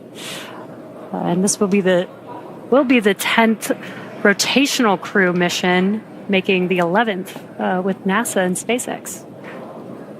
Yep. And those crew rotations, they're also intricately timed. So the crews typically spend around 6 months aboard the International Space Station once they get up there. So the current crew rotation that's up there is Crew-9, which was the 9th rotational crew mission for SpaceX flying NASA astronauts to the International Space Station. And once Crew-10 launches and gets to dock to the International Space Station, they'll complete that handover period with Crew-9 before Crew-9 makes their way back to Earth. And then there on your screen, you can see the Crew-10 crew members working to get their hands free out of their launch and entry suits. Yeah, these suits are intravehicular suits. They are designed for being inside of the spacecraft only. They help keep the astronauts cool. It's almost like they have a mini self AC system, but it also helps protect the crew in case of a cabin depressurization during a launch. So they're not going to egress those or egress. I mean, the suits are kind of like a miniature spacecraft, but they won't be getting out of their suits now, but they are just getting their hands free so that they can help safely climb out of their seats and out of the spacecraft. And typically, once we launch and the crew is safely inserted into orbit, the crew will often get out of those suits for the phasing ride as they catch up to the International Space Station to get a little bit more comfortable, since that can be sometimes a lengthy ride. If we had launched today, it was actually on the shorter end for phasing. It would have been about 10 hours to get to the International Space Station.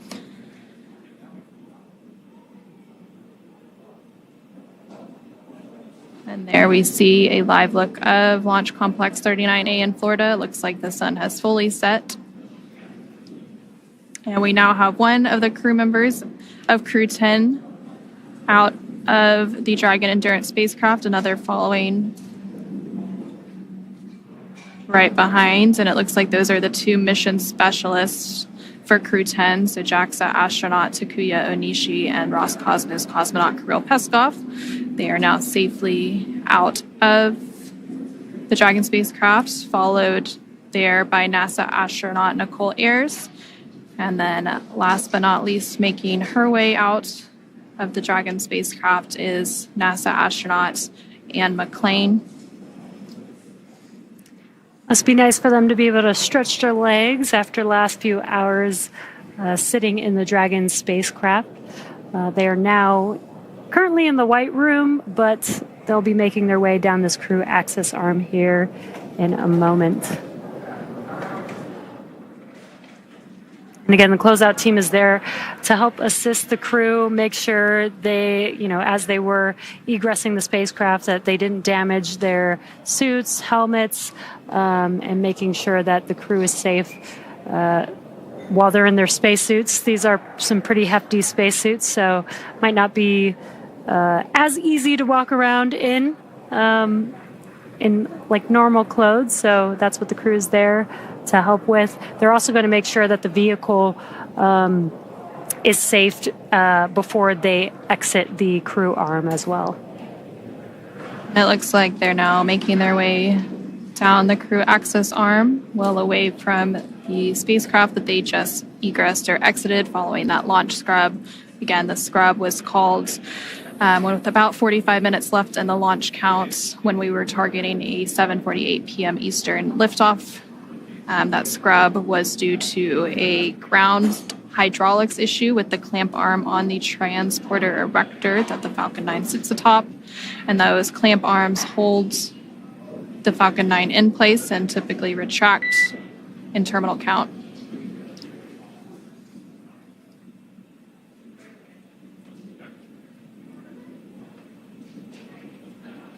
And the crew will now begin to make their way down to the base of the launch pad, where they will then get into the vehicles that brought them here several hours ago and return to crew quarters.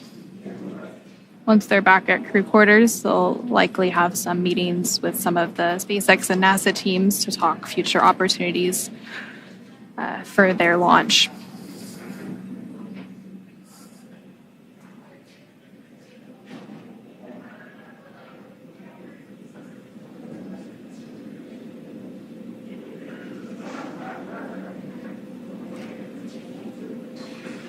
Crew-10 members making their way downstairs. This is where they will get access to the elevator that will take them down the tower to the base of the tower to their Teslas that will take them back to their crew quarters.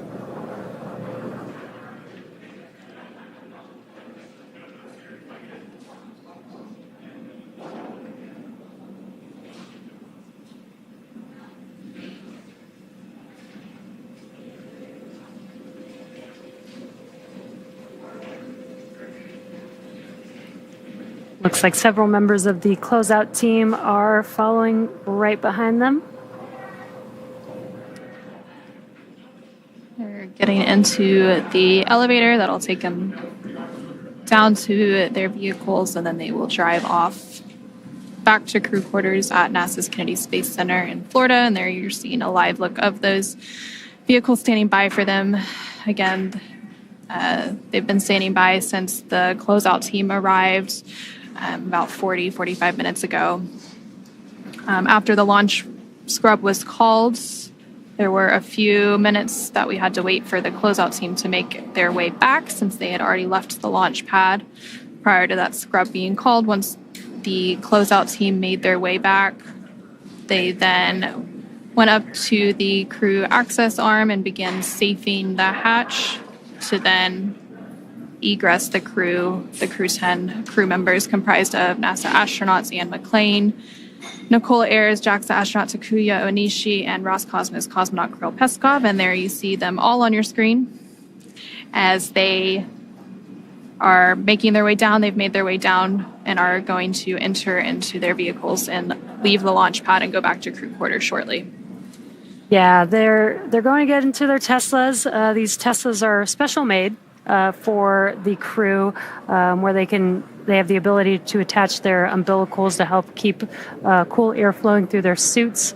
Once they enter those Teslas, again, they'll make their way back down to their crew quarters, where they will stay quarantined until they have their next launch opportunity. And there you can see the crew now ingressing those vehicles. And that's going to wrap it up for us here in Hawthorne, California at SpaceX here at, next to Mission Control. We're going to send it back over to Daryl at KSC to follow the crew the rest of the way.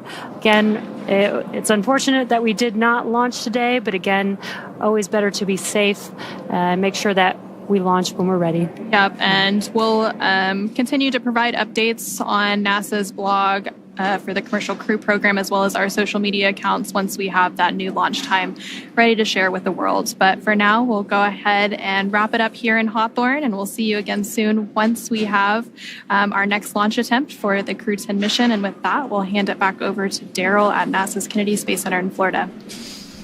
All right, thank you both, ladies, for walking us through the egress of the astronauts from their spacecraft down the launch tower and into their waiting vehicles.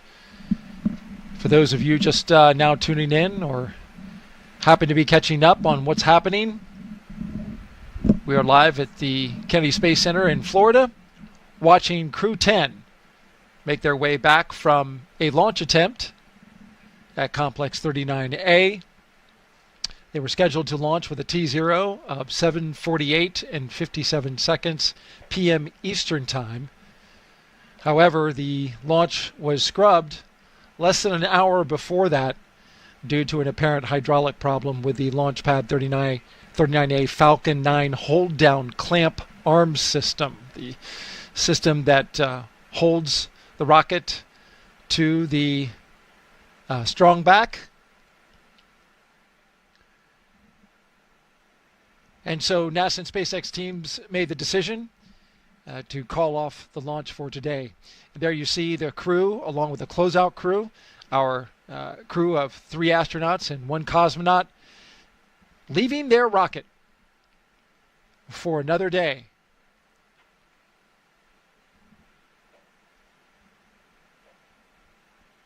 So, of course, Jessica, the understanding is, with astronauts that they're always ready, but they got to be feeling some disappointment. Yeah, certainly. I mean, it's a bit of a letdown when you think you're going to space and you don't. I didn't have that scrub experience myself, but obviously it is quite common for a lot of astronauts in the office. And I think really they're just mostly used to it from their previous careers. Like we mentioned earlier, Anne often talks about being humble and knowing that your equipment it's going to fail in the least predictable of ways, so you really just always need to be ready for anything. And that's what happened here today, despite a pretty flawless lead up. It was something that we didn't expect. But we will launch when we're ready and when we're safe, and of course that's always the most important thing when we're talking about human spaceflight. So maybe they'll have a little bit more time to relax and get ready for the next opportunity. We're going to continue tracking the astronauts' progress back to the astronaut crew quarters, and then we will close out the broadcast. But we want to make sure that you, the viewer, see the astronauts making it back from the launch complex back to their crew quarters safely before we close it off. And then it's a little bit like going home. Anne was talking earlier about appreciating the home-cooked food, and we have an incredible staff there at the quarantine facility. So, hey, another day of that, probably some other family visits, and they'll find a way to make good use of that time now that they have all the annoying taskless stuff out of the way that they thought they had to complete before yesterday.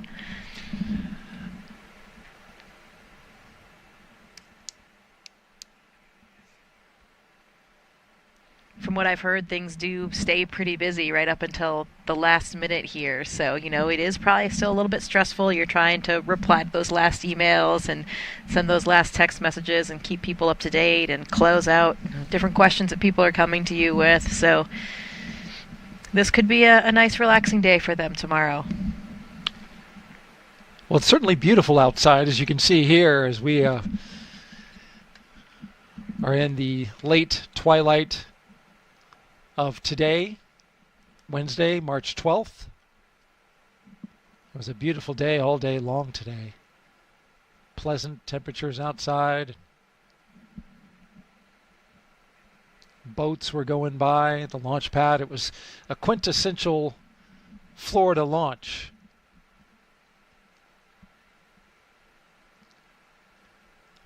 This is that kind of scene that I was talking about earlier when the cars were going in the other direction, and now at night it's even more dramatic with all of the lights. And and the entourage leading them back. I wonder if they're playing their theme music again. Maybe not. Maybe this time they're kind of sitting in silence. And will they play the same songs on the next opportunity? That's another answer I'll have to find out. Yeah. I mean, it's an opportunity to change up your playlist if you've got the time to do so.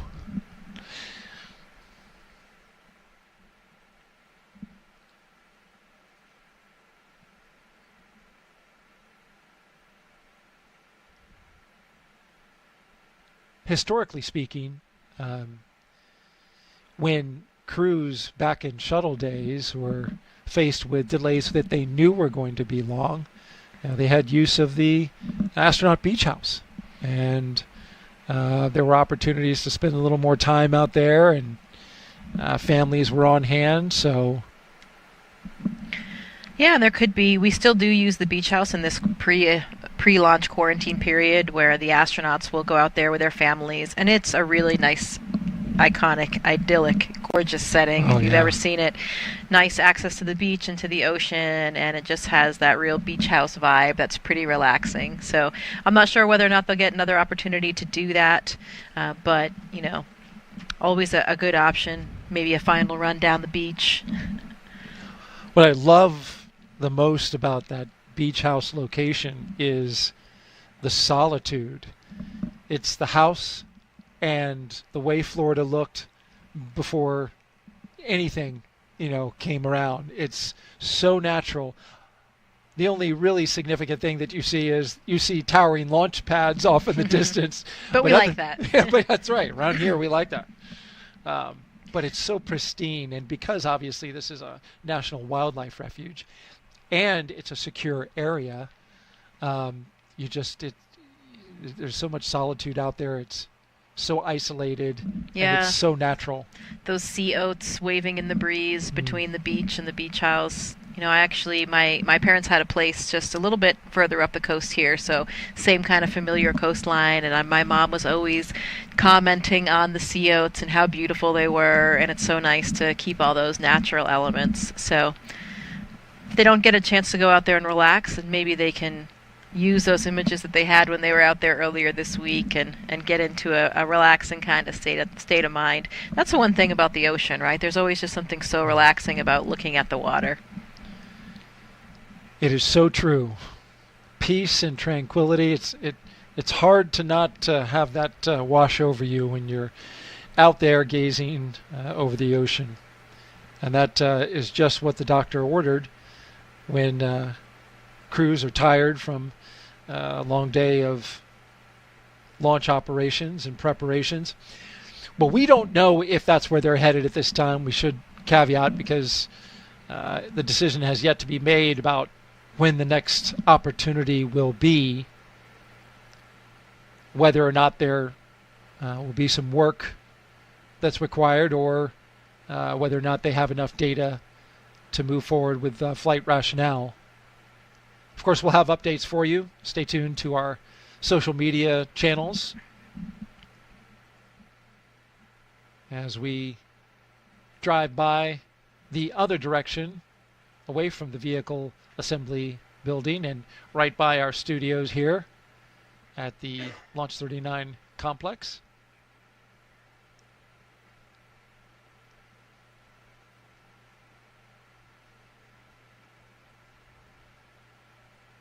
If you were commander of this crew, what would you do?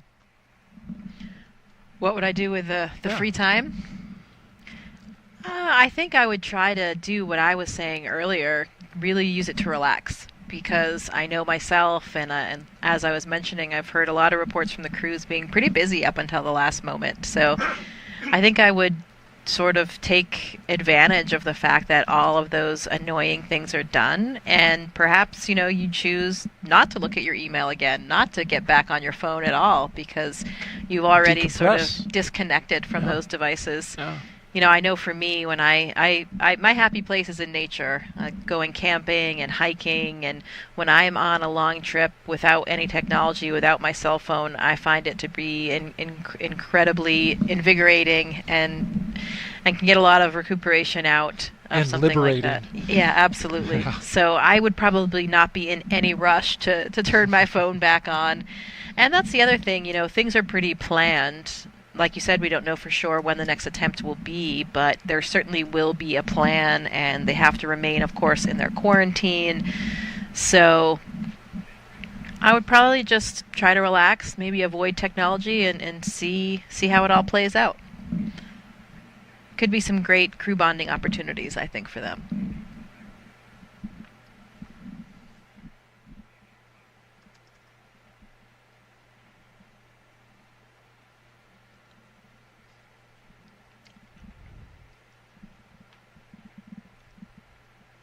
You're watching the crew from NASA SpaceX's Crew-10 making their way back to astronaut crew quarters at the ONC. It's about a 20-minute drive from the launch pad to the crew quarters.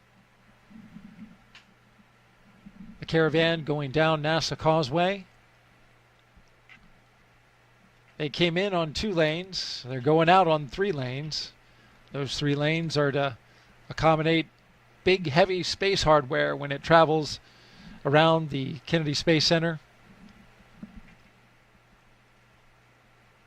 Fun little fact.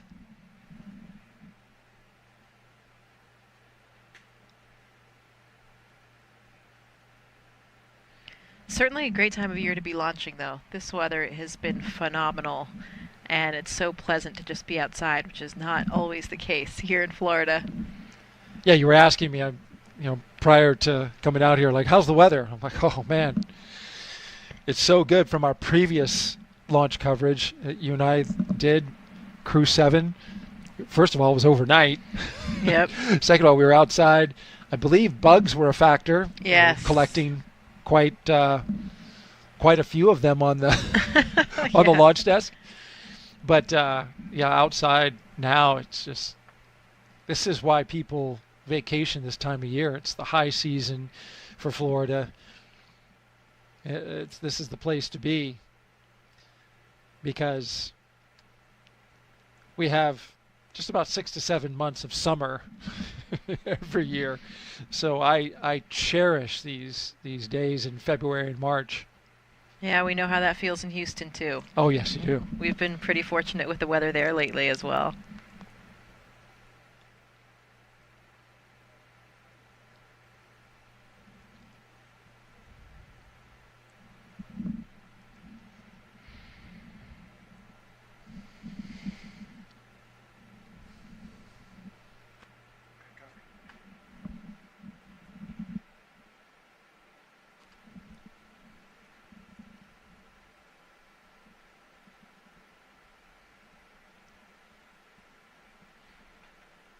Hopefully the friends and family that are here as well will be able to stick around for a little while and see what's going to happen. That's always something, when we have these constant changes that can kind of become a stressor for us, is that it's difficult for people to change their schedules and their time off work to be here. So we always feel for that. And I know that happened once already with the change that they had moving off of the February plan. So see how it all works, but we will be here supporting them, and our colleagues at NASA are in it until the end for sure. So we're here to support them all the way and send them off eventually to space. 100%.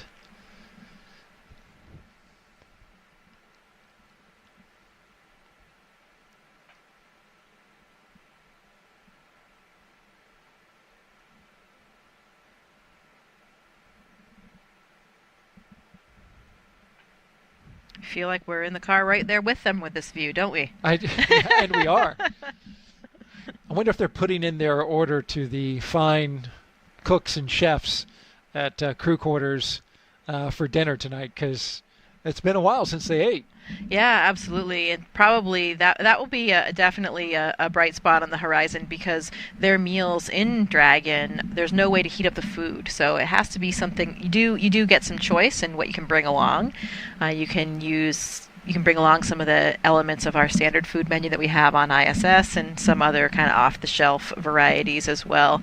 But there's no way to heat it, so you have to have something that tastes good at the ambient temperature. So at least they will have a hot meal tonight, which they wouldn't have had otherwise on Dragon. Absolutely. A little bit less fun when your food's not floating, though, I have to say. There is that fun factor. Absolutely. It's room temperature, but capturing it out of midair. Yeah, it's okay to play with your food in space. Don't tell your kids. Right. That's not something that you and I, as parents of toddlers, are currently doing. Yeah, exactly. It would be a different ballgame with a toddler if all of the food was floating. Oh, imagine that. Can you imagine that? Wouldn't that be like such an impetus to get them to eat? Toddlers in space would be cute, but very messy. Oh, no doubt about that.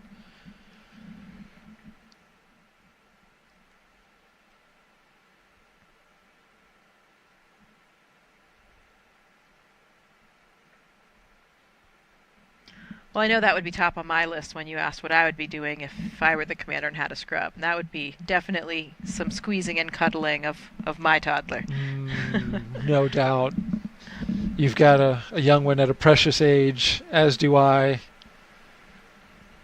Enjoying every moment of that.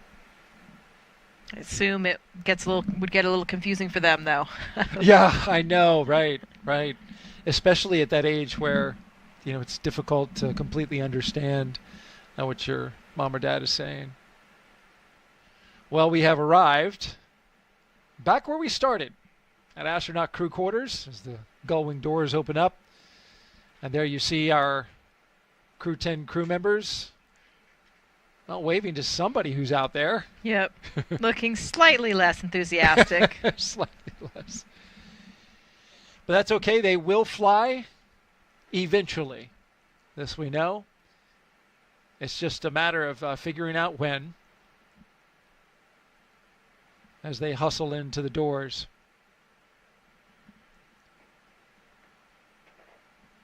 Well, folks, that's going to do it for us today. We really appreciate you joining us for this launch attempt of NASA and SpaceX's Crew-10 launch to the International Space Station. Thank you so much, Jessica, for being here with us on this first attempt. You'll be with us on the next one. We greatly appreciate that as well. Yeah, thank you. It is a pleasure, really an honor to be here supporting my colleagues on their journey to space, and this is all just part of the journey. Everyone's is different. Absolutely. Just to recap really quickly, we had an issue with some ground equipment, the hydraulic equipment that controls the clamp arms on the Falcon 9 transporter erector, holds the rocket to the pad. It releases at about 4.5 minutes. There was an issue, and they're going to look at that, look at the data, and then decide whether or not to have some work to do or maybe some further data reviews before they decide on a launch date. So make sure you stay tuned to updates that we will have for you. Just head to nasa.gov/blogs/Crew-10. You see it at the bottom of your screen there. We'll have all the information you need to know once we have that available on the next launch attempt. For everybody here at NASA and SpaceX, I'm Daryl Nail for Jessica Muir. We'll see you next time.